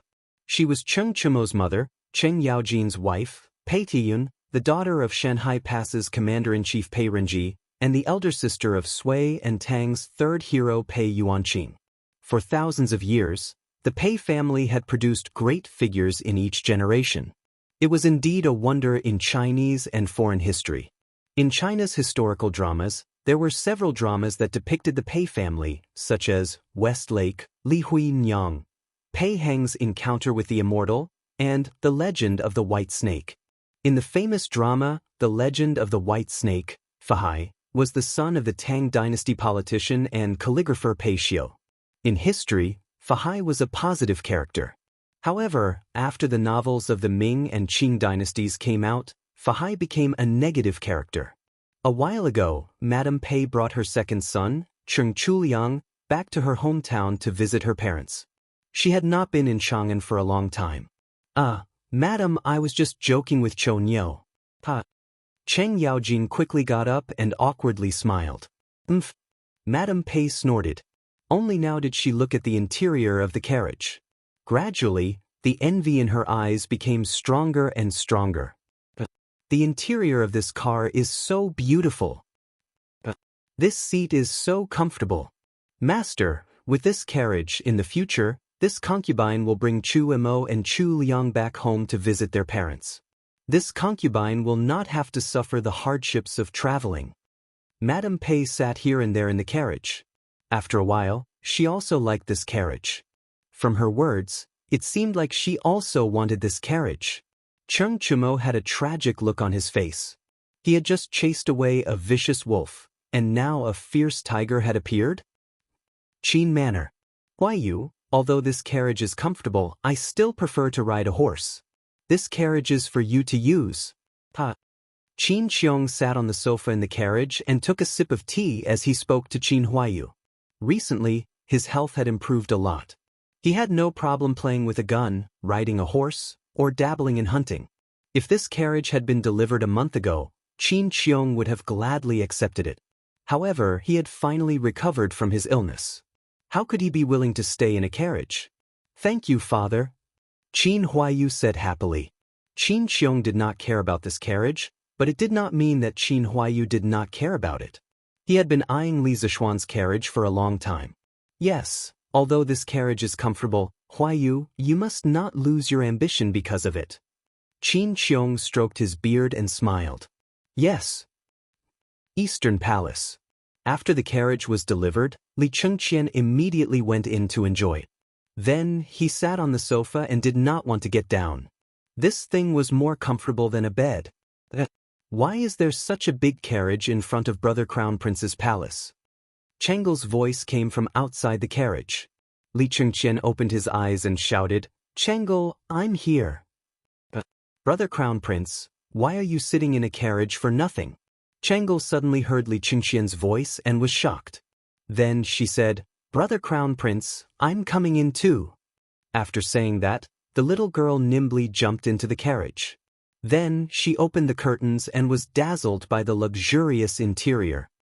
Chengle, why are you here? Sit down and have a cup of tea. Li Chengqian stood up and said. Chengle nodded. She walked to the opposite side of Li Chengqian and exclaimed, Brother Crown Prince, your carriage is really big. It's like a small room inside. The thing to sit on is so soft. How is it? Do you like it, Chengle? Li Chengqian poured a cup of tea for his sister and said with a smile. Yes, I like it. Brother Crown Prince, are you giving this carriage to me? When Chengle heard Li Chengqian's question, her two small eyes curved into two small crescents. Usually, after Li Chengqian's words, he would give her a carriage. No. Li Chengqian's face darkened. He hurriedly shook his head and said, I only said that if Changel likes it, you can come and sit here often. I didn't say that I would give it to you. He had just enjoyed it for a while. How could he bear to give this carriage to someone else? Even if it was his most beloved sister. If this kind of carriage was sold in the market, he would be willing to buy one for Changel. However, the problem was that he had already sent people to inquire about it. Obviously, there were no shops that sold this kind of carriage. Brother Crown Prince is so stingy. Changel wrinkled her cute little nose and said unhappily. Li Qingqian was sweating profusely. However, he was somewhat quick-witted. He rolled his eyes and said with a smile, Changel, if you want this carriage, you can ask Li Zishuan for it. I heard from Qin Ke that the Li residence has many of these carriages. Now, in the entire Tang dynasty, only Li Zishuan has these carriages. It is said that he specially built a batch of carriages to pick up his bride when he gets married. This move is called diverting trouble, Li Qingqian thought proudly in his heart.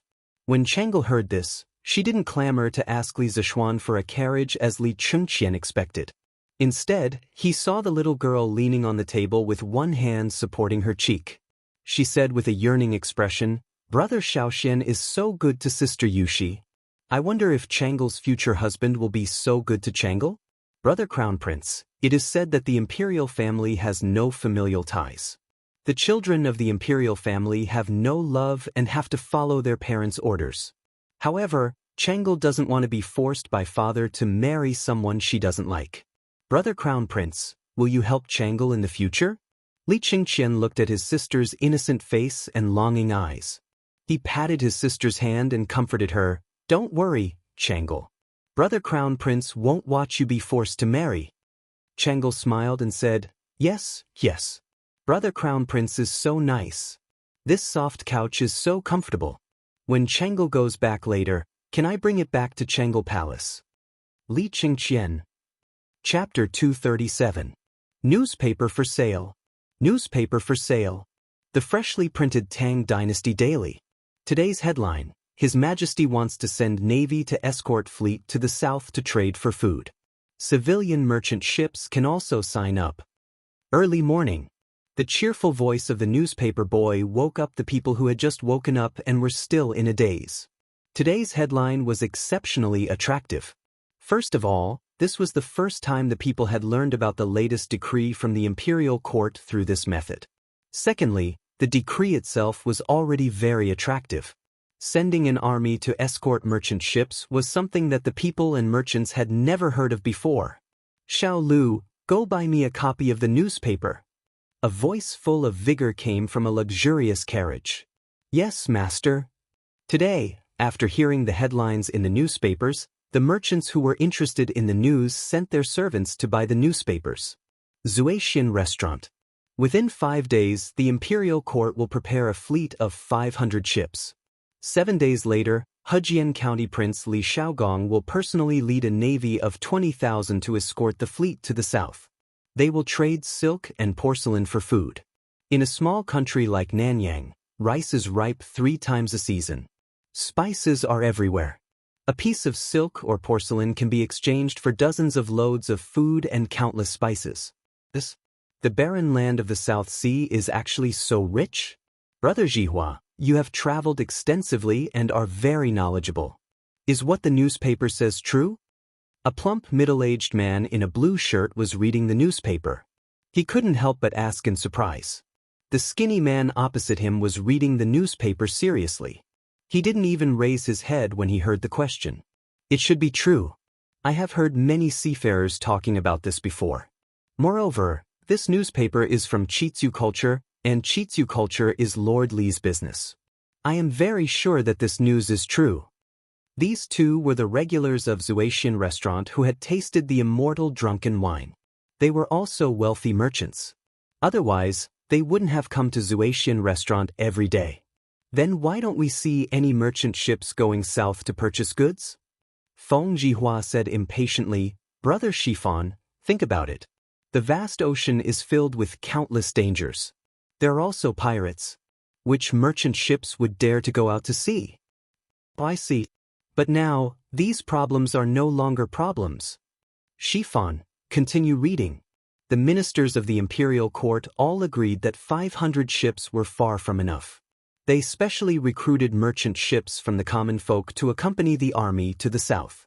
The army will protect the merchant ships, and the merchants will only have to pay 5% of their profits to the imperial court. Merchants who were willing to join the imperial court's fleet had to report to the Ministry of War within 7 days and send their ships to the Ba River in the east of the city. After 7 days, they would head south with the army. This was a business that was guaranteed to make a profit. And it's a huge profit. Feng Jihua sighed after reading the news. Brother Jihua, do you want to participate as well? Little brother, I remember that your family has more than a dozen large ships that often transport goods on the Grand Canal, right? Liao Shifan added. Feng Jihua pondered for a moment, then he slapped the table and said, Participate, why wouldn't I participate? Shifan, if you want to go, I have a way to get you 8 big ships in a short period of time. It's up to you if you're willing.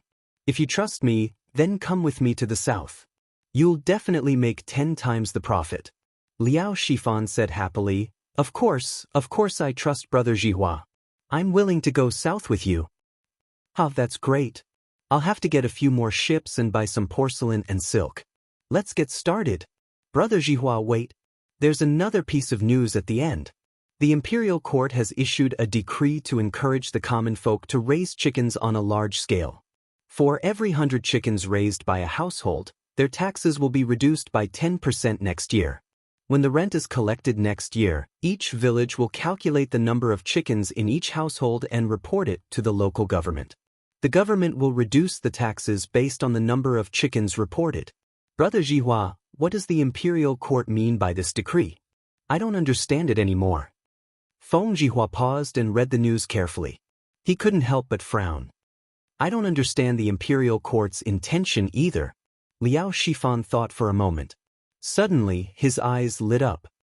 Brother Jihua, I think there's something to be gained from this. Why don't we sell some chickens? Feng Jihua was stunned for a moment, but after a moment he shook his head and said, No, we don't have time recently. Compared to the small amount of money we can earn from selling the chicken seedlings, we can earn more by preparing the merchant ships to go south. That's dozens of times more profit. Shifan, you should seriously prepare to go south. Liao Sifan thought about it and agreed. He nodded and said, Brother Jihua is right. We can't lose the big picture for the small. Ergua, I bought a newspaper when I went into the city today. Read it to me. What's in the newspaper? Lu Village. A dark-skinned man in his 30s called over a naughty kid who was about 10 years old. But, Second Uncle Lu, let me read the newspaper. I haven't read today's legend of a mortal's journey to immortality. The naughty kid said excitedly when he heard that there was a free newspaper to read. It should be a free novel to read. Smith. The dark-skinned man hit Ergua's head with the rolled-up newspaper and scolded him jokingly. Read your head. You only know how to read novels all day. You don't even know how to go to school. If your father finds out, he'll beat your ass. Read to me what's in today's newspaper first, then read the novel. Oh. The naughty kid rubbed his head and answered in a muffled voice. Then, he took the newspaper and asked in confusion, Second uncle, where do I start? Start from that headline. Today, I heard the newspaper boy say that the imperial court is recruiting merchant ships to go south. Read it quickly, kid. The dark-skinned man thought for a while and said, Ergua searched for a while and found today's headline. He started reading. Within 5 days, the imperial court will prepare a fleet of 500 ships.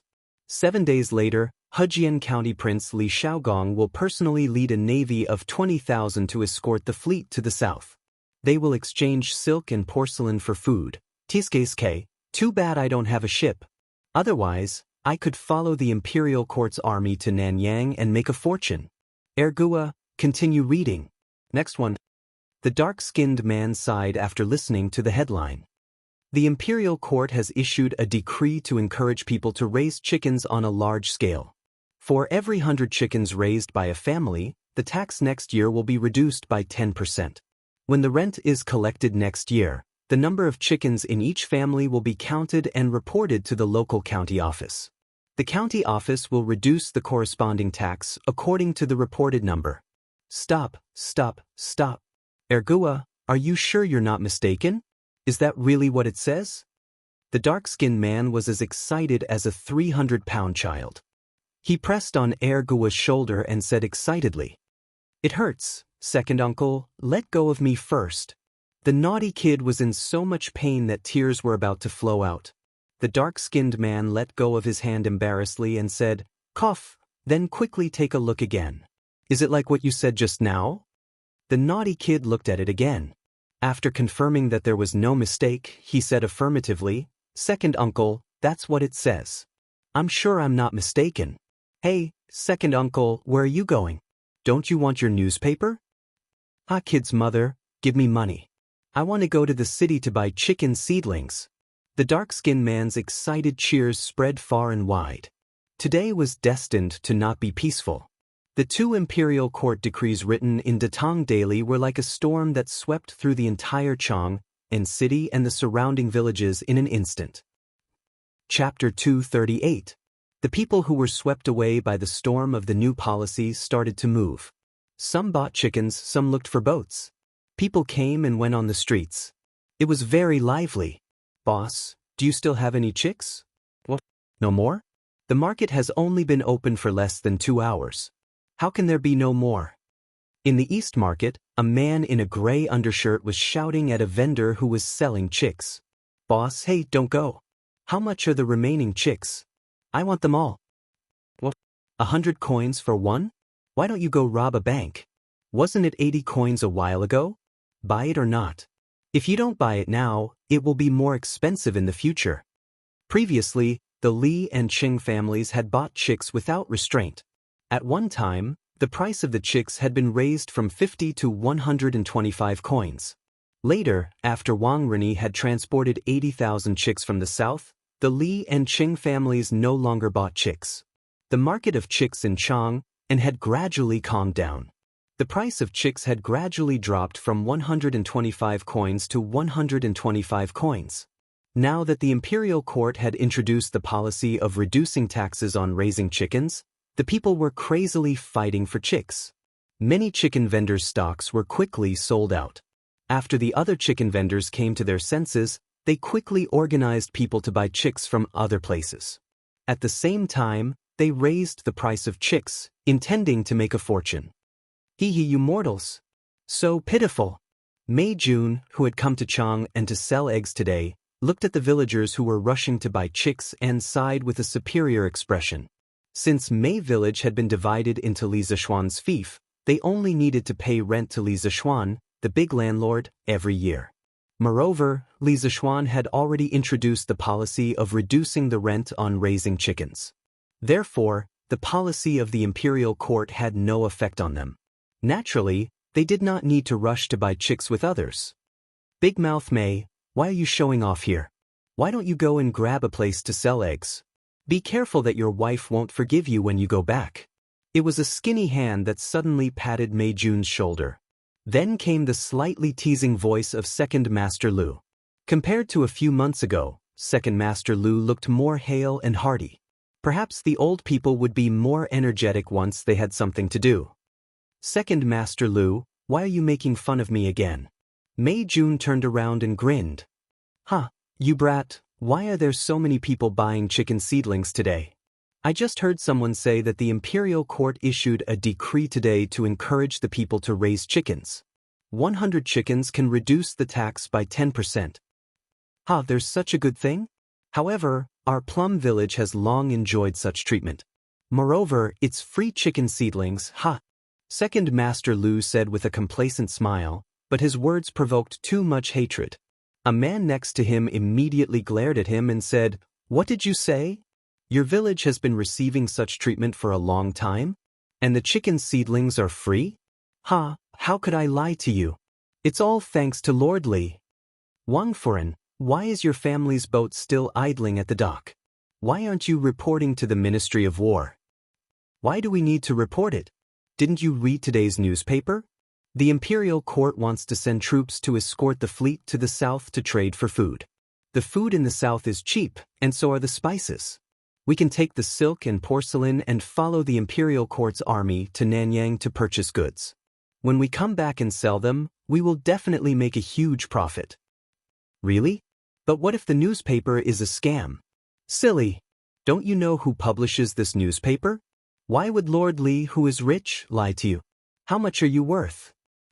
Then wait for me, brother. My family has 10 big boats. Let's follow the imperial court's army to Nanyang to get some soup. This kind of conversation was definitely not the only one in Chang'an today. Businessmen often had the keenest sense of smell. The capital market had always been turbulent.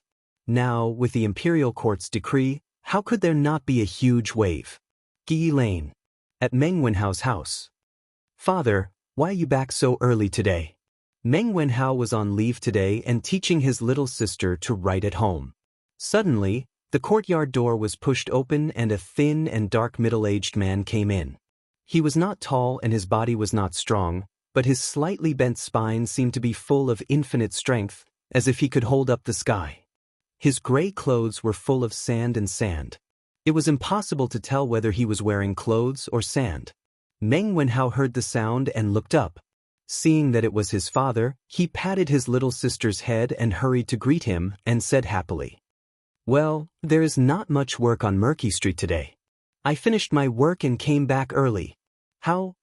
Are you still teaching Yaya to write?" The middle-aged man took off his shirt full of sand and sand, revealing his dark, thin, but very strong chest. He smiled and said to the son in front of him, who he was most proud of, "Well, father, Yaya has learned a lot of words recently. I also taught Yaya the pinyin invented by our teacher. In the future, Yaya may know more words than some rich kids." Meng Wenhao showed a rare innocent expression of a child and asked for credit from his father. Of course, Meng Wenhao's father didn't know what pinyin was, but he knew that his son was very good at reading and what he said must be reasonable. He said, "Well," to Meng Wenhao and went to wash his hands next to the well with a smile. At this time, the little girl in the house ran out and said with a giggle, Father, you are back?" The middle-aged man wiped his face, and out of nowhere, a sugar figurine wrapped in paper appeared. Then he squatted down, squinted his eyes, and smiled at his daughter. "Come, Yaya, this is what I bought for you. Eat it quickly and don't tell your mother." Yaya's slightly yellowed and malnourished face was like a blooming flower. It was so brilliant that even the sun paled in comparison. It was as if she was the most beautiful angel in the world. The little girl opened her small red mouth and revealed a pair of small rabbit teeth. She giggled, her voice as clear and melodious as a silver bell. "It's a candy man. Father is so good." Yaya happily took the candy man from Meng Wenhao's hand and opened the oil paper. Looking at the lifelike and cute little figure, the little girl hesitated for a moment and handed it back. She said in a crisp voice, "Father works hard to support the family. Father works the hardest. Father, eat first." Meng Wenhao's father looked at his daughter's innocent but persistent face and couldn't help but feel a lump in his throat. He sent the candy man to his daughter's mouth and forced a smile. "Father has long been sick of it. Yaya, eat it quickly." "Father, you are lying. You used to say that, but you have never eaten it. Father doesn't eat it, and Yaya doesn't eat it either." The little girl seemed to have become smarter recently and didn't fall for it at all. "Father will eat a little." Meng Wenhao's father had no choice but to gently eat a corner of the candy man. The faint sweetness in his mouth couldn't wash away the bitterness in his heart. Suddenly, he thought of something and looked at his daughter with mixed feelings. "Brother, you have to go to school every day. Brother also needs to eat first." When Yaya saw that her father really ate it, she immediately sent the candy man to Meng Wenhao's side happily. With a lesson learned, Meng Wenhao didn't refuse. He gently bit off a corner of the candy man and patted his little sister's braids. He smiled and said, "Oh, brother has eaten too. Yaya, go play elsewhere." "Father, did something happen?" Meng Wenhao saw that Yaya had walked far away and then looked at his worried father and asked. Meng Wenhao's father's expression froze as he hurriedly said, "No, nothing." "Father, something must have happened.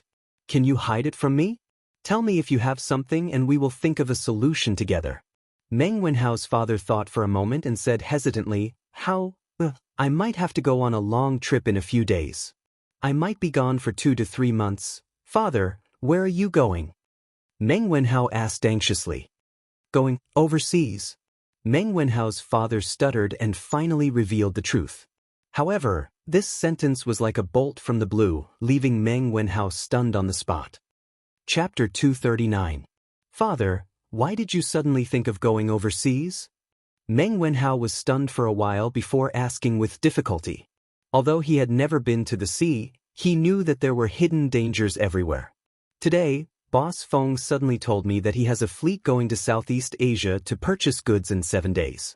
He needs to recruit a large number of crew members and the remuneration is very generous. I thought about it and agreed.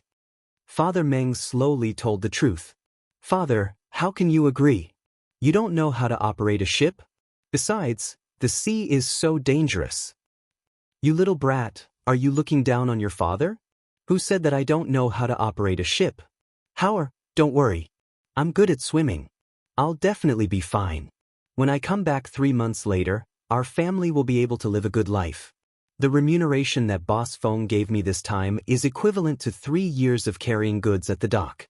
Father Meng patted his son's shoulder and said with a look of longing. That won't do. Father, we can slowly earn money. I will be able to pass the imperial examinations next year. When that time comes, I will also have a salary. Why do you have to take such a big risk to go to the sea? Even if my mother knows, she won't let you go. Meng Wenhao grabbed his father's arm, afraid that he would never see him again if he let go. He said anxiously. Father Meng broke free from his son's hand and said firmly, As for your mother, I will naturally tell her. This matter is settled. I have already spoken to Boss Feng. After settling down at home these few days, I will go out to sea with them. How? You don't have to worry. This time, the civilian caravan will follow the Imperial Court's 20,000 navy to the south. There will definitely be no worries. After saying that, he ignored his son's persuasion and went straight to get water for a bath. Unexpectedly, today's newspaper not only caused a hurricane among the farmers and merchants, but the young people were also shocked by a few lines of words in a corner of the newspaper. Damn, you can play like this? Sun family. Sun Zifan was leaning on the couch and reading A Record of a Mortal's Journey to Immortality peacefully. When he saw the end of the 3rd chapter, he was still a little unsatisfied. Who knew that there were a few lines of small red words at the end of the article? He took a closer look and was so shocked that he almost swallowed his tongue. He saw the words written on it, Extravagant extravagance, moved to tears, Sir's talent deserves this reward. Li Zishuan from Chang and Yongla Lane rewarded Leather Knight with 1,000 strings of cash. This book is too well written. Let's reward you and hope that the following chapters will be even more exciting. There was also a notice that read, Congratulations to Li Zishuan for becoming the first Golden Alliance leader in the legend of a mortal's journey to immortality. From today onwards, Datang Daily would launch a tipping function. Readers could go to the Chitsu Pavilion workshop to tip their favorite novels or articles. In the future, the editorial department of Datang Daily would set up many offices in various regions. Readers who lived far away from the workshop could also head to the offices nearby to tip. Datang Daily's editorial department would split the reward 50-50 and send it to the author. The person who gave the reward would also receive the corresponding title of the work. The specific level of the title would be determined by the amount of reward. Apprentice, 1 coin and above. Apprentice, 500 coins and above. Disciple, 2 strings and above. Deacon, 5 strings and above. Branch leader, 10 strings and above. Hall leader, 20 strings and above. Protector, 30 strings and above. Elder, 40 strings and above. Sect leader, 50 strings and above. Grandmaster, 70 strings and above. Silver Alliance leader, 100 strings and above. Golden Alliance leader, 1,000 strings and above.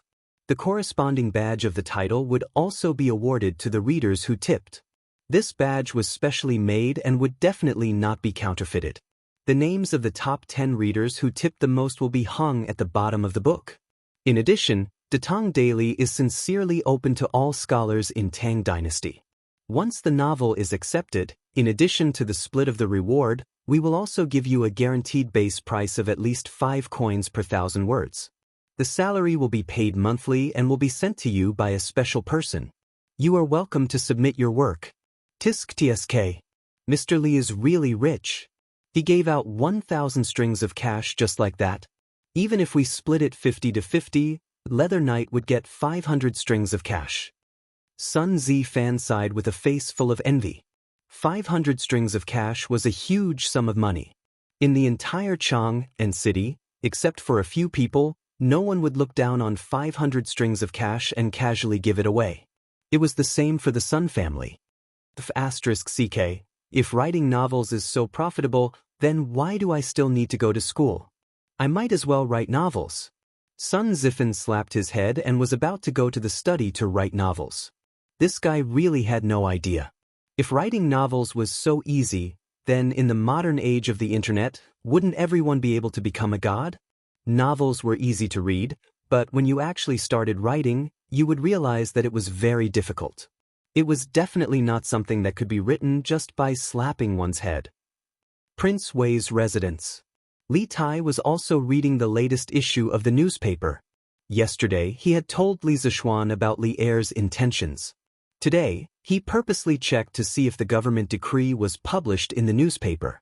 After discovering that it was published, Li Tai comfortably laid on the sofa and began reading novels. Although he had heard the plot of the novel in today's newspaper, the feeling of reading a novel and listening to a novel was completely different. What? You asked where the sofa Li Tai was lying on came from? Wasn't this simple? After this little fatty came back yesterday, he had someone move the sofa from the carriage that Li Zixuan gave him into the palace. In his mind, when the carriage needed it in the future, he could just get someone to move it up. As Li Tai read, he naturally saw the red words at the end of the newspaper. This guy's face was instantly filled with black lines. *CK. Someone said that this king is thick-skinned. I think Li Zixuan is the thick-skinned one. Selling and praising himself. This is what you call selling and praising yourself. How shameless! Li Tai excitedly slammed the table and stood up. He pointed at the newspaper and scolded Li Zixuan. Others might not know who the Leather Knight was, but how could Li Tai not know? It was precisely because he knew that Li Zixuan had shamelessly tipped him that he was so excited. It was as if he had met a soulmate. Everyone was so shameless that they could be friends. Li Tai rubbed his chin as he thought. Moments later, he gritted his teeth and called a guard over. He instructed, "Take this king's warrant and go to the treasury to retrieve 1,000 strings of cash. Send it to the Strange Interest Pavilion workshop. Tell them that this king is rewarding the legend of a mortal's journey to immortality." The black-clothed guard was dumbfounded. He was definitely thinking, has the king of Wei gone crazy? Go. What are you standing there for? Have you gone crazy? The guard's face twitched slightly. He quickly cupped his hands and said, yes. Then he quickly left. Li Tai nodded. He was not stupid. After the initial shock, he quickly understood Li Zixuan's intention. This was to attract scholars to join the mighty novel industry. Thinking about the various interesting novels to read in the future, Li Tai's heart trembled with excitement. Moreover, he himself liked the legend of a mortal's journey to immortality very much. After seeing Li Zixuan snatch the first Golden Alliance Master title, he was a little unhappy. How could he be willing to give up the second Golden Alliance Master title? Golden Alliance Master, this title sounded domineering.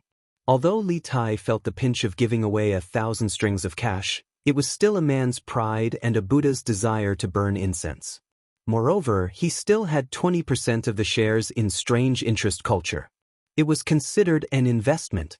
When the time came, more people would be attracted to write novels and read newspapers. Li Tai would also get more money. What was there to be afraid of? Li Tai thought cunningly.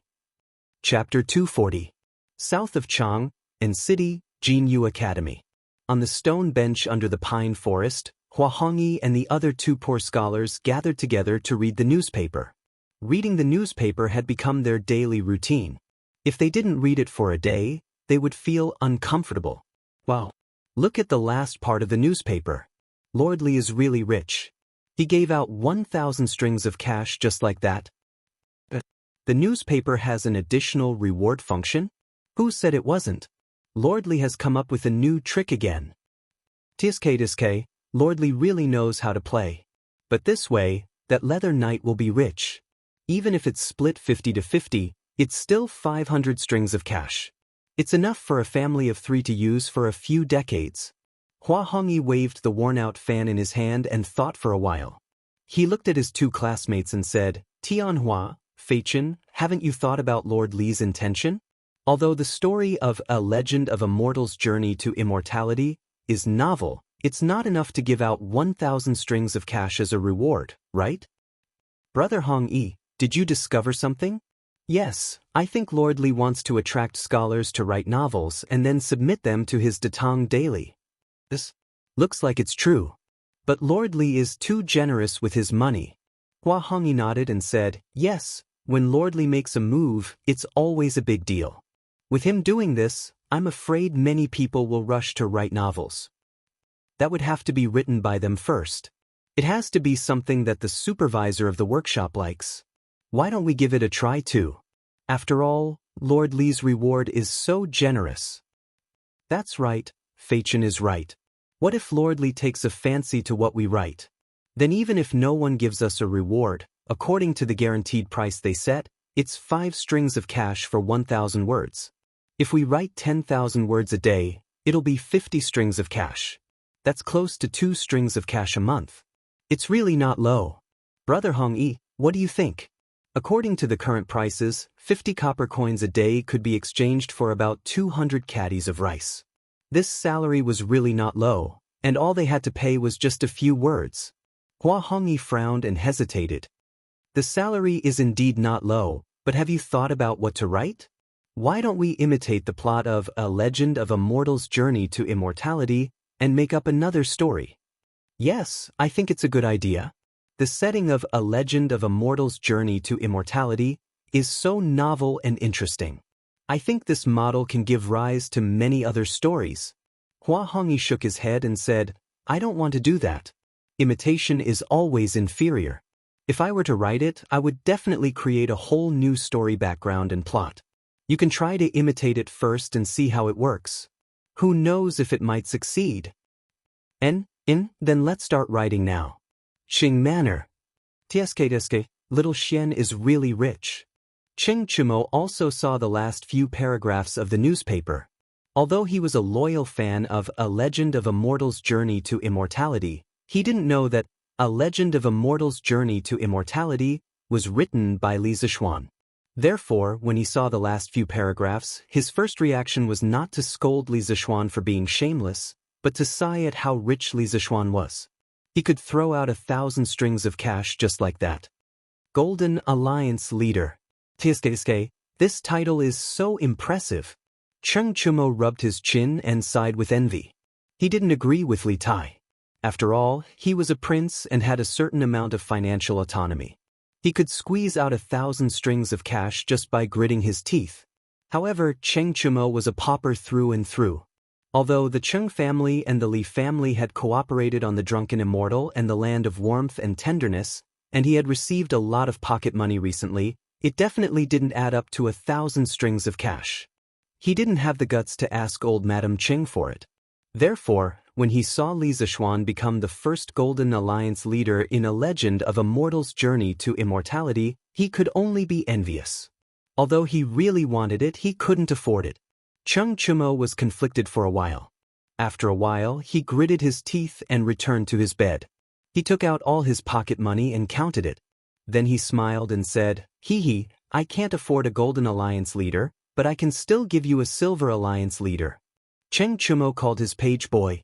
This is page boy.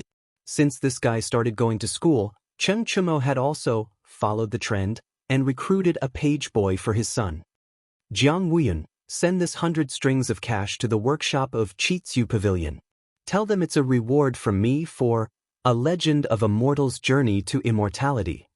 Young master, why did you? Don't talk nonsense. Go quickly. Remember to bring back the Silver Alliance leader badge they gave out. After the little page boy walked out of the gate of the Qing mansion, he was still confused. He couldn't figure out what was wrong with Cheng Chumo today. How could he give out 100 strings of cash just like that? And Elaine, editorial department of Chitsu Culture. How was the response of today's newspaper? Ma Zhou sat alone at the head of the table and asked the backbone of the editorial department below. According to Li Zishuan's suggestion, special people should be sent out to investigate the response of the public before each issue of the newspaper was released. If there were any problems found, they could be corrected in time. A young man who looked to be only 17 or 18 years old stood up and replied, "The response of the people to the newspaper today was particularly great. Whether it was the 2 new policies issued by the Imperial Court or our newly launched reward function, they all caused a great response. At present, our revised version of the newspaper is very successful." Although this young man had 2 panda eyes, after all, he had worked overtime last night and couldn't sleep well in the workshop, his face was full of excitement when he said this. Ma Zhou nodded approvingly and said, "Good. Chong Siwen, have you finished the badges for each title and level?" A gentle middle-aged man stood up and replied, "I handed the design drawings to Manager Fu yesterday. At present, they have only finished dozens of badges for the Gold Alliance Leader, Silver Alliance Leader, Guru, and Sect Leader of A Legend of a Mortal's Journey to Immortality. They are still rushing to make the badges for the other levels. Well, you should urge them on this matter. I expect many readers will come to reward them soon." "Yes. Godfather Ma. Godfather Ma. His Imperial Highness, Prince of Wei, has sent someone to reward us." Song Xiaoxi ran in, panting, and reported. "How much was the reward?" 1,000 strings of cash." "Hiss. Then quickly go and give the Gold Alliance Leader badge to him." "Yes, Godfather Ma." "Fan Xiaohui, in the future, you will be responsible for the registration of all rewards. You will also be responsible for the distribution of badges. Remember, there must be no mistakes." Ma Zhou said sternly. "Yes, Manager Ma." A middle-aged scholar in gray clothes and a gray hat stood up and cupped his hands. "Godfather Ma. Godfather Ma. The eldest young master of the Qing estate has sent someone to reward A Legend of a Mortal's Journey to Immortality with 100 strings of cash. Godfather Ma. Godfather Ma. Princess Changle has sent someone to reward A Legend of a Mortal's Journey to Immortality with 100 strings of cash. His Imperial Highness, the Crown Prince, has sent someone to reward A Legend of a Mortal's Journey to Immortality with 100 strings of cash. Xinghua Square's eldest young master, Hu Yuan Bao, has sent someone to reward A Legend of a Mortal's Journey to Immortality with 1,000 strings of cash. Azure Dragon Square's Wang Renbiao has sent someone to reward A Legend of a Mortal's Journey to Immortality with 1,000 strings of cash. Jincheng Square's Murong Yunhai has sent someone to reward A Legend of a Mortal's Journey to Immortality with 200 strings of cash. Crazy! Crazy! That was the only word in everyone's mind. They knew that A Legend of a Mortal's Journey to Immortality was very popular and that many people would come to reward it in the future. However, they did not expect it to come so quickly and in such a large amount. Could it be that these people did not treat money as money? That's all for today. Everyone, quickly get back to your positions and continue with your work. Fan Xiaohui, quickly go to the front to receive the reward money and register it. Chong Siwen, quickly go to the workshop and urge them to make the badges quickly. Yes. Chapter 241. Yi Lane. Meng Wenhao tried to persuade his father but to no avail. He could only pray that his mother would come back in the afternoon and persuade his father. After letting his imagination run wild for a while, he became more and more frustrated. After bidding farewell to his father, Meng Wenhao went out. Looking at the busy pedestrians on the street, Meng Wenhao was a little confused. As the saying goes, the world is full of people who come for profit.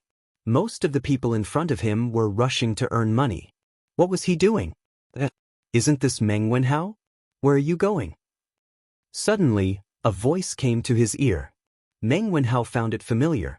He turned around and saw Wang Meng walking towards him. Wang Meng, where are you going? To the workshop of the Strange Interest Pavilion. Wenhao, didn't you read today's newspaper?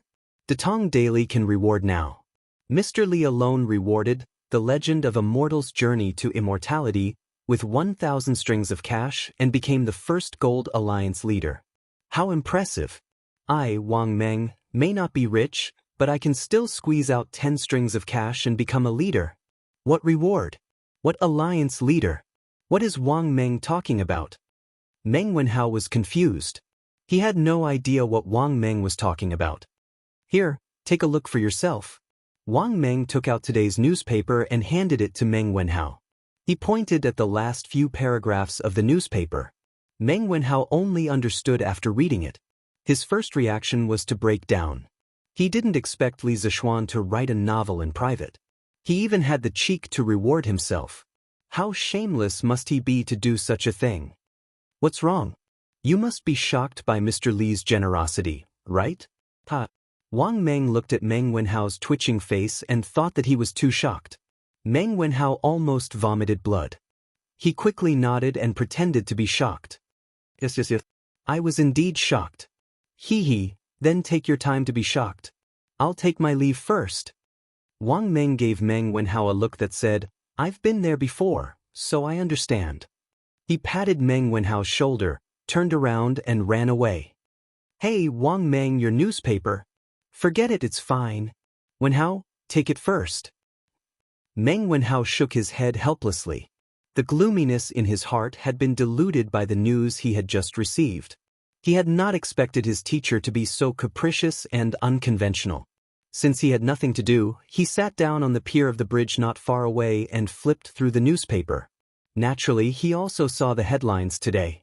He saw the news that the imperial court was recruiting trade caravans from the people to follow the army to the small Nanyang country to trade. So this is actually true. The imperial court's navy is really going south with them. Meng Wenhao muttered to himself. He had thought that his father was just trying to comfort him when he said that the imperial army would come along. He didn't expect it to be true. At this moment he was slightly relieved. From this piece of news, he understood why Boss Feng suddenly decided to go out to sea. It was all because of this decree issued by the imperial court. But why would the imperial court make such a big move at this time to go south to exchange grain? Would there be a change in the grain supply of the Great Tang in the future? The intelligent Meng Wenhao soon thought of the deeper reason behind this decree. However, he was only guessing and could not be sure. Li residence. Li Zishuan was not idle at this moment. There were big shots coming to his house today. They were Qin Shubao and Li Xiaogong. To the people, the decree issued by Li Heir to go south to exchange grain was very sudden and very puzzling. The highest commander of this decree was Li Xiaogong. As a member of the Li Tang Empire and Li Heir's trusted right-hand man, Li Xiaogong was of course one of the few people who knew the real reason for this military operation. It was because he knew that he had to come personally to see Li Zishuan. There were some things he needed to ask in person. However, he had never interacted with Li Zishuan before. It was very awkward for him to suddenly visit, so he asked Qin Qiong to be the middleman. Uncle Qin, you're here. This is? Li Zishuan, who had just practiced swordsmanship in the west courtyard, was told by San Bao that Qin Qiong was here. He quickly wiped his sweat and tidied his clothes. When he came to the front hall, he saw that there was someone else. Hee, Xiaoxian, this is Prince Hejian. He is the highest commander of the 20,000 navy going to Nanyang. Come and greet him. Qin Qiong stood up and smiled. Li Zishuan was shocked. Previously, Li Tai had told him that the navy this time was led by Li Xiaogong. However, he did not expect to see him in person so soon. This Li Xiaogong was amazing. He would be one of the 24 meritorious officials of the Lingyan Pavilion in the future. Moreover, he would be ranked second only to Zhang Sun Wuji.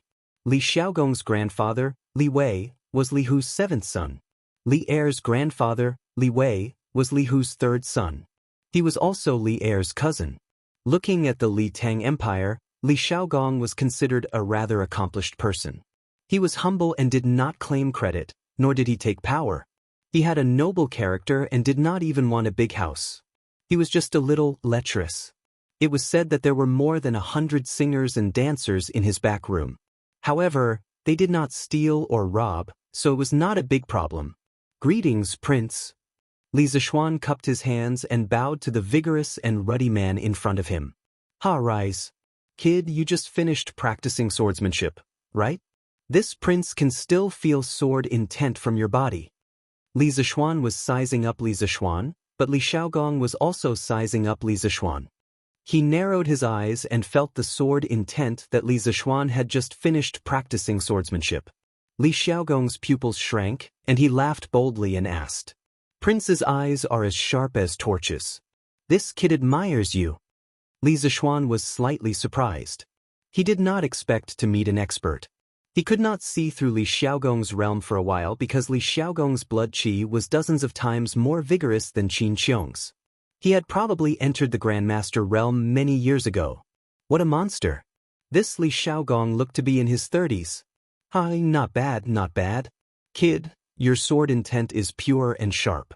It is rare for someone your age. However, you still need to practice diligently. Your sword intent is too sharp. You must know that when it reaches its peak, it will decline. You must learn to control your sword intent and restrain it. Recently, this old man has heard that you have been fiddling with a lot of strange things. You are really not doing your job. How can the heart of martial arts not be calm? Kid, you have such a good foundation. How can you neglect your martial arts? Li Xiaogong put down his teacup, stood up, and patted Li Zishuan's shoulder as he said earnestly. Li Zishuan was speechless. Li Xiaogong was complaining that he had been causing too much trouble recently and was not doing his job. But now, he had forgotten what his real job was. Teaching, or practicing martial arts. However, Li Xiaogong's theory made Li Zishuan feel enlightened. When he came to this world, his master was already gone. These few months of practicing martial arts were completely based on the memories of his predecessor. He lacked the guidance of a master. Chapter 242. You are right, Your Highness. My master passed away early and there was no one to urge me on, so I couldn't help but slack off these few months. In this kind of situation, you couldn't reason with your elders, quibble, or find all kinds of excuses. The best choice was to follow their words and retreat in order to advance. This was the experience that Li Zishuan had summed up in countless battles. Ha, you are worth teaching. Li Xiaogong's forthright laughter soared into the sky. He patted Li Zishuan on the shoulder and said, This king knows that you have been assigned to the directorate by His Majesty, but you still have to find time to practice martial arts. Ahem, I am being a bit nosy, don't blame me, kid. Li Xiaogong suddenly realized that he wasn't here to preach, but to do something else. He couldn't help but feel a bit embarrassed. What are you talking about, Your Highness? I am already very grateful that you can give me some advice. Please have some tea. Uncle Qin, please have some tea too. Although Li Zishuan was complaining in his heart, he didn't show it on his face. He poured a cup of tea for the two of them and personally served it to them. After taking the teacups, Qin Qiong began to talk about the main topic. Xiaoxian, I came with His Highness to talk about the grain trade in the south. There are some things that His Highness needs to ask you face to face. I hope that you can answer truthfully. Some things are related to the lives of tens of thousands of soldiers. Li Xiaogong also nodded and said, Shu Bao is right. The locust plague prophecy was proposed by you, and the 3 ways to deal with the locusts were also thought of by you. I thought that it would be better to ask you, the person involved. Li Zishuan had already expected this. He cupped his hands and said, Feel free to ask, Your Highness. I will tell you everything I know. Good. Li Xiaogong pondered for a moment. His sharp eyes rested on Li Zishuan's face for a while, and then he said, Boy, you told His Majesty that there would be a plague of locusts in June next year. Since His Majesty and several important ministers believe you, then this old man will also believe you for the time being. But how did you know that the small country of Nanyang would be rich in grain? Have you also been to the sea? Li Zishuan felt Li Xiaogong's sharp gaze. He didn't dare to hesitate. The relevant thoughts flashed through his mind and he answered, My master did take me to travel around the world in his later years. I've been to a small country in Southeast Asia a few times. I have a little understanding of the local conditions and customs there. At that time, I was indeed amazed by the rice that matured 3 times a year. Then how did you get out of the sea? Li Xiaogong continued to ask. A merchant ship, about 70 to 80 feet long and 10 feet wide. My master and I entered the Yangtze River from Yuezhou. The Yangtze River was called the Jiang in ancient times. After the Sui dynasty, it was called the Great River and the Yangtze River. Following the river, we passed Ezhou, Hangzhou, Xianxia, and entered the East Sea from Yangzhou. Because the merchant ship was small, it couldn't withstand too much wind and waves. Our ship sailed not far from the coast. We went all the way south and entered the South Sea through Liuqiu. Han was called Liuqiu in the Tang dynasty. That's right. Finally, my master and I arrived in Myanmar. After traveling around the countries in the South Sea for 2 months, my master and I turned back the way we came. This was Li Zishuan's current state. He had no choice. If he didn't tell the truth, Li Xiaogong would definitely not believe him. If he didn't tell the truth, he would be done for. Of course, he only made up the experience. He didn't say the route blindly. It was a route that he came up with after careful consideration. Li Xiaogong stroked his 3-inch beard and fell into deep thought. He had never been to the sea before. Naturally, he didn't know whether Li Zishuan was telling the truth or not. Then, kid, can you draw a map of the sea for me? To be honest, although I have commanded the Navy many times, I have never been to the sea. I have only heard of the dangers of the sea, but I have never experienced them. With a precise map of the sea, the dangers of the south will be much smaller. Li Xiaogong thought for a long time, but he couldn't find any loopholes in Li Zishuan's words. Thus, he revealed the most important purpose of his trip. Li Zishuan thought about it seriously. In his previous life, he was very good at geography. When he was in high school, he once complained about why science students didn't study geography, but biology. It was really a trap. Now, with his abnormal mental strength, it shouldn't be a problem for him to recall a rough map of the sea. At most, he could ask others what some places were called in the Tang dynasty.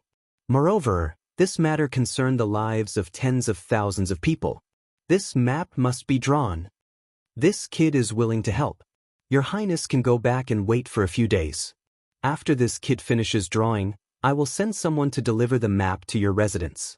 In these 2 days, this kid will do his best to recall and ensure that the map is as detailed and accurate as possible. Li Xiaogong smiled and politely said, Then I will have to trouble Xiaoxian. Li Zishuan repeatedly said that he didn't dare. He hesitated for a moment and slowly said, Your Highness, actually, this kid thinks that there are a few aspects of sailing that Your Highness must pay attention to. Otherwise, when the time comes, there will be a lot of losses for the crew and soldiers. Then Xiaoxian, quickly tell me. If it is reasonable, I will definitely do it. Li Xiaogong's hand that was holding the teacup suddenly paused as he hurriedly said. Li Zishuan secretly nodded. Li Xiaogong's performance showed that he indeed loved his soldiers as if they were his children. Otherwise, with his status as a prince, he wouldn't be so polite to him. Firstly, the fleet should have enough fresh water and food. I don't need to say this. As a general, Your Highness should be able to think of it. Secondly, the fleet must not go far along the coast. This way, on the one hand, the fleet can go to the shore to take shelter from the wind when there are big storms and waves. On the other hand, when the fleet is short of supplies, they can also go to the shore to replenish at any time. Thirdly, all the crew members must eat fruits every day. My master once said that if the crew members of an ocean voyage don't eat fresh fruits for a long time, they will suffer from septicemia. In serious cases, they will even lose their lives. Hiss! Qin Qiong and Li Xiaogong gasped. There is actually such a thing? Li Xiaogong's face was full of disbelief. Li Zishuan nodded with certainty and said, There is indeed such a thing. My master was also a medical sage when he was alive. Uncle Qin and Your Highness should believe what he said, right? Yes, of course this old man believes. Qin Qiong nodded. Even Li Zishuan's half-baked medical skills could cure his illness. How could Qin Qiong not believe that Li Zishuan's master's medical skills were brilliant? This prince also believes. When the time comes, we will do as you say. Yes. Fourthly, ocean voyaging is a very lonely thing. Being alone for a long time can easily cause mental problems. Many crew members did not die from the waves or septicemia, but in the end, they died of mental disorders, which is to say, losing their minds. So I hope that Your Highness, on the one hand, can organize more crew members to communicate with each other. On the other hand, when we reach the shore to replenish, let the crew rest on shore. This prince has heard of such things. I didn't expect you to be so knowledgeable. Li Xiaogong stroked his chin and praised. Your Highness, you flatter me. Fifthly. Chapter 243. Fourthly, do you know about Sinan, Your Highness? In the front hall of the Li mansion, Li Zishuan looked at Li Xiaogong and asked. Of course, there are several of them in the Imperial Astronomer. But Li Xiaogong replied curiously. According to the ancient mine records, Sinan first appeared in the Hebei Magnetic Mountain area during the Warring States period.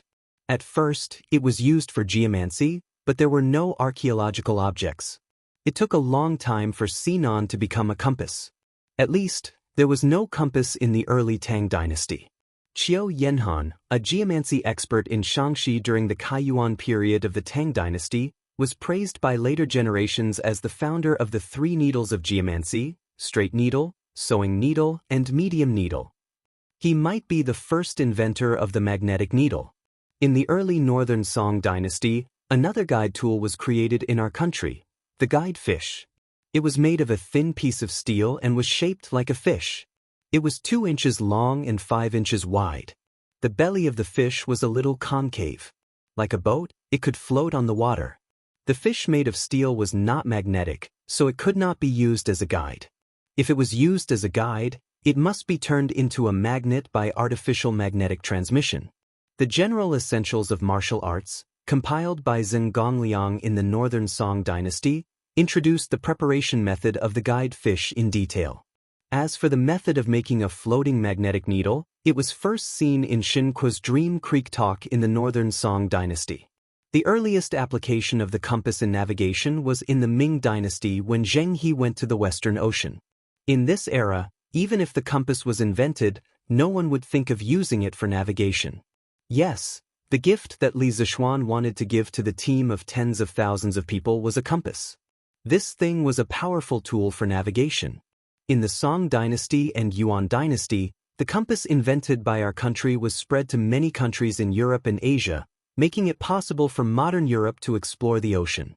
Of course, the European countries established colonies by sailing the ocean and rose completely, but we, Your Highness, the handle of the Sinan will point to the south no matter how it is rotated. With it, we will be able to distinguish the direction in the vast sea. In this way we won't get lost. Li Xiaogong's eyes lit up. Although he had never been to the sea, he had fought many water battles. He said excitedly, you have a lot of ideas. Only you can think of using the Sinan for navigation. Speaking of this, he frowned and said, but Sinan is too big. I'm afraid it will be inconvenient to put it on the ship. Li Zishuan laughed and said, you need not worry about this problem.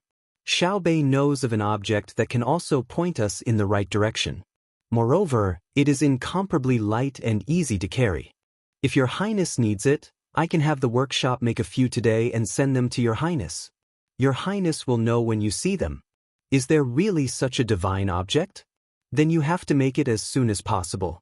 There are only a few days left before the army departs. At this moment, Li Xiaogong was really glad that he had come today. The harvest was too great. Li Zishuan was about to nod when he suddenly remembered something and said, this one is very willing to help Your Highness.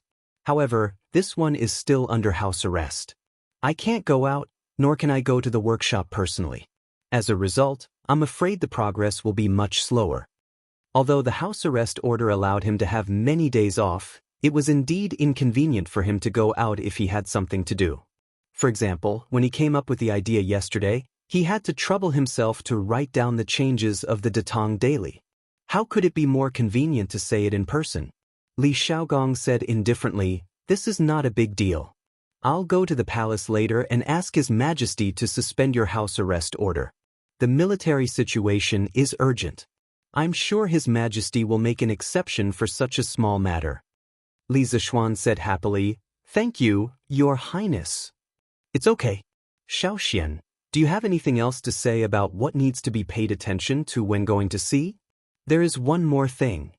Li Zishuan said in a low voice. Your Highness, I suggest that Your Highness choose as many elite soldiers as possible for the 20,000 naval troops this time.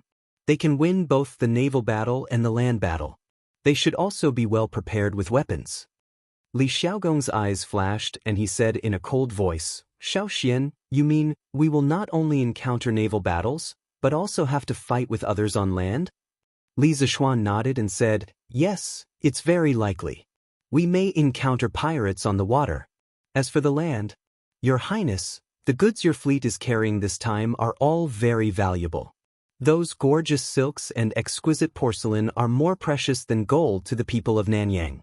It's hard to guarantee that they won't have evil intentions. If you are not careful, the 20,000 troops led by Your Highness will be attacked by those small countries. The entire fleet will be attacked from all sides and the whole fleet will be besieged from all sides. The original intention of this fleet is indeed for trade, but we must be vigilant. If others try to break the rules by force first, I think Your Highness won't have to be merciful, right? Li Xiaogong frowned and said coldly, if those small foreign countries dare to offend the tiger of the Celestial Empire, I will definitely draw my sword and drink their blood to show the might of the Tang Empire. Li Zishuan exclaimed in admiration, Your Highness is truly bold. He looked at the time and said, it's already late. It's getting late. Why don't Your Highness and Uncle Qin have a meal at my house? Li Xiaogong chuckled and said, I heard that you are quite accomplished in eating and drinking. It just so happens that I will stay at your house today and try your delicious food and wine. Ha! Qin Xiong also nodded and laughed. Ha, that's how it should be. Counting the days, Xiaoxian Yu and Yushi are about to get married. As Yushi's adoptive father, I haven't eaten at your house yet. Li Zishuan said, cough, cough, it's my fault for not thinking it through. Ha! On the other side, Meng Wenhao sat on the bridge pier and read the newspaper for a while. Naturally, he read the last few paragraphs of the newspaper several times. He was really tempted by the generous rewards of writing novels. He also had the idea of writing novels in his spare time. However, he immediately rejected the idea after thinking about it for a while. First of all, the studies in the mathematics school were very intense and the competition was very fierce.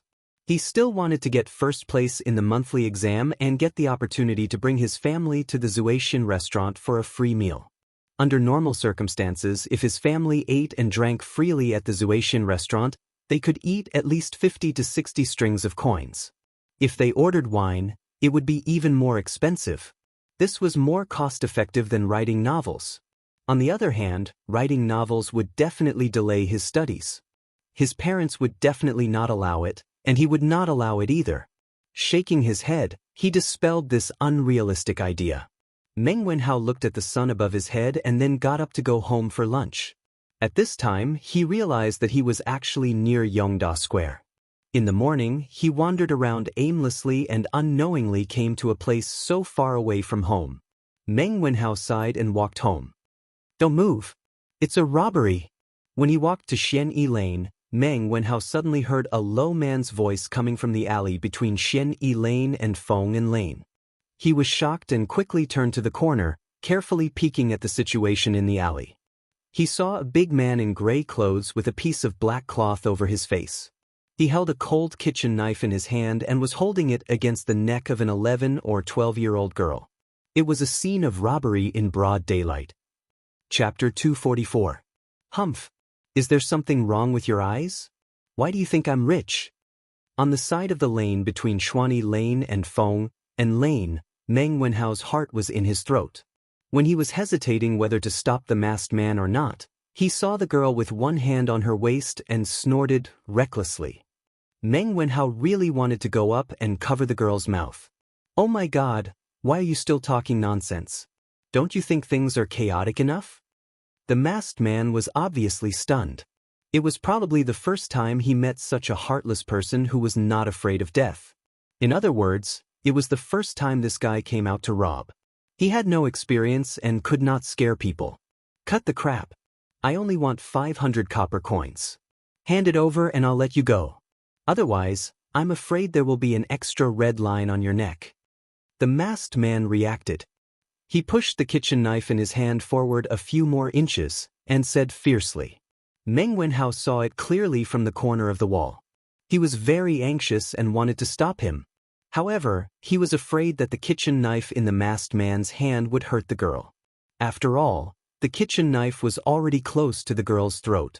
If the masked man's hand trembled slightly, the girl was likely to die.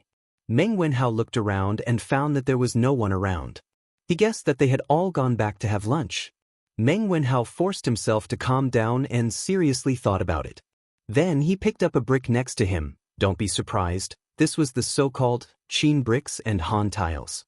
In fact, as early as the Zhou dynasty, there were records of bricks. Meng Wenhao took a deep breath, gathered his courage, and quietly approached the masked man.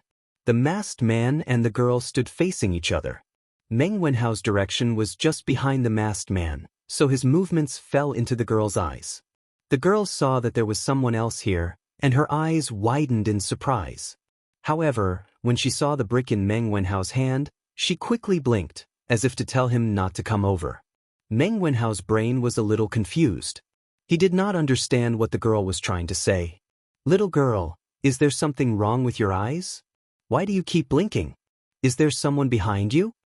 The masked man felt that he had gotten off to a bad start today. He couldn't even deal with a little girl. She wasn't afraid of him at all. He was a failure as a bandit. When Meng Wenhao saw that the robber had the intention to turn around, he was greatly alarmed. He was only a scholar without the strength to truss up a chicken. How could he be a match for this burly man? Before the burly man could turn around, he quickly retreated to the corner. At this moment, he could even hear the sound of his heart thumping. Yes, there's someone there. Look behind you. The girl giggled. The masked man was about to turn around to see if there was anyone behind him when he heard the girl's words. He paused for a moment. Then he sneered and said, "Tisk, little girl, are you trying to trick me into turning around so that you can take the opportunity to escape? I'm so smart, why would I fall for your trick?" At this moment, the robber felt as if he was possessed by Zhuge Liang. He had the demeanor of a wise man who could see through all the conspiracies in the world. In short, he felt that he was too damn smart. Humph, how could someone as smart as me be deceived by a little girl like you? TSK, if you don't believe me, then forget it. The little girl playfully rolled her eyes and curled her lips. When the robber saw her reaction, he was even more certain that his judgment was correct. He couldn't help but feel proud in his heart. Don't talk nonsense. Quickly take out the money. No one will come to this alley at this time. Little girl, don't waste your time. No one will come to save you. As the robber spoke, he pushed the kitchen knife forward a little. On the girl's white and tender neck, there was already a faint trace of blood. But I really don't have 500 coins. Feeling the coldness on her neck, the little girl pitifully said. The robber really wanted to curse at this moment. How could there be such a person who cared more about money than life these days? He swept his eyes over the girl's body and saw that the girl was wearing coarse hemp clothes with patches. There were no gold hairpins or silver ornaments in her hair. He couldn't help but frown. Why did he pick such a poor person to rob? Was he really blind? The robber quickly shook his head. At this time, he definitely couldn't admit that it was his problem. He could only go down this path to the end. Suddenly, he saw that there was a jade bracelet on the girl's wrist. He quickly said excitedly, "Hee, who said you don't have it? I see that the jade bracelet on your wrist is worth about 2 strings of coins. Quickly give it to me." After saying that, he pretended to be fierce. Of course, this expression was in vain because his face was covered and the girl couldn't see it. His left hand squeezed the girl's shoulder. The girl's face clearly turned pale, but she didn't cry out in pain. She quickly protected the jade bracelet on her left wrist with her right hand and anxiously said, "No. This was left to me by my mother. You can't take it away." "Hey, I don't care who left it to you. Quickly take it out or else." As he said that, he gestured with the kitchen knife in his hand and threatened, "Do you want the jade bracelet or your life? Choose one." Meng Wenhao was so anxious that his forehead was sweating. He secretly scolded the girl in his heart for being so stubborn. Why was she still hesitating at this time? After a moment of stalemate, the girl finally took off the jade bracelet on her wrist and reluctantly handed it to the masked man. Here, for you. Hee, that's more like it. The masked man took the jade bracelet and smiled proudly. Okay, I'll keep my word. You can go now. The robber removed the kitchen knife from the girl's neck and said, Big brother, didn't you just say that you only want 500 strings of coins? But this jade bracelet is worth at least 2 strings of coins. If you keep your word, give me 1,100 strings of coins. The usual money of the Tang dynasty was only equivalent to 800 strings of coins. To tell you the truth, I just arrived in Chang, and today and have used up all my traveling expenses. If you take the jade bracelet away, I really have nothing left and can only jump into the crooked river pool. The girl looked pitiful and looked like she was about to cry. She looked at the masked man and said, Meng Wenhao, who was lying on the side and peeking, was speechless. Who would ask a robber for money? This girl really didn't have any awareness of being robbed. However, the masked man didn't think so. He scratched his head and felt that what the girl said made sense. So, he waved his hand and said, Oh, okay. Don't cry, I'll keep my word. I said that I only want 500 strings of coins, so I'll take 500 strings of coins from you. You wait, I'll give you the money. After saying that, he actually took out the pouch at his waist and began to count the money. After a while, he said embarrassedly, Ahem, I only brought 1 string of coins when I went out today. You can take it first. I'll return the rest to you when we meet again. Chapter 245. Clang! The little girl's hand suddenly had an extra coin. Meng Wenhao's eyes widened. If he had also transmigrated at this moment, he would definitely say, Mother asterisk Kerr, is this even possible? Hee, thank you, big brother, you are really a good person. The girl looked at the coin in her hand and suddenly said with a smile. The masked man scratched his head embarrassedly. This was probably the first time someone praised him as a good person. It's good, it's good. Little girl, if you want to be robbed again next time, just look for me, Lei Badian. Pay, I spilled the beans. All right, see you later, I'll take my leave first. Meng Wenhao's face was full of black lines. What do you mean you want to be robbed again? Hey, wait. The girl quickly stretched out her hand to block the way. What's wrong? Little girl, what do you want? I don't want to lower myself to your level, don't fail to appreciate my kindness. The masked man only felt that this girl was very annoying. When did being a robber become so difficult? Hey, big brother, wait a minute, I just found out that I have change here. Here, take it, it's exactly 500 coins. Return the jade bracelet to me. You said before that you always keep your word. The girl didn't know when, but she took out 500 coins from the string of money and handed it to the robber and said. The robber was dumbfounded. Yes, at this moment he felt that the girl in front of him was very reasonable, but he kept feeling that something was wrong. What's wrong? Big brother, don't tell me you want to go back on your word? It said that even robbers have morals. I'm afraid you don't follow the rules of the underworld, right? When this spreads out, you will be ridiculed by the heroes of the underworld. The girl didn't give the masked man a chance to think. It was unknown where she had learned the slang of the underworld from, but the robber was so scared that he was stunned. The masked man wiped the sweat on his forehead and said unconvinced, Who said I want to go back on my word?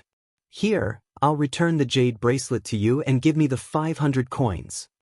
With that, he snatched the 500 coins from the girl's hand and then stuffed the jade bracelet back into the girl's hand. Hee, big brother is such a good person. You are the true hero of the Greenwood gang.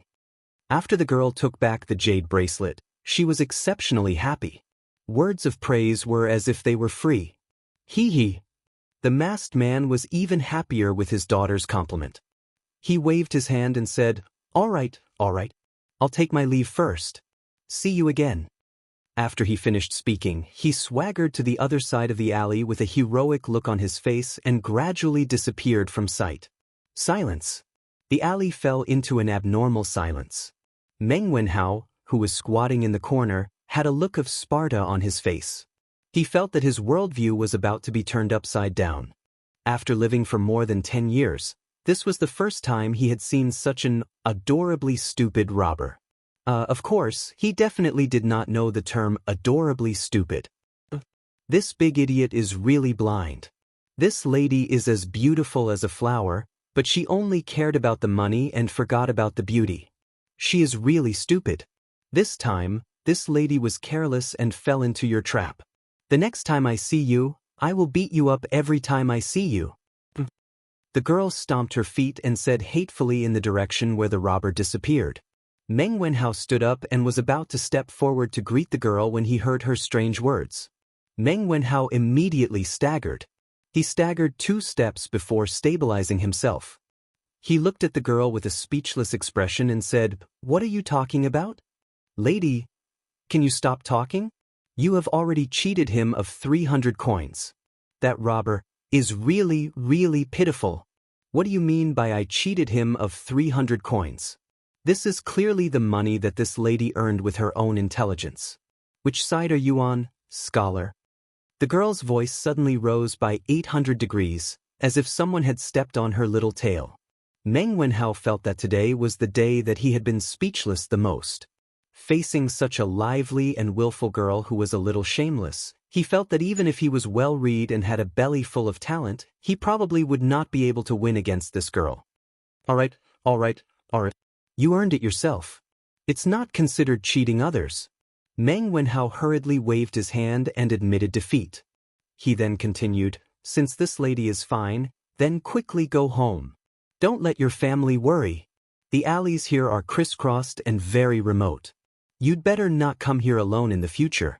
It's quite dangerous for a girl like you. Humph. You're young but you're so long-winded. You're just like an old woman." The girl wrinkled her nose and said sarcastically to Meng Wenhao. Meng Wenhao almost fainted from anger. He pointed at the girl in front of him and wanted to say something. At this time, he heard the girl's tone change and said sadly, "I don't have a family anymore. Uncle is sick. Aunt is too sad and went with him. I don't have a family anymore. I don't have a home. Boo-hoo." As the girl spoke, she squatted down, hugged her knees and cried bitterly. Meng Wenhao was caught off guard by this sudden turn of events. But when he saw the girl speaking sadly and crying sadly, his heart could not help but ache. He squatted down, patted the girl's back and said softly, "Lady, don't cry. Your uncle and aunt are gone, but your parents are still here." It would have been better if he did not say that. Once he said that, the girl cried even harder. "Boo-hoo. I'm a child who doesn't have parents who love me." At this moment, Meng Wenhao really wanted to slap himself twice. He really had a bad mouth. "Lady, it's possible that your parents had no choice back then, so you'd better not be sad." Boo-hoo. Even if they had no choice, they couldn't abandon me. They just didn't have me in their hearts. The girl continued to speak pitifully. How can there be parents who don't love their children in this world? Unless they had no choice, I believe that your parents would definitely not abandon you. To be honest, in order to support my studies, my father will risk his life to go to sea in a few days. Therefore, I think that your parents must have had their own difficulties back then. As Meng Wenhao spoke, he could not help but think of his father. For a moment, he could not help but feel sad. The girl's crying gradually stopped. Slowly, the alley regained its silence. After a moment of silence, the girl stood up and patted Meng Wenhao's shoulder. "All right, I'm not sad anymore. Seeing that you helped me today, oh no, you almost helped me today, I'll treat you to lunch." One in front and one behind, one crying and one laughing, it was as if she had become a completely different person in an instant. Meng Wenhao touched his nose. He felt that if he stayed with this girl for too long, his nerves would definitely be damaged. "No need, I still have to go home to eat." "Tisk, why are you dawdling? It's rare for me to treat someone to a meal. How dare you not give me face?" "All right, let's go then." "Hee, that's more like it. What's your name?" "Meng Wenhao, what about you?" "My name is Li Yu. You can call me Little Yu." Chapter 246. At the Li residence, both host and guest enjoyed themselves to their heart's content. The Li residence truly lives up to its reputation for good food and wine. "Lord Li, you've given birth to a good son. You can enjoy the rest of your life in comfort. Li Xiaogong's face glowed as he ate. It was clear that he had drunk a lot of wine, but his speech was still rather clear, so he probably wasn't drunk. Your Highness is too kind. My son is naughty and likes to cause trouble. I hope that your Highness can take care of him in the future. Li Xiaogong and Qin Xiong, the two big shots of the imperial court, had come to the Li residence as guests. Naturally, Li Jingma had to accompany them to drink. He was now more and more convinced of his son's abilities. First, Li Xiaogong got to know several state dukes, then the crown prince and King Wei, and now Li Xiaogong, a prince with real power and prestige in the military, had come. Sometimes, Father Li couldn't help but wonder if he should find some time to gather all the servants in the house and train them. Well said, well said. Other than being a little lazy, this boy is outstanding in all other aspects. Li Xiaogong smacked his lips as he reminisced about the wine he had just drunk. Qin Xiong was somewhat depressed. He was half a patient, so he naturally didn't get a share of the wine at noon. Little Xian, you have to pay more attention to that tool for navigating. In addition, think about the things you need to pay attention to in the next 2 days. Do you have anything else to add? Only when we're well prepared will we have fewer casualties. This old man doesn't wish for these fine sons of my great Tang to die in the vast ocean instead of on the battlefield. In the end, they'll end up in the belly of a fish, unable to even retrieve their bones. Qin Xiong couldn't help but exhort as he looked at Li Zishuan, who was still picking his teeth. Shu Bao's words are reasonable. Brat, you have to be 120% focused on this matter. Don't slack off in the slightest. Hearing this, Li Xiaogong patted Li Zishuan's shoulder and said, Hiss. Li Zishuan really wanted to say, what the F***ck? This slap almost drove his toothpicking arm into his gums. Yes, in ancient times, it wasn't called a toothpick, it was called a toothpicking stick. Oh, Uncle Qin and His Highness are distracted. I know what's important. Li Zishuan sucked in a breath of cold air and replied incoherently. Hey. All right, old Master Li, since that's the case, this prince will not impose on you any longer. This prince will make a trip to the imperial palace in a while and explain the pros and cons to His Majesty. There should be an imperial edict in the afternoon to lift your son's confinement order. After Li Xiaogong finished speaking, he shook his head and stood up to take his leave. Thank you for your concern, Your Highness. Many thanks, Your Highness. Old Man Li and Li Zishuan hurriedly got up and cupped their hands in thanks. Li Xiaogong laughed heartily and waved his hand. He looked at Qin Xiong and said, Shu Bao, do you want to come along? Qin Xiong nodded and bid farewell to Li Zishuan. This old man will take his leave first. Little Xian, if you need any help, feel free to look for this old man. Take care, Your Highness and Uncle Qin. As expected, less than an hour after Li Xiaogong left, an eunuch came to the Li residence to announce that Li Zishuan's confinement order had been lifted ahead of schedule. He also strictly ordered Li Zishuan to make use of the time to make tools to identify the direction and was not allowed to slack off in any way. Phew. Since Li Zishuan's wording in the imperial edict was rather strict, it made people feel that if Li Zishuan did not complete the task in the next few days, he would be beheaded. Therefore, after the eunuch left, Li Du's parents chased him out of the house. All right, San Bao, let's go to the workshop. He had thought that he was a complete shut-in. Even if he was grounded, it would not affect his comfortable life. He did not expect that shut-in to have such a restless heart. The main thing was that in this era, there were no computers and no internet. Even if he stayed at home, he could not stay at home. Not to mention the internet. As long as he had a computer and could play single-player games at home, Li Zishuan could stay at home. Fortunately, the confinement order had been lifted and he could go out. Otherwise, he would have gone crazy if he had to stay at home for 5 days. Although there were conditions for lifting the confinement order in advance, a small compass was a piece of cake for a graduate student in precision instruments like him. Yes, young master. San Bao answered excitedly. Other than Li Zishuan, San Bao was the happiest person to have his confinement order lifted. This meant that he could go out in a luxury car, again. This was the hidden benefit of being an experienced driver. The horse carriage moved slowly on the streets of Chang, and city, getting further and further away. Meng Wenhao, I'm very happy today. What do you want to eat? Just order he. In a roadside noodle shop in the East City, Liu touched the 300 copper coins that she had just earned in her purse. She was full of confidence and had the attitude of a nouveau riche. You order.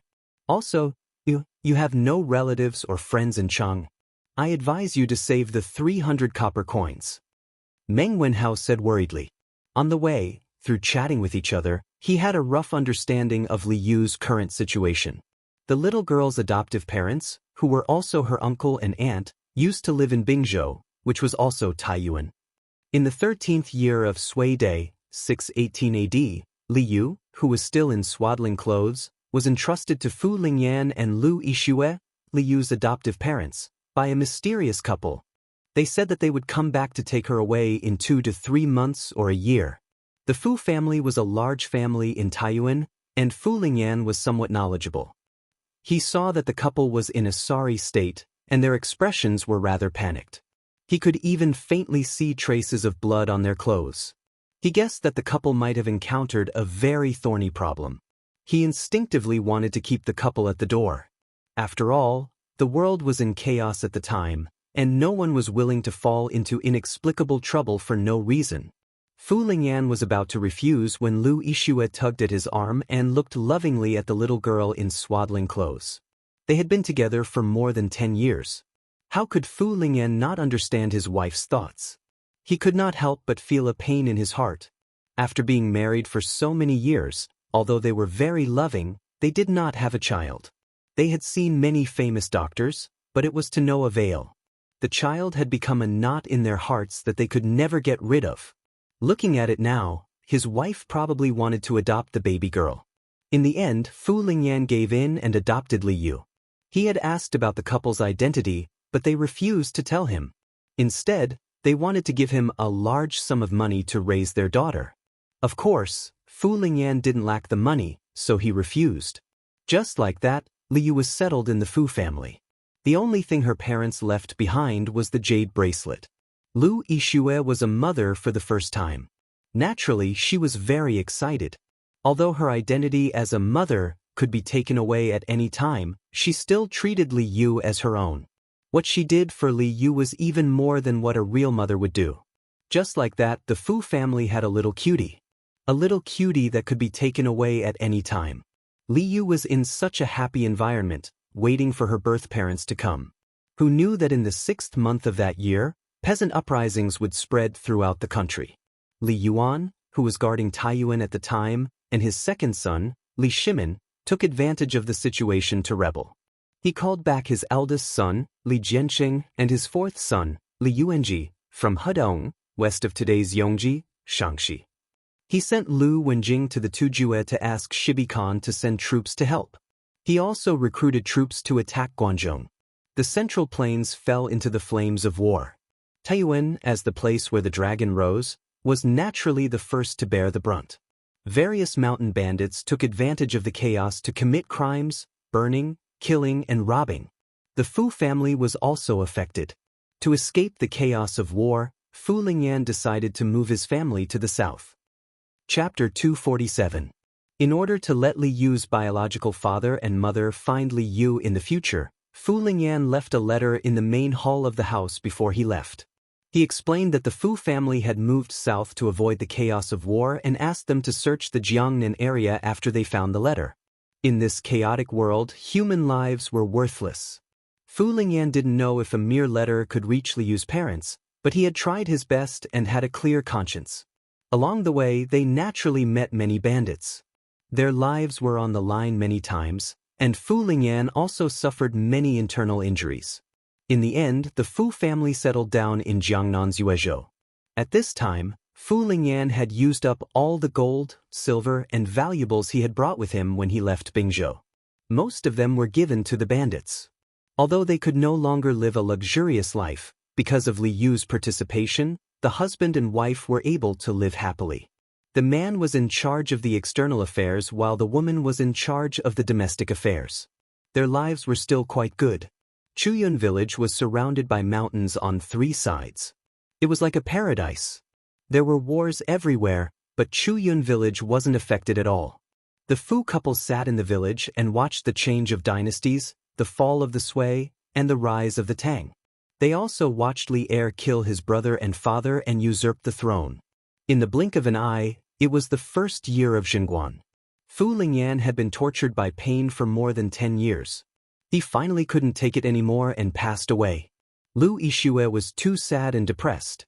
Her body was deteriorating day by day. Before she died, she told her daughter about what happened back then. She guessed that Li Yu's parents were probably from a rich family because the jade bracelet was extraordinary. She also suggested that she go to Chang and to find out where her parents were. Li Yu was smart and alert since she was young. She stumbled alone and miraculously reached Chang, a city with the meager wealth left behind by Fu Lingyan and his parents. After entering the city, she was confused by the crisscrossing streets in Chang and city. That was why she encountered bandits near Shuani Lane. I invited you to a meal out of goodwill, but you don't know what's good for you. You're lecturing me. If you don't order, I'll order. At Chen's noodle shop at the entrance of the East Market, the two of them sat under the awning outside and started bickering. Boss, give me 2 bowls of egg noodles. No, 1 bowl of egg noodles and the other bowl without eggs. Li Yu gave Meng Wenhao a provocative look. Meng Wenhao was speechless. Okay, dear guests, the total is 18 copper coins. The fat boss shouted and bent over with a smile. He was worried that the 2 children would not pay after eating because from their clothes, they did not look like rich people. Li Yu only furrowed her brows and didn't get angry. She had probably encountered many similar situations along the way. Here you go. Go and do it. Li Yu counted 18 copper coins and slammed them on the table as if she was demonstrating her power. The fat boss didn't mind. He smiled and reached out to grab the copper coin. Suddenly, a hand appeared out of thin air. Wait! Meng Wenhao stood up and grabbed the fat boss's hand. What happened? The fat boss looked at Meng Wenhao blankly and asked, Boss Chen, it's not nice of you to do this. Your egg noodles have always been 10 copper coins a bowl. Why did you only give us 2 copper coins when we asked for 1 less egg? As a local of Chang, Meng Wenhao was quite familiar with the prices. Boss Chen straightened his neck and said, We have clearly marked the price. How is that not nice? If you think it's not worth it, you can eat the egg noodles. Isn't it just 2 copper coins? If Li Zishuan was here, he would definitely scold the boss for being an unscrupulous businessman. He actually started a bundling sale and forced people to buy and sell. However, Meng Wenhao didn't know the marketing techniques used by these businessmen. You! Meng Wenhao pointed at the boss angrily. He then stood up and pulled Li Yu and said, Let's go. We're not eating here. Wait. Meng Wenhao, come closer. Li Yu waved her hand and pulled Meng Wenhao to the side, whispering. Little Yu, what's the matter? Meng Wenhao, let me ask you. How much is an egg in Chang? Li Yu asked mysteriously. She had just arrived in Chang and today. Of course, she didn't know how much an egg cost here. However, she was smart. After seeing Meng Wenhao's reaction, she roughly guessed that the price of an egg in Chang and was definitely more than 2 copper coins. An egg in Chang is 5 copper coins. Moreover, the imperial court recently issued a decree to reduce taxes for raising chickens. In the future, the price of an egg will definitely rise. So, let's not eat here. This boss is deliberately cheating us. Li Yu opened her mouth wide in shock. She couldn't believe it and said, Why are eggs in Chang and so expensive? Our eggs in Yuyang are only 2 copper coins.